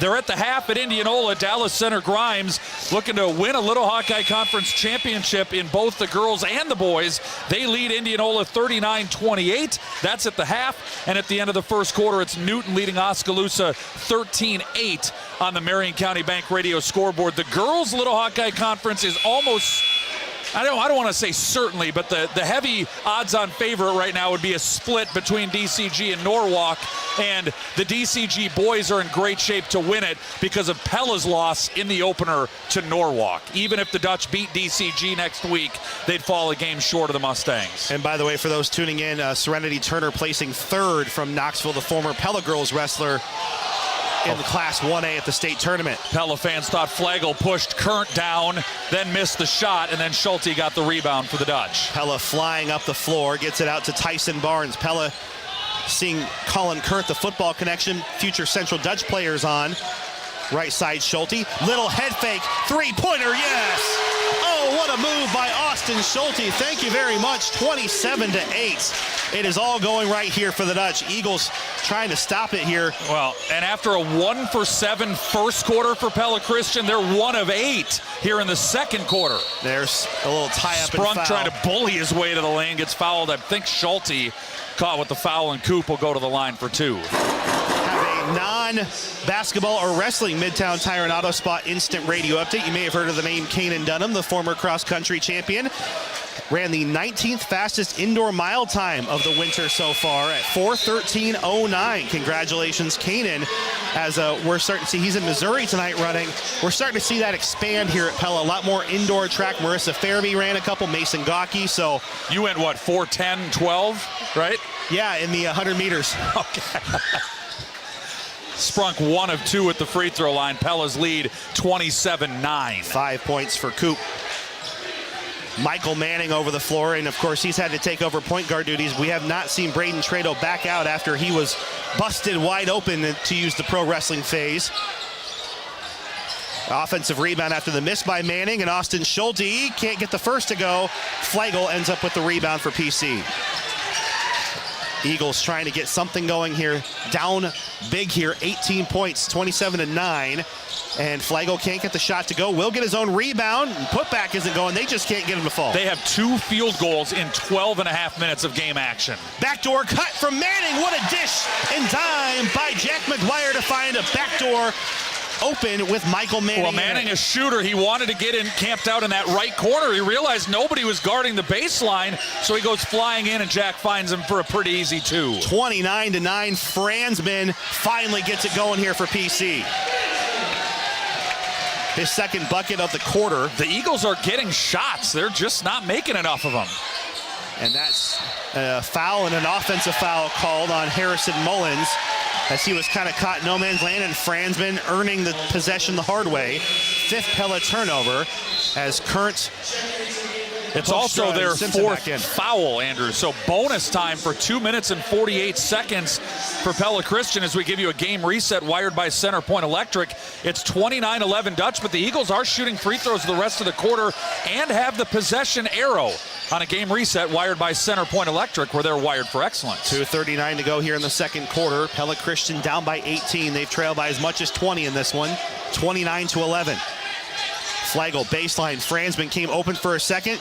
Couldn't get through the tough Dutch defense, but Sprunk able to get another offensive rebound. That is the 6th for PC. Yeah, they're just crushing them on the glass, and they're getting those, again, I keep saying it, but they're getting shots. They've just got to start making more of them to get their way back in this game. And there's a kick ball called on Van Weingarten. Yeah, Simpson was looking to get it into Jack McGuire. So I'm not sure what Trado's status is right now, but obviously Pella's a little bit shorter in their rotation than they have been in several weeks. Nate Warner's not dressed here tonight. He was serving cookies over in the line for Dollars for Scholars, and that one is just off of Flagel at the baseline. It nearly was a Pella turnover. 19 seconds to shoot, 2:05 on the game clock. Pella up by 16. 29-13. Colin Kern to inbound next to the extensive photography section down there. And there's another kickball.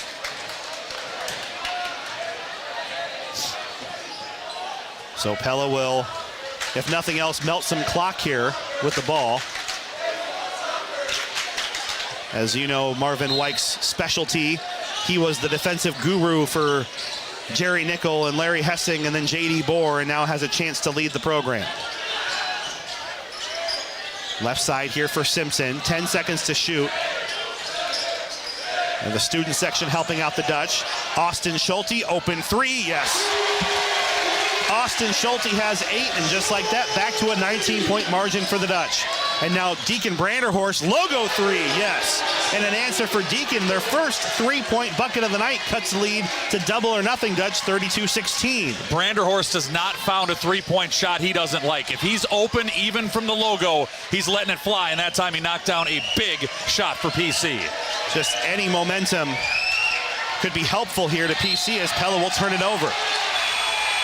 Coach, or rather Jack McGuire, was looking for a foul from the officiating crew and I think has set his piece. Oh, we got our sideline reporter in. Midtown Tire and Auto Spa instant radio update. Stitches are coming in for Mr. Trado, but he's hoping to return in the third quarter. Of course, halftime is extended with the Marion County Bank shootout as well. Cooper Sprunk adds to it, and it's now a 14-point game. Slowly but surely, the Eagles just hanging on here. Pella's led by as much as 20. There's another Dutch turnover. It's Fransman who started it. Branderhorst right at the half-court line, nearly got himself stuck straddling that one, but was able to get it up ahead. Here's Flagel, right side, no. Garner this time collects the rebound for Pella. So Pella with their 7th turnover.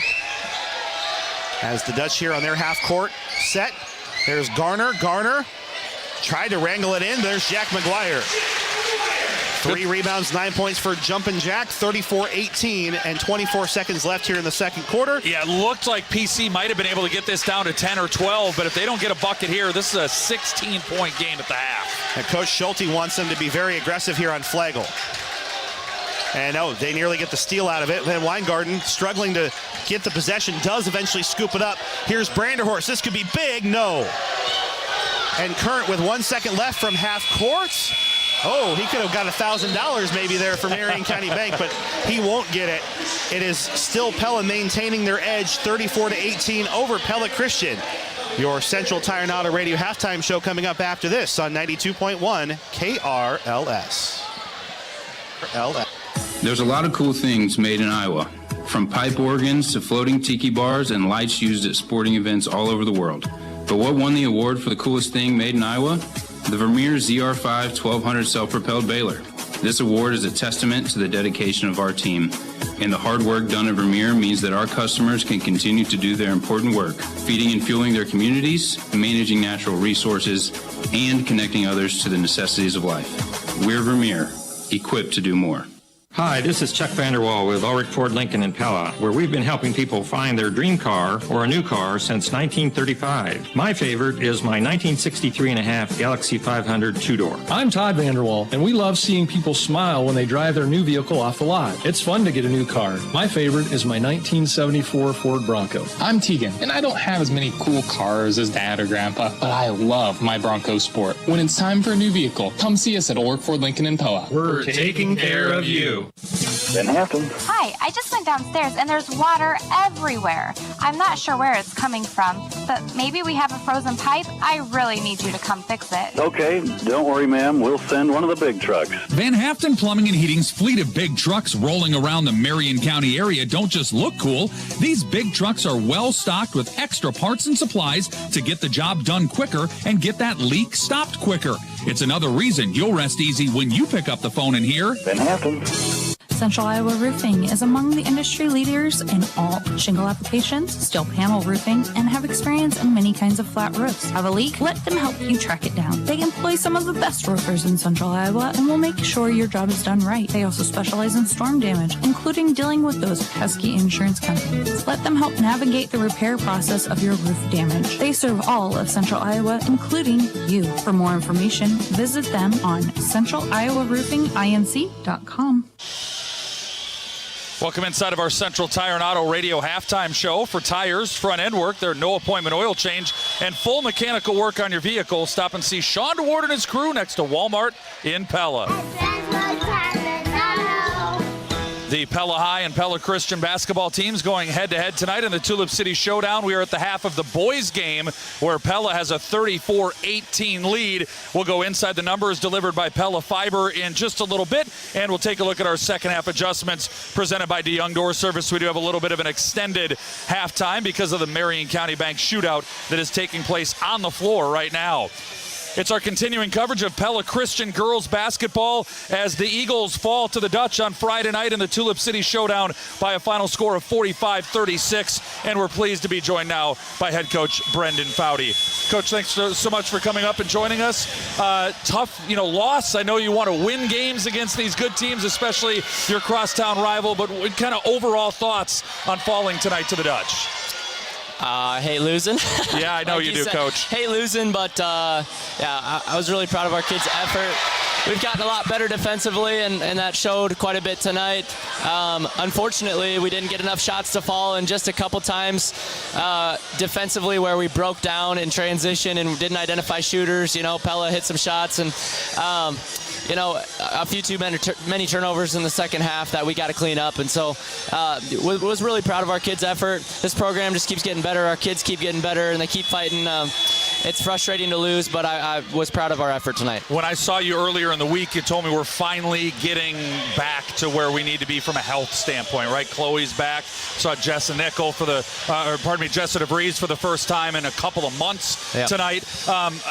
Where are we at with getting your team to kind of full strength and where you want them to be almost exactly 1 week out from the start of the postseason? Yeah, I mean, it's new every day, but we're just taking it one day at a time, Trevor. I don't really know that I can predict for you where we're going to be next week by the end of the week. We're just trying to do the right thing that we're told by athletic trainers and things like that throughout every day. Try to get as healthy as we can be. Obviously, we're trying to be strategic as we approach the postseason about how we handle, especially Jess's minutes, just to make sure that when we do go likely hit the road in the postseason, that we have her at full strength. Well, but it does have to be nice to at least know you've got some of the tools in your toolbox, even if they're not always fully available to you, but you got more to choose from. Yeah, it certainly helps. Jessa can spread the floor out for us, having Chloe Snyder and her on the floor at the same time. You get two really good shooters alongside Faith, who's shooting really well this year. Unfortunately, we haven't been shooting it well as of late, and in a game like today where, you get a few more of those shots to fall, and it comes down to the wire even more than it did. And so, we just keep giving our kids confidence that if we take the right shots, that they're going to start to fall. We've been talking a lot about shot selection, and I felt like for the most part today, our shot selection was really good.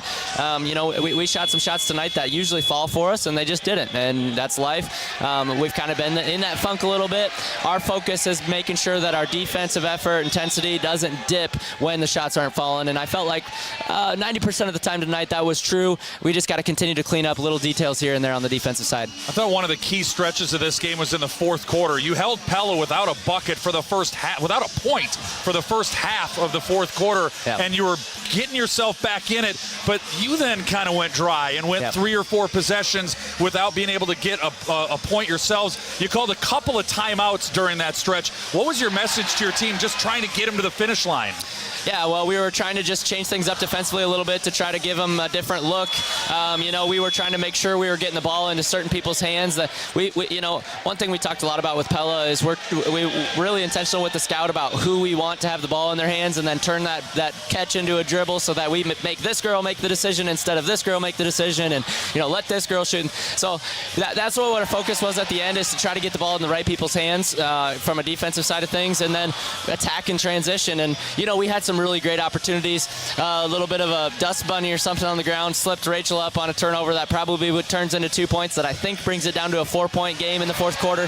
So it wasn't our night. Things didn't bounce our way, didn't go our way. Shots didn't fall that we're used to falling. But that doesn't discount the effort and just the character of our team tonight. We're visiting with Brendan Foudy, head coach of the Pella Christian girls basketball team. This interview is powered by Hy-Vee. The Eagles fell to the Dutch on Friday night 45-36. Let's just kind of quickly turn the page ahead to a very difficult finish, right? Pella tonight, DCG, Indianola to close out Little Hawkeye Conference play. DCG likely to tie for the conference title with Norwalk, unless you guys can have something to say about that on Tuesday night. Yep. But what do you think about a big challenge that awaits your team? Yeah, I'm excited about it. I'm always excited about it. And, it's always just trying to get our kids into the mindset to go compete. And I say that, I laugh when I say we're going to go knock DCG off, but that's our mindset. We want to go compete as hard as we can and go, give them our best shot. Obviously, we get to play them on our home court, so we're excited about that. It's a great opportunity for us to continue to clean up the things, especially in defensive transition. They've got good players all over the place, so we've got to be able to stop the ball in transition, get in the paint, but then also point and talk and match up and identify shooters and make sure they don't get any easy threes in transition. DCG is really good at that. So it's going to stress us, but that's a great opportunity for us to continue to prepare, because when we get down in the 2A stretch, there's going to be teams that have shooters on the floor, and we got to make sure we're ready to take them away from what they do best. Well, one thing, when you look at your closing stretch of the regular season, Pella, DCG, Indianola, and then you spin it forward to the postseason, like Colfax Mingo and then likely North Mahaska. Yeah. This is not meant to disrespect those teams, but Colfax Mingo and North Mahaska are not Pella, DCG, Indianola. Right. It's a little bit like when I was a kid, I'd play a video game on super hard mode. Yeah. So when you played it on a little easier mode, you're a little more successful. It feels like that for you guys. Yeah, and I think, we'll handle DCG, Indianola well. Our kids have high character, and that's going to be, we're going to compete hard. We're going to give it everything we have. The game that probably concerns me the most is Colfax, quite honestly, because, we should be able to take care of business, but you just want to make sure that the intensity is where it needs to be. Maybe you set some goals that are maybe a little different than what you would in a normal game.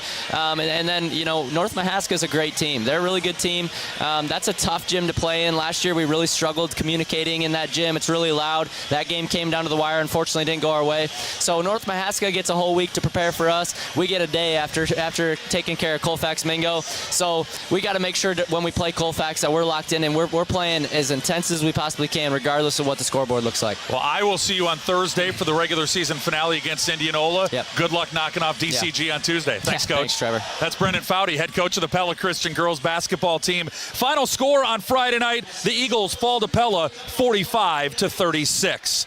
We're going to take a timeout. We're inside of our Central Tire and Auto Radio halftime show, and Andrew Schneider will rejoin me to talk about Pella's 34-18 halftime lead over the Eagle boys right after this.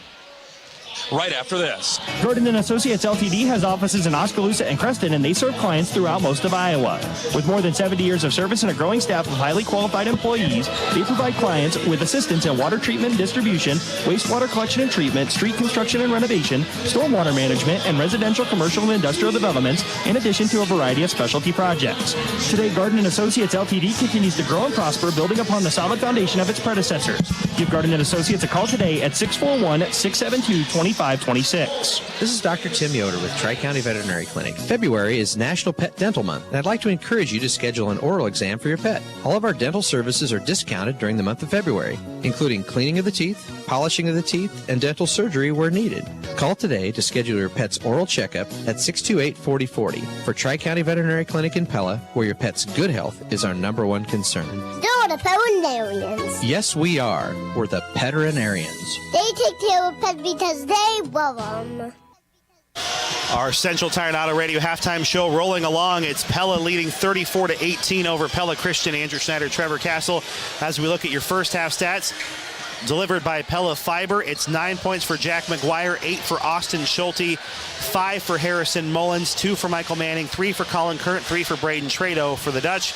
Cooper Sprunk with 9, Landon Franzman with 4, 3 for Deacon Branderhorst, 2 for Wyatt Snyder. We're tied at rebounding, 14 apiece, and Pella Christian is narrowly losing the turnover margin 8-7, but it's the shooting percentage I think that's done PC in here tonight. Yeah, rebounding close, turnovers close, shooting not close. The Dutch are shooting for the game 8 of 12 from 2 and 6 of 12 from 3. They're 14 of 24, 59% in the first half. Pella Christian 5 of 9 from 2, just 1 of 5 from 3. They are 6 of 24, 25% in the game. And that's inside the numbers delivered by Pella Fiber, where every home gets a gig. Join today at PellaFiber.com as we spin that forward to our second half adjustments, Andrew. I mean, it's simply that has to change or Pella Christian has no shot to come back and win this game. And I actually think it starts inside out. I think they need Landon Franzman and Cooper Sprunk are finding ways to get looks around the basket. A lot of offensive rebounding. If they can be effective inside, that might open up some better outside looks for the Eagles. Yeah, and most nights when you're trying to go kind of shot for shot with Pella, you've got to beat him from the perimeter at some point, or you've got to make a couple shots because Pella is going to get theirs more often than not. You've got to get some threes going and have an opportunity to expand the offense and maybe open things up even more than on the interior for your bigs.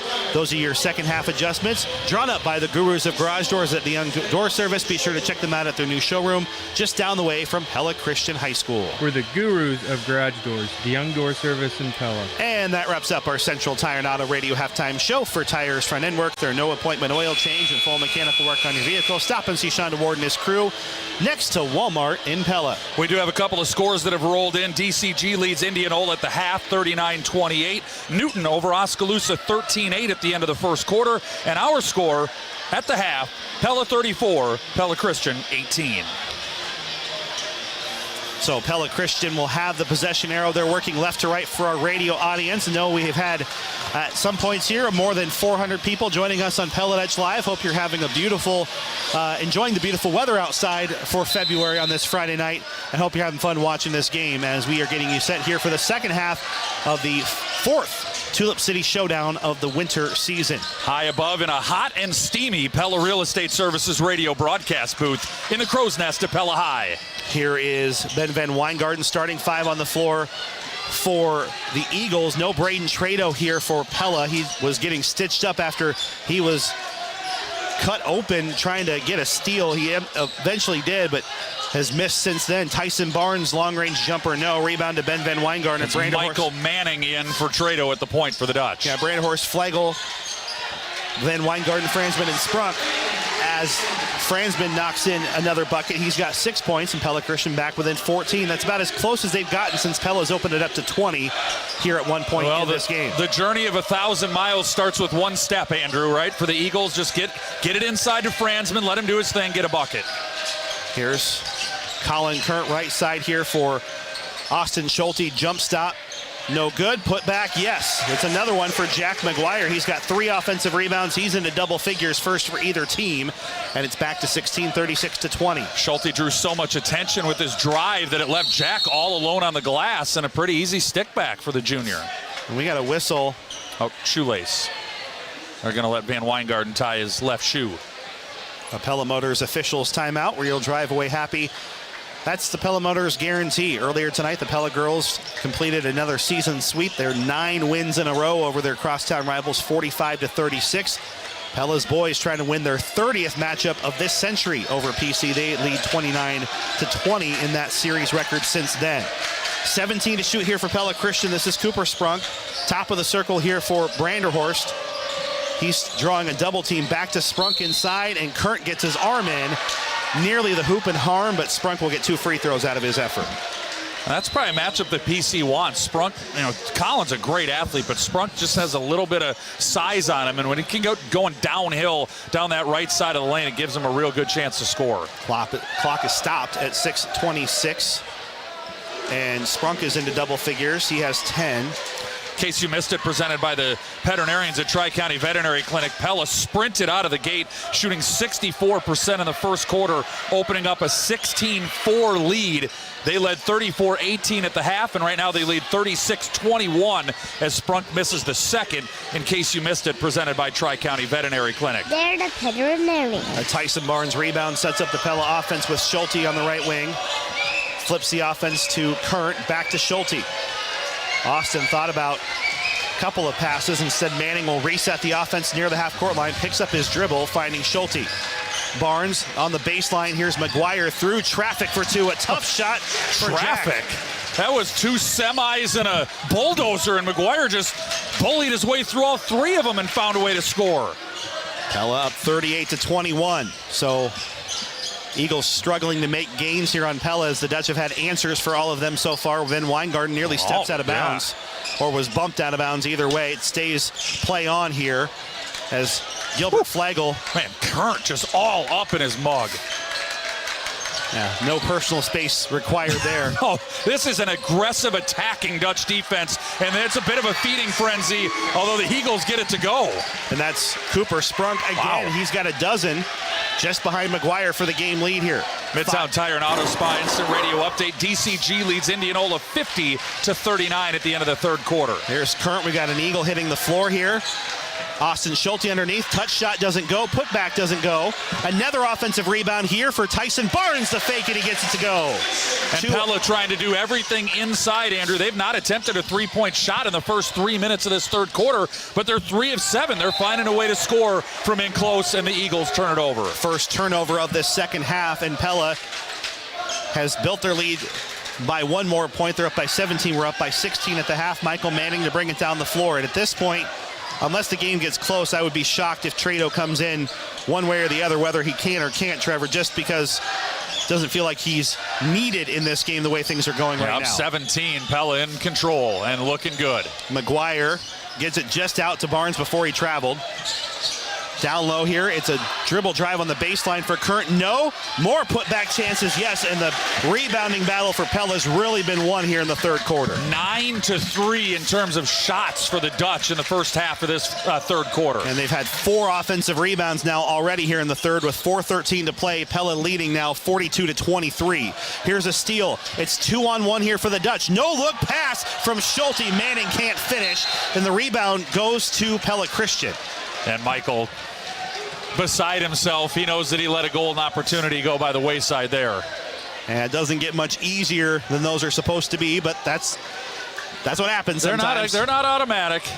17-11, by the way, Knoxville leads Albie at the end of the first quarter. The Panther boys, Knoxville and Clear Lake, the last 2 undefeated teams in Class 3A. And I don't know if those will change before the postseason. 3:47 to go here in the third. There's a whistle and a bump. The second foul called of the night on Jack McGuire. I believe both 16-0 this season. And it's always interesting to see those and watch those undefeated teams. Obviously, Pella could not hang with Knoxville in that first matchup back, first game out of break. But the one thing you always worry about with the postseason with those teams is the strength of schedule. Sure. Obviously, Pella's played some juggernauts. The best team Knoxville has played is Pella this year. I mean, it would be easy to say, hey, Knoxville plays in the South Central Conference. That's not nearly the league that the Little Hawkeye Conference is. But if I'm Knoxville, I'm saying, hey, I whooped Pella. Oh, you're right. I absolutely took the Dutch behind the woodshed and gave them a beating of a lifetime. I don't want to hear anything about it, you know? Fair. If you want another shot, come and get it. Well, and I think Pella would take that opportunity, that's for sure. 42-25. We'll see how the brackets play out there. In the meantime, the Eagles are able to get a little momentum going here. A 17-point deficit here for PC and a Pella Motors timeout. So both teams resetting here a little bit, and we're back to basically where we were at the half. Interesting to me, Andrew, that the Dutch shot 12 three-pointers in the first half. They were 6 of 12, so very effective as well.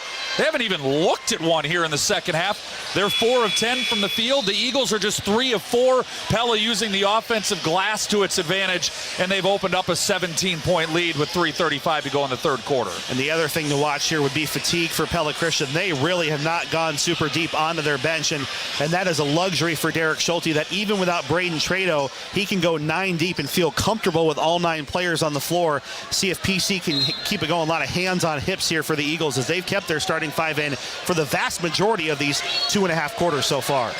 Double team trap here. Coach Van Wyk trying to draw something up, and we've got contact as hitting the deck is Jack McGuire. So PC tried that little double team trap at the half court. Pella got it through to McGuire, who then tried to go through another double team behind it, and it's a foul called on Cooper Sprunk. When you watch Simpson, he's so good about wiggling his way through those double teams. He does a little push dribble through and then kind of angles his body to get through. He's really good about beating those double teams as McGuire draws another PC foul. Oh, well, and we do have a return, and the jersey number is different.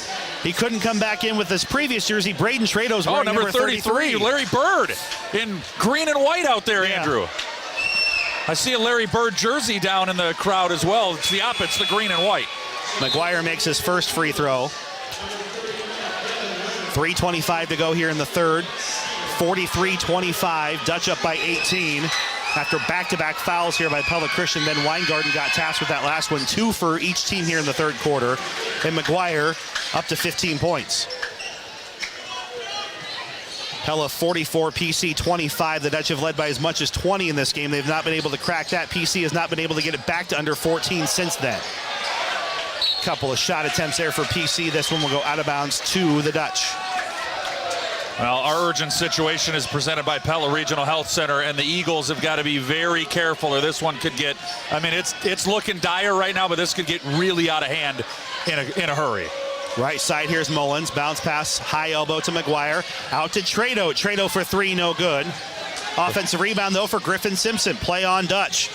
And then that will hit off the foot of a PC player. Wasn't called a kick. He wasn't moving, so... And play on again, Dutch. 25 They're only seconds supposed to call a kick if the player tries to kick the ball, not if it just hits their foot.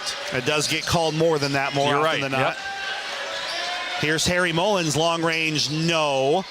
Rebound is tipped out of bounds to Pella Christian. Our urgent situation presented by Pella Regional Health Center. If you need urgent health care today, be seen today at Pella Regional's walk-in clinics in Pella, Knoxville, or Ottumwa. Visit PellaHealth.org for hours and wait times.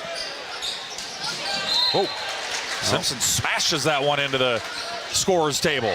Got those nifty backboards there, those boards there underneath the scorer's table.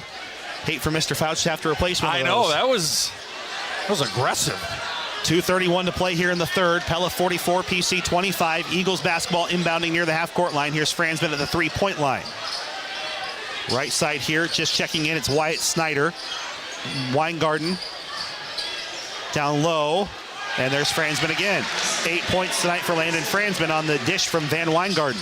Eagles have it 4 of 6 shooting in this third quarter, and a lot of it from in close. They just aren't getting enough shots off. And Pella here taking a lot of time off this one already. Mullins tries it again from downtown, yes. And every time the Eagles try to get an inch, the Pella yanks that rope right back. They're back up by 20, their largest lead, matching it here, 47-27 over the Eagles.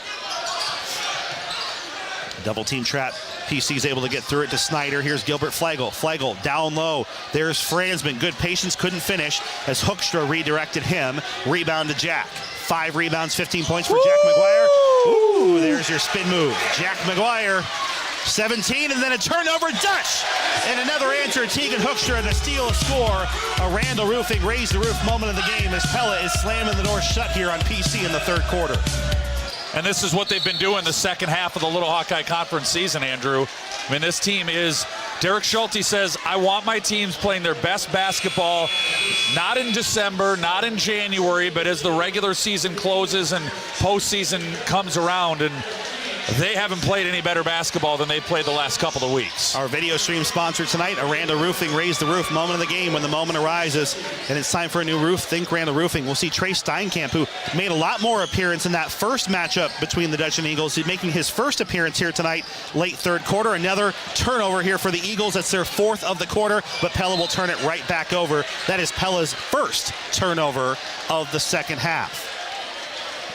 Pella 51, Pella Christian 27. That's our game reset, wired by Centerpoint Electric. 1:04 to go in the third quarter. Centerpoint Electric is wired for excellence. And Steinkamp throws it away again. Here's Schulte, has it poked out from behind off of Schulte, and Steinkamp, turnover. Good hands by Trey.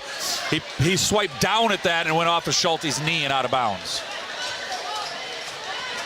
So Steinkamp's got a lot of growth to do from a physical standpoint, just a freshman, but he's a coach's kid. He's a smart player, and he's going to make the right play a lot of times. Well, Griffin Simpson called with a quick grab here, and that puts PC in the bonus in the final 55 seconds.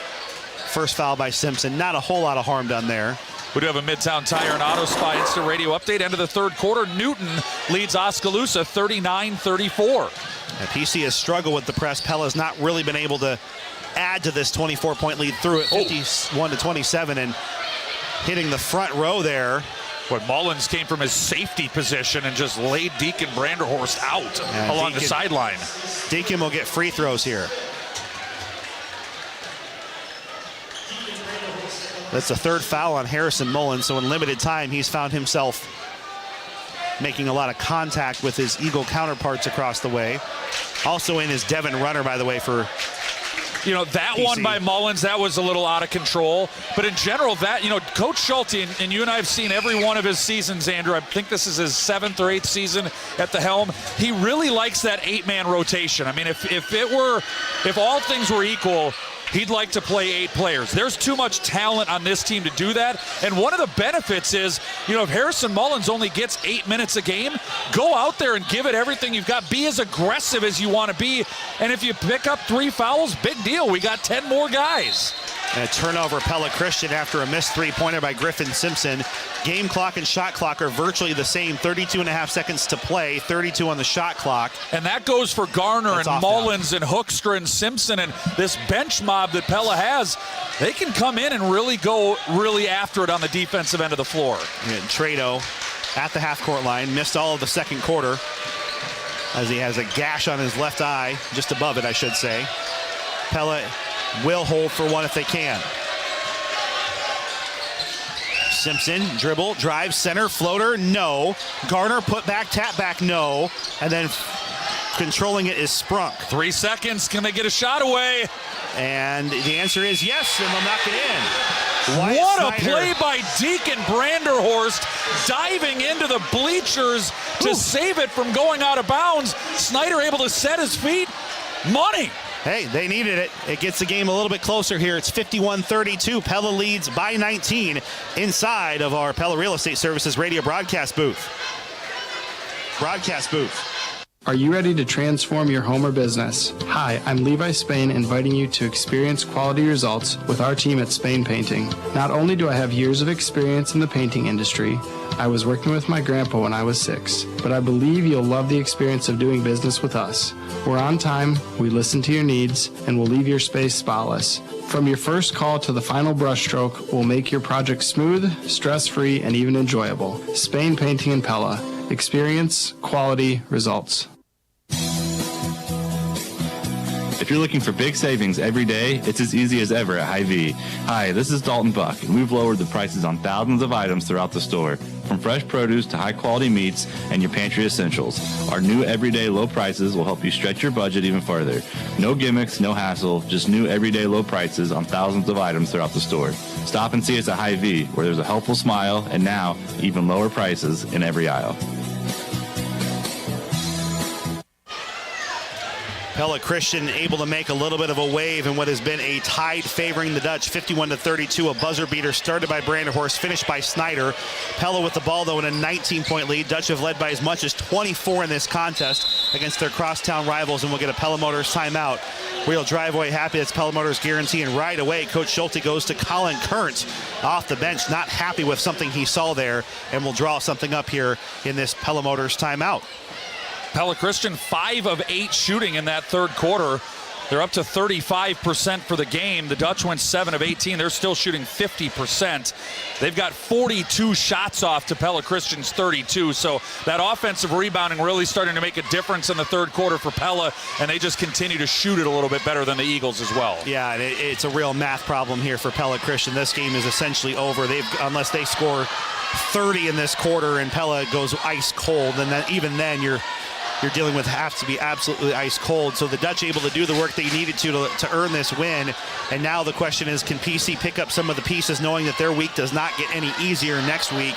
And for Pella, they've got 3 coming up, and I know we'll talk about the road ahead in a little bit, presented by Integrity Comfort Solutions. But this is a pivotal stretch for PC to build some kind of momentum, right? Even if they don't come away with a win here tonight, can they have a good quality fourth quarter just mentally to get themselves ready for 2 tough ones next week?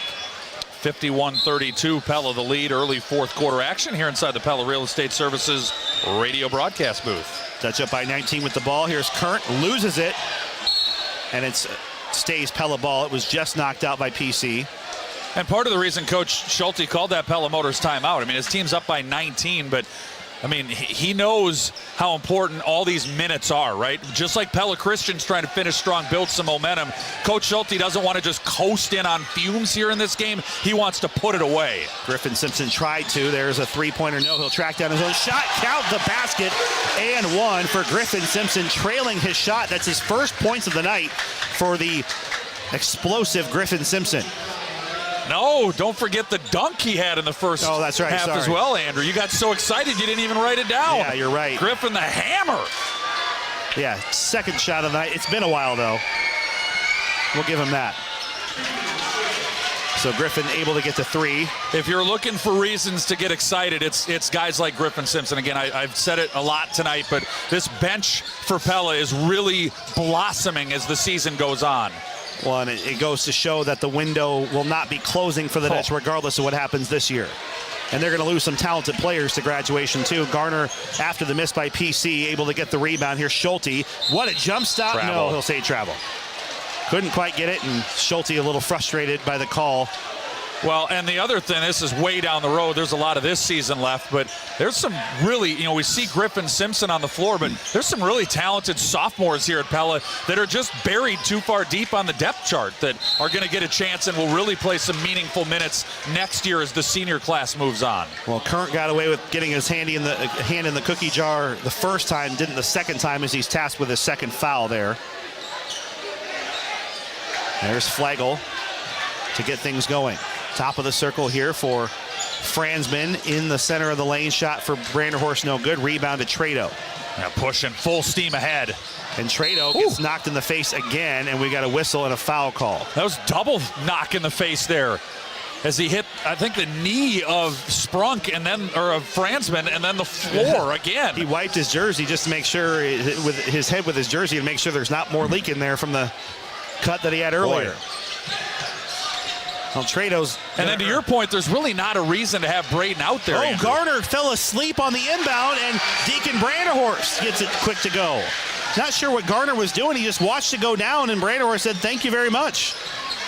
Bounce pass down to Garner. He'll try to make up for it. He will. A little bully ball inside. Good pass by Griffin, and Garner well positioned, went up strong. Pella 56, Pella Christian 34, 6:20 to play here in the fourth quarter. It has been all Dutch from the get-go. That one's knocked up by Garner. He'll end up getting the steal. 3-on-1. And Garner took it himself. And a foul, and Fransman looking for the jump ball call and won't get it. But one of the differences in this game, Andrew, who's always open, presented by Anytime Fitness, it was the open shooting for Pella in that first half. They did a really nice job, dribble, penetrate, and kick. Had some wide open shooters, knocked down 6 first half three-pointers en route to building a 34-18 lead. Right now they lead 56-34. Who's always open, presented by Anytime Fitness, the 24/7 gym that fits your lifestyle, your fitness, your way. Anytime Fitness. That's 4 fouls on Fransman, so he'll retreat to the sideline here next to head coach Marvin Wyke. Garner won't get the second one to go either. Sprunk his 5th rebound. He's got 12 points on top of that. Pella 56, PC 34. Dutch have led by as much as 24 in this game, have led by double figures comfortably since about halfway through the second quarter. Another Dutch turnover forced. 5 on 4. Current for 3, no. Rebound tapped around. Eventually, Gilbert Flegel gets it. And after that hot start, 6 of 12 in the first half, just 1 of 6 in the second, as Flegel, parting of the White Seas, wide open down the left side of the lane for an easy Eagle layup. And then Marv Van Wyk wants a Pella Motors timeout with Pella Christian down 20. It's a full timeout. We'll take it as well here inside the Pella Real Estate Services radio broadcast booth. 5636 Pella here at Pella Dutch Live in KRLS. At Kinetic Edge, our vision is to create communities of healthy, happy, and hope-filled people. Kinetic Edge is a locally owned business with Christian foundations. We are accepting new patients with or without a doctor's referral at any of our locations. Kinetic Edge has clinics located in Pella, Newton, Oskaloosa, Albia, Centerville, Colfax, Des Moines, and Ames. Find out more at kineticedgept.com. As Pella Community Schools is preparing everyone to learn, lead, and achieve, band director Damian Place appreciates that there's an expectation of excellence that exists. I think that sometimes we maybe lose sight of that. It's hard to establish an expectation for excellence, and it can take a long time to establish the idea that what we do every day is going to be excellent. Preparing everyone to learn, lead, and achieve. Pella Community Schools. Pella! Live inside our Pella Real Estate Services radio broadcast booth. Dutch up by 20, 56-36 on Pella Christian. This Tulip City showdown has been all green and white so far, and Michael Manning adds to it with a three-point basket. Hey, Midtown Tire and Auto Spa instant radio update. Knoxville getting a game from Albia. It's 30-25 Panthers at the half as they try to stay unbeaten. Here's a steal for Austin Schulte. He's all by himself. His shot was blocked. Good job by Wyatt Snyder, but Pella just too many numbers, able to get the putback anyway. Barnes his 5th rebound of the night after the block by Wyatt Snyder. Now Current pokes it away. Manning and Current 2-on-1. Current layup good.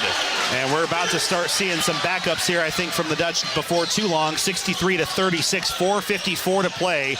Pella has just been too much here tonight. The best way I can put it's like a rabid pack of dogs on defense for Pella. They are thirsty and hungry and feasting. Another one and done here for PC.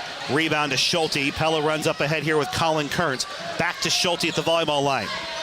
Dutch lead by 27, 63-36, 4.5 to play. This has got to be the most lopsided Pella PC matchup in a long time. Right side, here's McGuire. And we've called some double overtime games in this gym between the teams. It often finds a way to sneak its way under 10 points at some point. That's not happening tonight.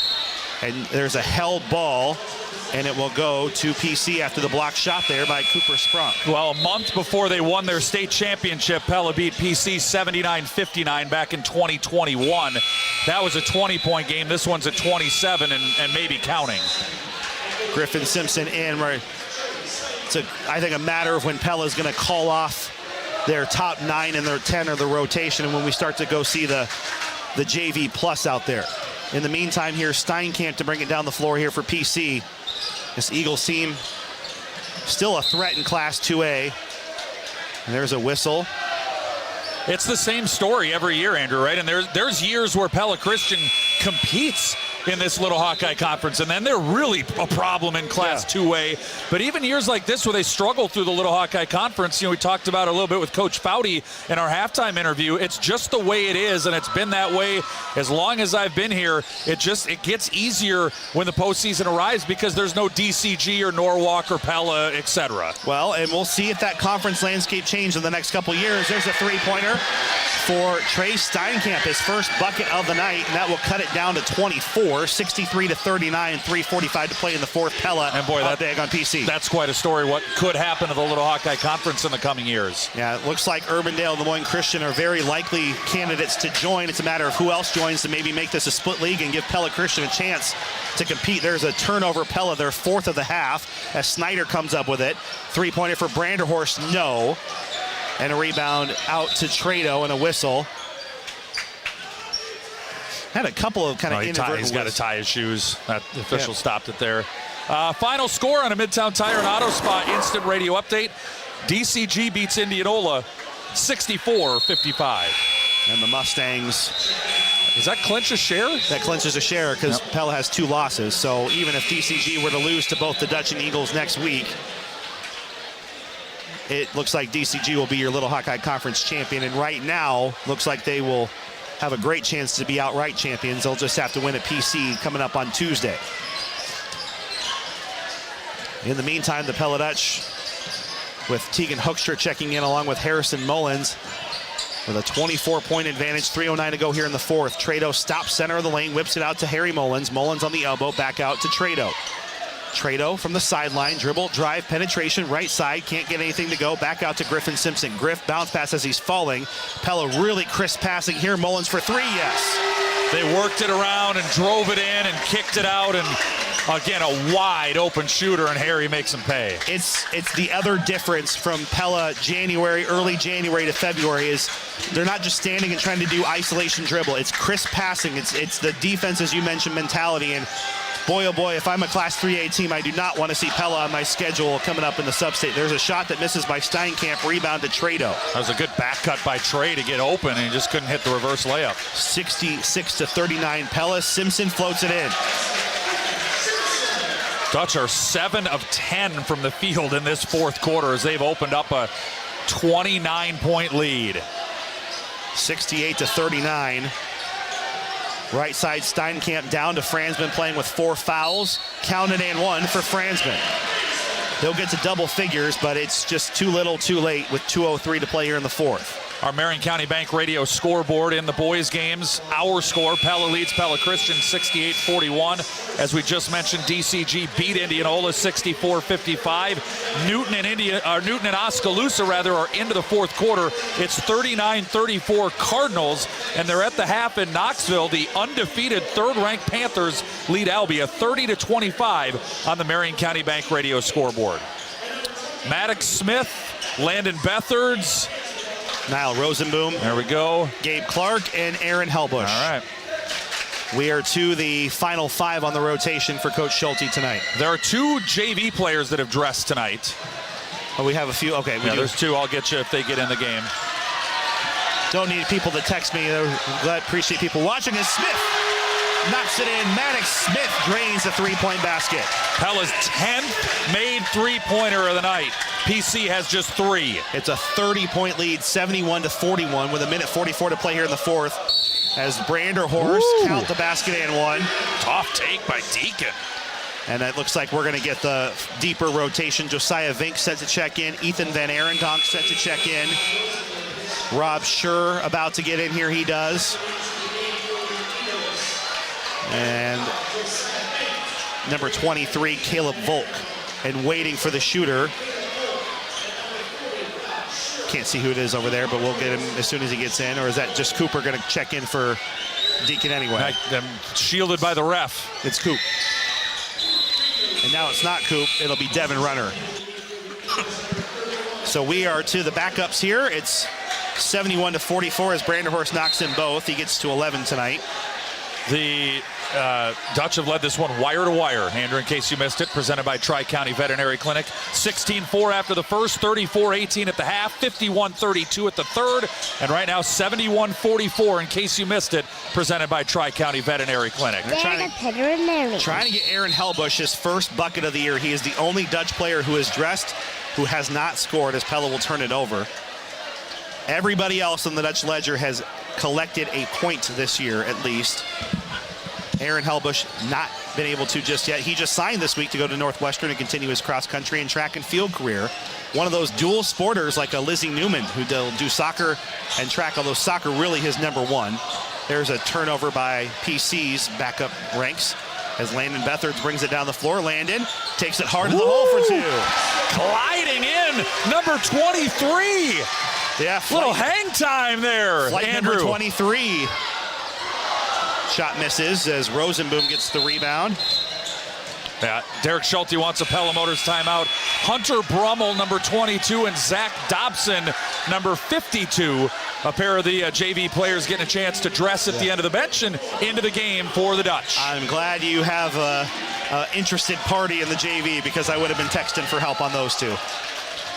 49 seconds remaining in regulation. It is Pella up 73-44 over PC. Aaron Helbush. Here we go. No, too unselfish, and he throws it away. Really too unselfish on the turnover. Agreed. I'm shooting that one, Andrew. Haven't scored all year. You're running out of chances. Here's Clark. Clark up ahead. Brummel has it. And then he's tied up with. Yep. Got it. Keeps it with Pella with 29 seconds remaining. I'm going to tell you what, you better get your finger ready on that button if one of these guys hits a three-pointer here, Andrew, because this student section below us is going to go bonkers. Oh, turnover Pella, so. And they may not get another chance as Sure is down here on this side of the floor. For PC, everybody has scored for the Eagles this year. Right side three on the way, no good. Rebound here for Pella, it's Brummel. Here's Clark. Clark in the corner for three, no. Offensive rebound and foul shots coming. Big Zach Dobson getting on the offensive glass, getting dirty down there and going to the line for his troubles. 8 seconds remaining, and I imagine Aaron Helbush will have to wait another night to try and track down his first varsity bucket of the year. Deep breath in, no. 8 seconds remaining. Pella 73, Pella Christian 44. The last time the Pella PC margin was over 30 was in 2015, 84-45. And Dobson makes the second, much to the enjoyment of the Dutch student section. Ethan Van Arendonk at half court. Very good soccer player. Right wing three, no. And that'll take us to the end of this ball game. Complete domination in the second matchup of the Tulip City Showdown. Pella 74, Pella Christian 44. Post-game coverage coming up right after this on Pella Dutch Live and 92.1 KRLS.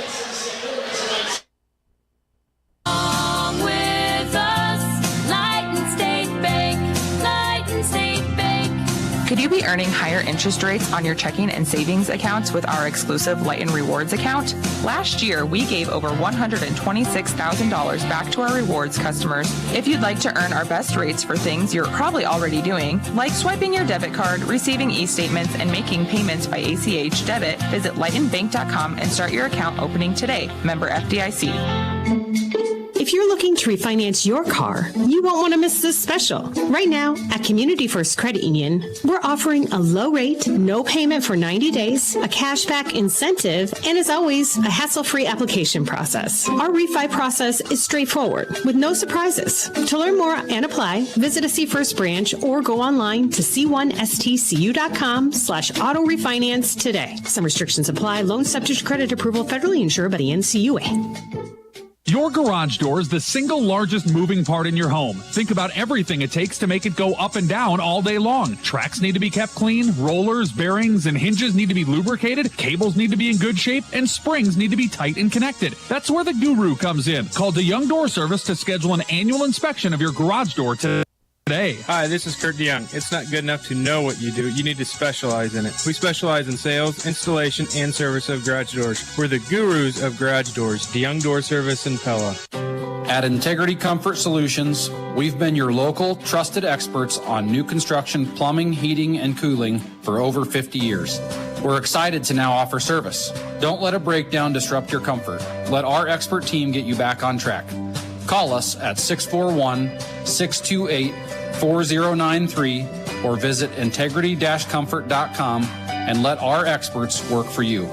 Integrity Comfort Solutions. Let's get comfortable.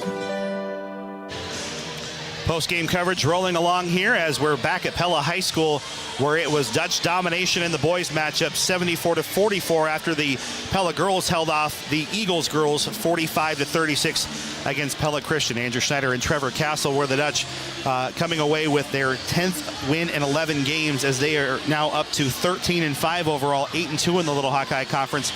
Pella Christian 8-11, down to 2-8 in league play. Let's check in on your final stats presented by the Reduff Agency. Jack McGuire, 17 points to lead the way for the Dutch, 11 points for Harrison Mullins, 8 for Austin Schulte, 6 for Griffin Simpson. Another fairly balanced night beyond that as well. 3 Eagles players in double figures. Cooper Sprunk with 12, Deacon Branderhorst with 11, and Landon Franzman with 10. Did not get the rebounds counted just yet, but turnover-wise, it was the Dutch all over it with just 12 in the night, 11 with their starters in to 21 for PC. The Eagles started to really lose the handle on the basketball in that second half, and shooting percentage on top of that just made it impossible for the Eagles tonight. Well, Pella shoots 55% for the game. From 2-point range, 20 of 33. They shot 61% from inside the arc and a blistering 45% from outside the arc, 10 of 22. Overall, 30 of 55 for 55%. For Pella Christian, they were 13 of 34 from inside the arc. That's 38%. They were 3 of 10 from 3 at 30%. For the game, 16 of 44, 36%. So Pella shot 6 more shots, and they made 14 more shots. I mean, in a 30-point game, there's the story right there, is the shooting ability of the Dutch. And, they shot well from outside, but a lot of point-blank shots, a lot of good offensive rebounding to get easy buckets for Pella. Your final stats presented by the Reduff Agency. Let Chad, Lance, or Larry examine your stats and customize an insurance plan for you. The Reduff Agency is providing complete courteous service to the Pella area for nearly 100 years. That gets us to our McCall Monument monumental play and player of the game. And, stretch-wise for the Dutch, it was really that second quarter where they turned things on even more. Got that 16-4 lead early and then kind of just built it up to 20. And then that real big stretch there near the end of the third quarter into the fourth, Trevor, where the steals and the turnovers were happening. It was just that snowball going down the hill and gaining momentum just over the course of the night. Eagles had a couple of counter punches here and there, a couple big shots here and there, but it was just overwhelming for Pella Christian as they were pushing up on that Pella hill rolling down. Yeah, there's no one play that turned the tide in this game. The most exciting play was the Griffin Simpson breakaway, hammer dunk that he threw down. But yeah, you're right. This was a slow, methodical, this is a technical knockout, right? If we want to go to boxing terms, Braden Trado certainly took one to the side of the face, but this was just, jabs and, then a left cross. And hey, we went the full 12 rounds, but there was no doubt who won the fight. Pella in a big way. And it's just another statement for the Dutch in the sense of where this team is headed. I don't remember a Pella team that has turned things around the way they have. Not to say that other teams haven't been good or bad, but it really looked bad after that Knoxville game, right?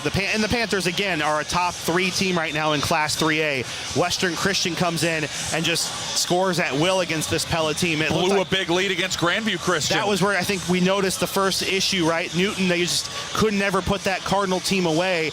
It was a really rough 5 or 6 games of like, is Pella going to get to the state tournament? Are they going to get out of the first round of the playoffs? And then all of a sudden, they really reset themselves slowly but surely. It was that Oskaloosa game where they finally were like, okay, let's have fun playing basketball. Beat PC by 6 that first matchup, and ever since then, it is, again, methodical. This team has added a wrinkle after wrinkle. They are 10 deep.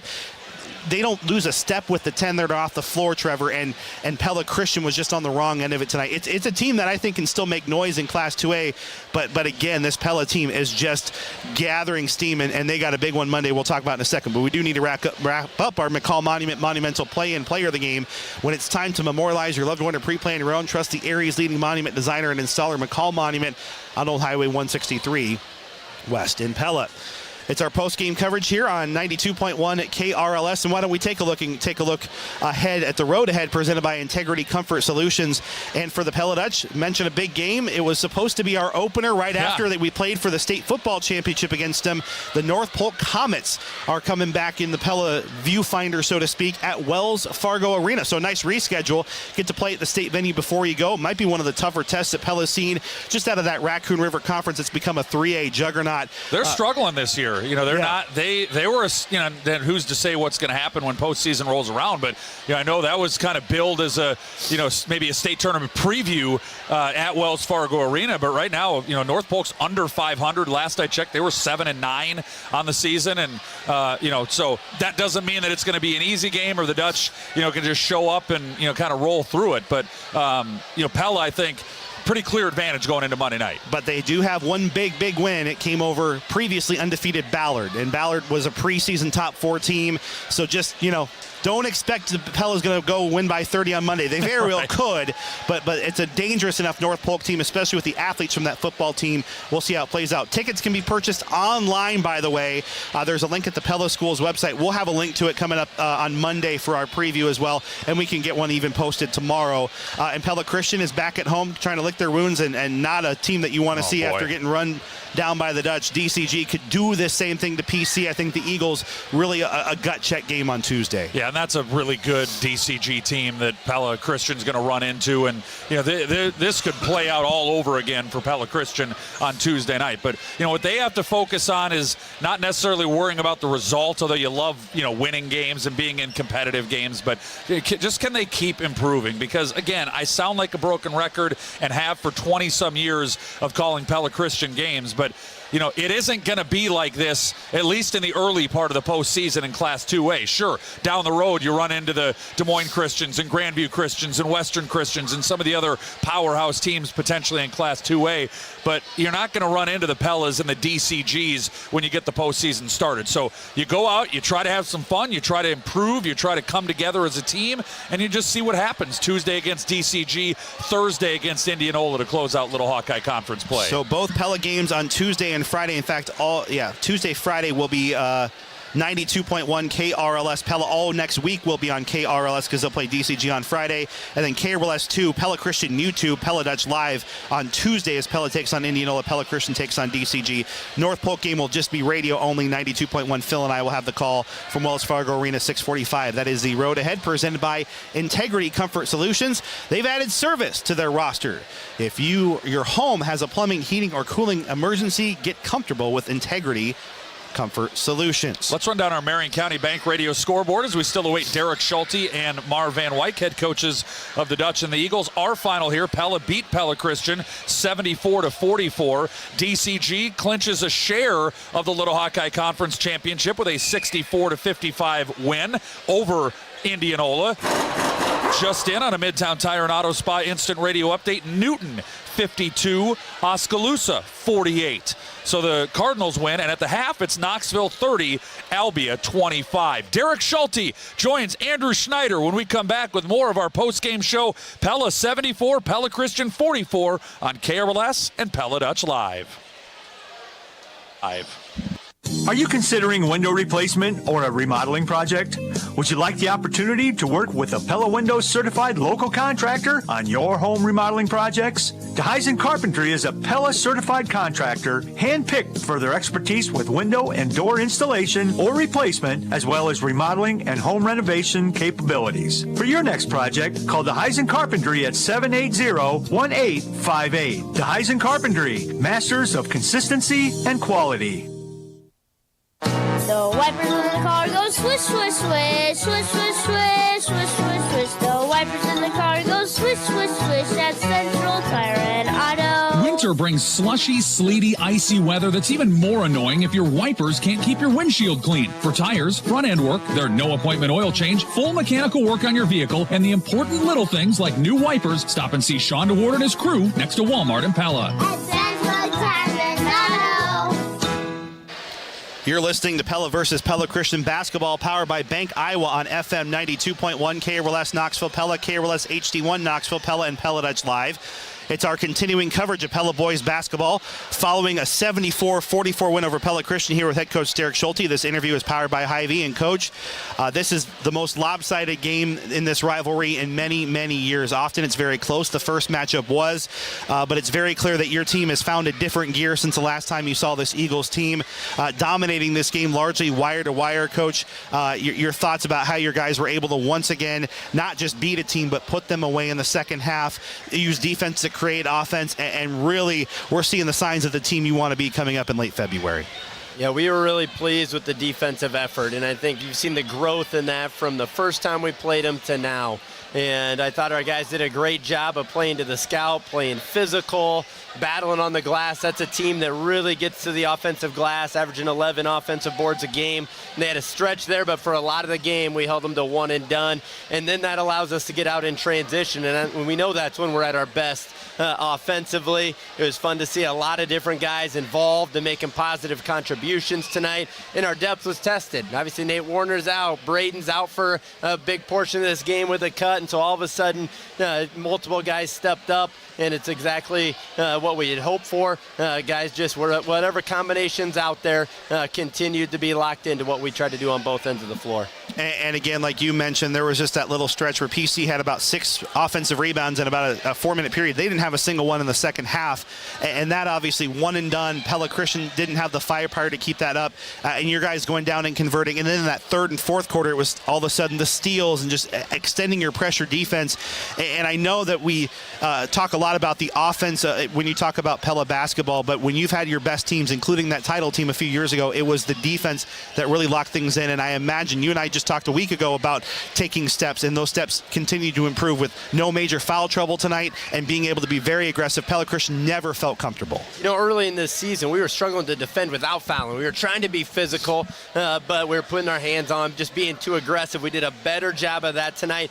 And then I think a big part of our defense is trying to eventually force teams into a few turnovers. And we were able to do that, convert. It complements our pace on the offensive end. But maybe what I was most proud of is just when it was in the half court, and sometimes it was just a battle in there, and our guys were willing to stay in that fight defensively and really try to make it hard on them because they got some good length and some advantages there, and just tried to make them hit tough twos.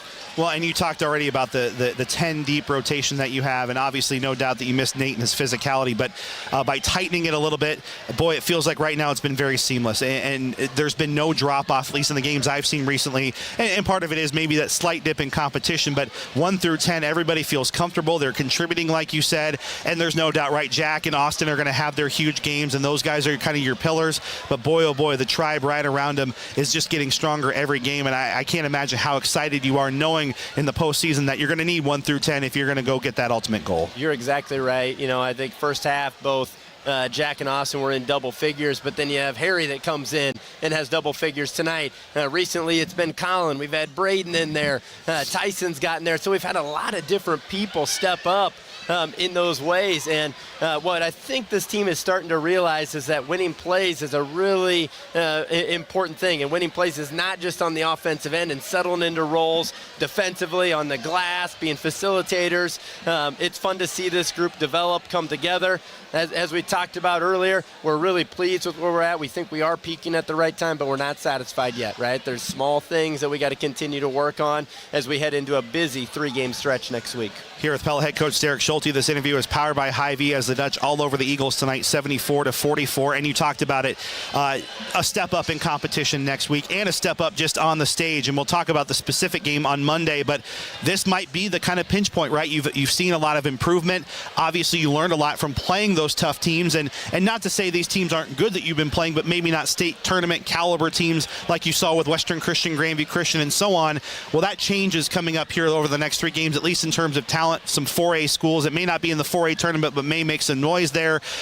This is probably the real measuring stick coming up this week. You know, Monday is, I think twofold. We got to schedule this game at Wells Fargo. One, we hope it's a great experience for all levels in our program. We got 9th grade, JV, and varsity, and that was a big piece. Is that just opportunity for all of our kids to play on that stage, on that floor is fun. And then obviously you do hope it's a prep piece, right? It's opportunity to get experience in a unique environment, and so we look forward to that. And then we know, hey, senior night on Tuesday, Indianola. Our seniors have been terrific this year, and it hasn't always been easy as you look back early, but they've done a great job leading by example, staying with the idea of let's just keep getting better, and there's better days ahead, and now we've gotten there. And then Friday at DCG, and as you said, both Indianola and DCG, 4A schools, both talented, should be a fun week. And both matchups were really close just a little bit ago there too, and this gets to even a little bit of a bigger question. We always check in on that, and you're in the rankings at number 9. fine. I'm not sure what the upward mobility is there. You'll probably be somewhere in that 7 to 10 range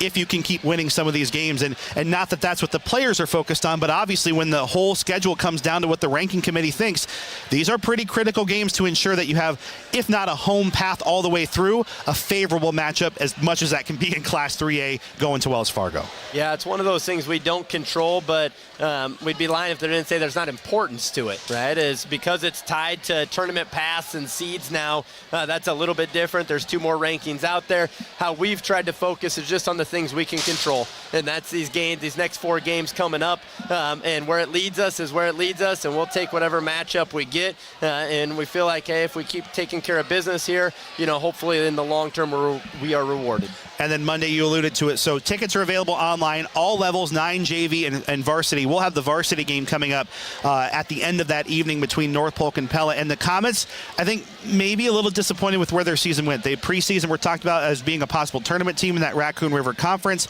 have kind of struggled is a strong word. They're about a 500 team in that really tough league, but just a little bit ago, they beat an undefeated Ballard team. So it's not a team that you can certainly walk over, and one may be starting to find their stride a little bit. Nothing for granted on Monday, and maybe one of your last, in fact, probably your last major Class 3A test coming up Monday at Wells Fargo Arena. Yeah, it should be fun. Good program. We know the athletes they have, obviously, as we met them in the football championship. And so it'll be a battle there. You're right. There's been some up and down moments for them. But when they're playing well, they're really good, as obviously they had beaten an undefeated #1 Ballard team at that time. And so that's a fun test for us, as we haven't had as much crossover in the Raccoon River as maybe some years. And so it gives us a measuring stick as we start getting into tournament of where we're at. It should be a whole lot of fun. Again, tickets are available online. We will have coverage of the varsity game at approximately 6:45 from Wells Fargo Arena Monday night on 92.1 KRLS. It's Pella head coach Derek Schulte following a 74-44 win over Pella Christian. This interview powered by Hy-Vee. Coach, appreciate your time, and we'll see you Monday for hopefully a state tournament preview. Thank you. Thank you very much. Appreciate it. And we'll continue our post-game coverage coming up after this, live on 92.1 KRLS and Pella Dutch Live. This is our post-game coverage here on the One to Count On for today's local sports coverage. As we are checking in on all the above, do want to mention, of course, that there's all sorts of fun going on with the state wrestling tournament. So the girls tonight, Serenity Turner of Knoxville ends up making her way to the podium in 3rd place. And then Sierra Becker of Indianola winning the state championship earlier tonight as well. We'll have state duels coverage coming up tomorrow. Andrew Swadner opening with Bettendorf and Indianola, as we are, I'm not sure if we're going to see Coach Van Wyk or not tonight here, but obviously as we're here in our coverage, Trevor, it's a bit of a struggle for Pella and or for Pella Christian tonight. It's disappointing because it's a big rivalry game, and certainly as we look ahead here towards the turn point of this season, it's going to be a tough one for PC to rebound from. But the beauty of it is they've got Class 2A opponents coming here in about a week and a half, and it's just no fun to get beat by 30, right? Especially by Pella. You can try to spin it in whatever way you want, but when you get beat 74-44, it's not a lot of fun. And I will talk to Marv Van Wyk about just that. He is making his way up, and we're going to take our final timeout. We'll come back and talk with Coach Van Wyk and then wrap things up. Pella with the sweep tonight, 45-36 in the girls' game and 74-44 in the boys' game here on KRLS and Pella Dutch Live. Pella Dutch Live. If you're tired of eating at the same places, discover Elmhurst Grill, Oskaloosa's exclusive dining destination. The culinary design menu offers a feast for every palate. From crisp, fresh salads and mouth-watering burgers to savory pastas and perfectly grilled steaks. Plus, enjoy chef-crafted specials and seasonal favorites that keep every visit exciting. Overlooking the Oskaloosa Public Golf Course, serene trees, and a picturesque pond. Elmhurst Grill, where flavor meets ambiance. A new year is here, and at Marion County Bank, we're kicking it off by challenging you to shop local. Every dollar spent at a local business helps to build the communities we all love. Together, we can make a difference. Hi, I'm Brian Hoosier from Marion County Bank. I shop local because another word for local is home, and I want to support the place that I call home. Join Marion County Bank in supporting local businesses. Learn more at marioncountybank.com. Equal housing lender, member FDIC. Hi, this is Zach with Midtown Tire and Pella. We know that nobody enjoys waiting around while we service your vehicle. That's why we offer free pickup and delivery, plus a courtesy vehicle if you need to stay on the go. Our waiting room is nice and all, but really, why wait around if you don't have to, even if it's just 30 minutes? We're family owned and operated and are the only full-service tire shop in Pella, offering roadside and on-the-farm service, plus brake repair, suspension, and we're front-end and alignment specialists. Stop by and see us today at 109 East Oskaloosa Street in Pella. It's our continuing coverage of Pella Christian boys basketball as we're joined now by Mar Van Wyk Friday night following a 74-44 loss for the Eagles in their crosstown rivalry matchup with Pella. Coach, thanks for coming up and chatting with us. As I just mentioned to Andrew, it's no fun to lose by 30, right? And I'm sure we could try to spin it in a number of different ways, but the bottom line is Pella 74, Pella Christian 44. What was the message as you talked to your guys in the locker room after this one? Probably not fit for the radio. Okay. So I told them that if I was a casual observer watching that game, I would just say that the white team just wanted it more than the black team. And that hurts to say that, and it hurts me to relay that to them because I love them. I love them to death. They work hard every day, and I give them credit for that. But we've got to find a way to be more together, more mentally tough, more physically tough when it comes to that, and just get better in those ways. And credit to Pella, they did everything right. It seemed like everything they put up went in, and every ball that came down they got. And I know that just doesn't happen by accident, but our guys need to understand why those things were happening to them, and some of that was, I can't say it was just pure effort, but some of it was just being tough, just being tougher, and we've worked on that all year long, and that's why it's so frustrating to get physically beaten like that. And I've been doing this a long time, and I've seen a lot of games and coached a lot of games, and it's never easy to lose a game, and it's especially not easy to lose a game where you just got physically dominated. And again, that hurts to say. We have a proud program, and I'm proud of my guys on a daily basis, but this one hurts a lot, to be honest. Isn't a characteristic of love being able to tell somebody what they need to hear sometimes, right? And then how does your team respond to that, I guess, is what we'll find out, isn't it? Right. And you know what? It's I've been accused of tough love a lot, but they responded a lot better than they have in the past, at least in the locker room, because I've challenged them after some disappointing games before, and there was silence from them. And tonight there was a lot of conversation. So that's a plus. That made me feel like, hey, these guys at least understand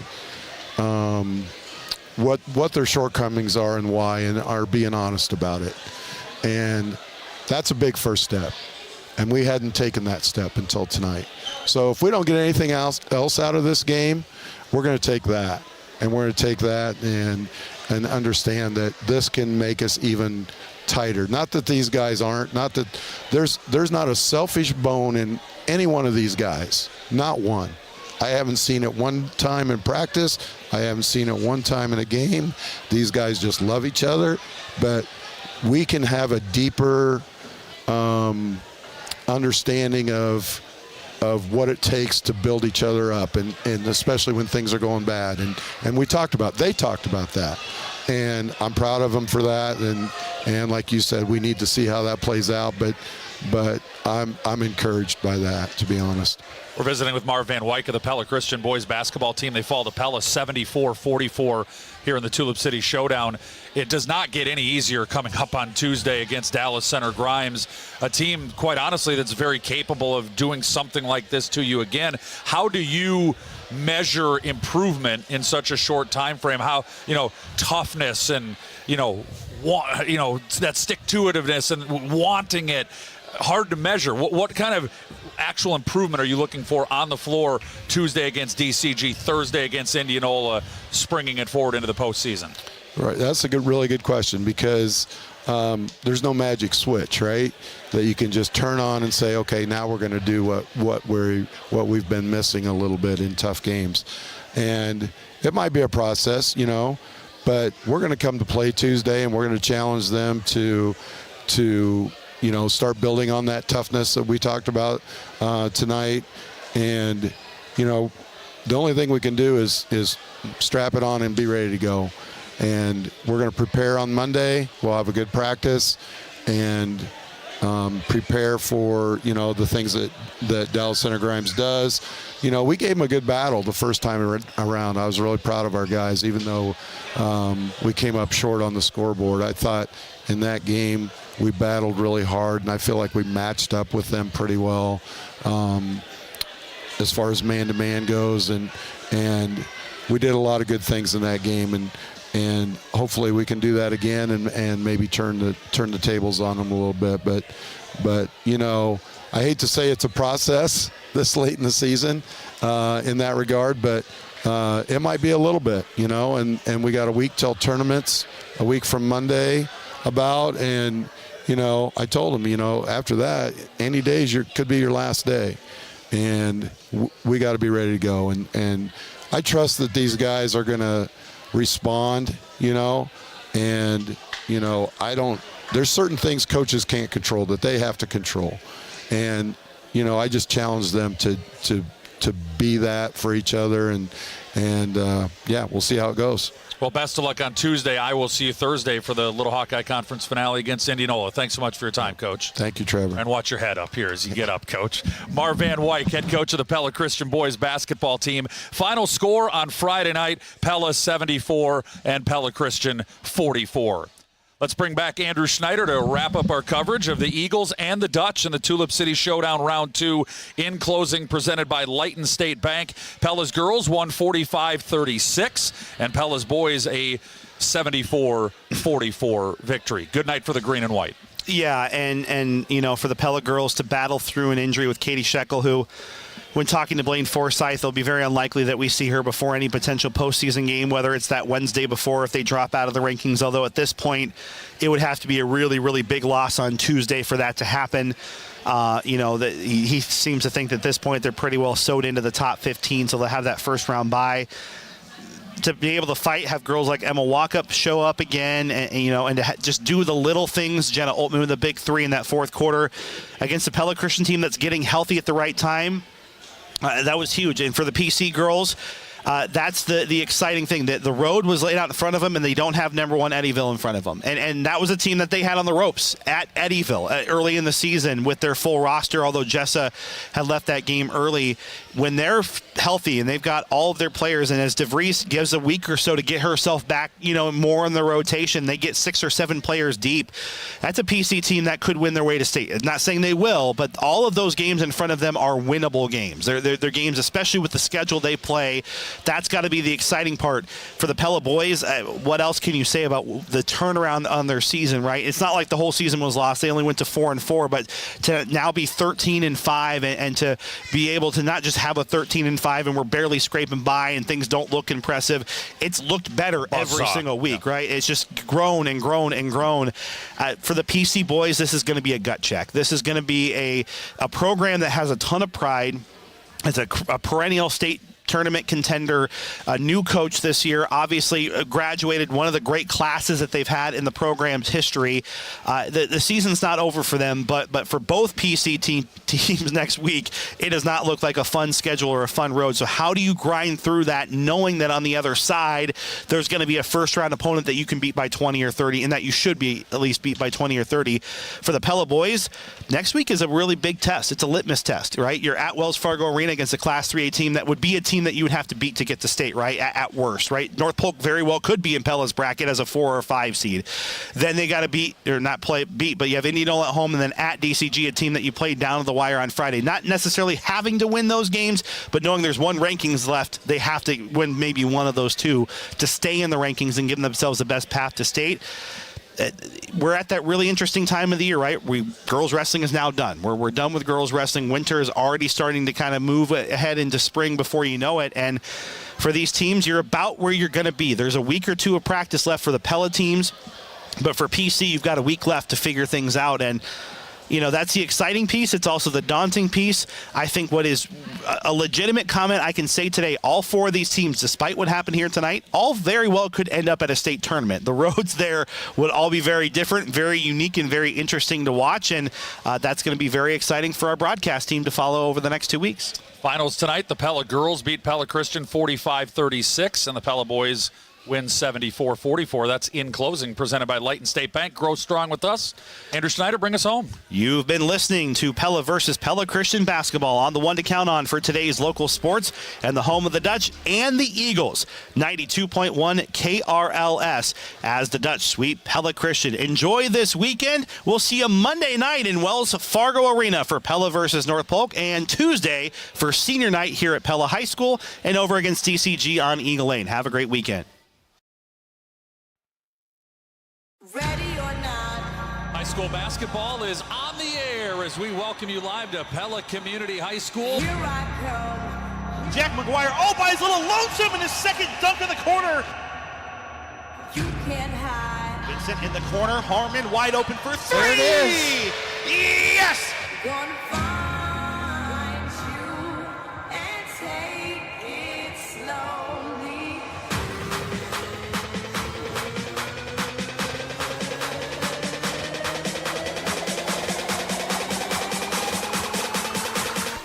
Ball is in the air.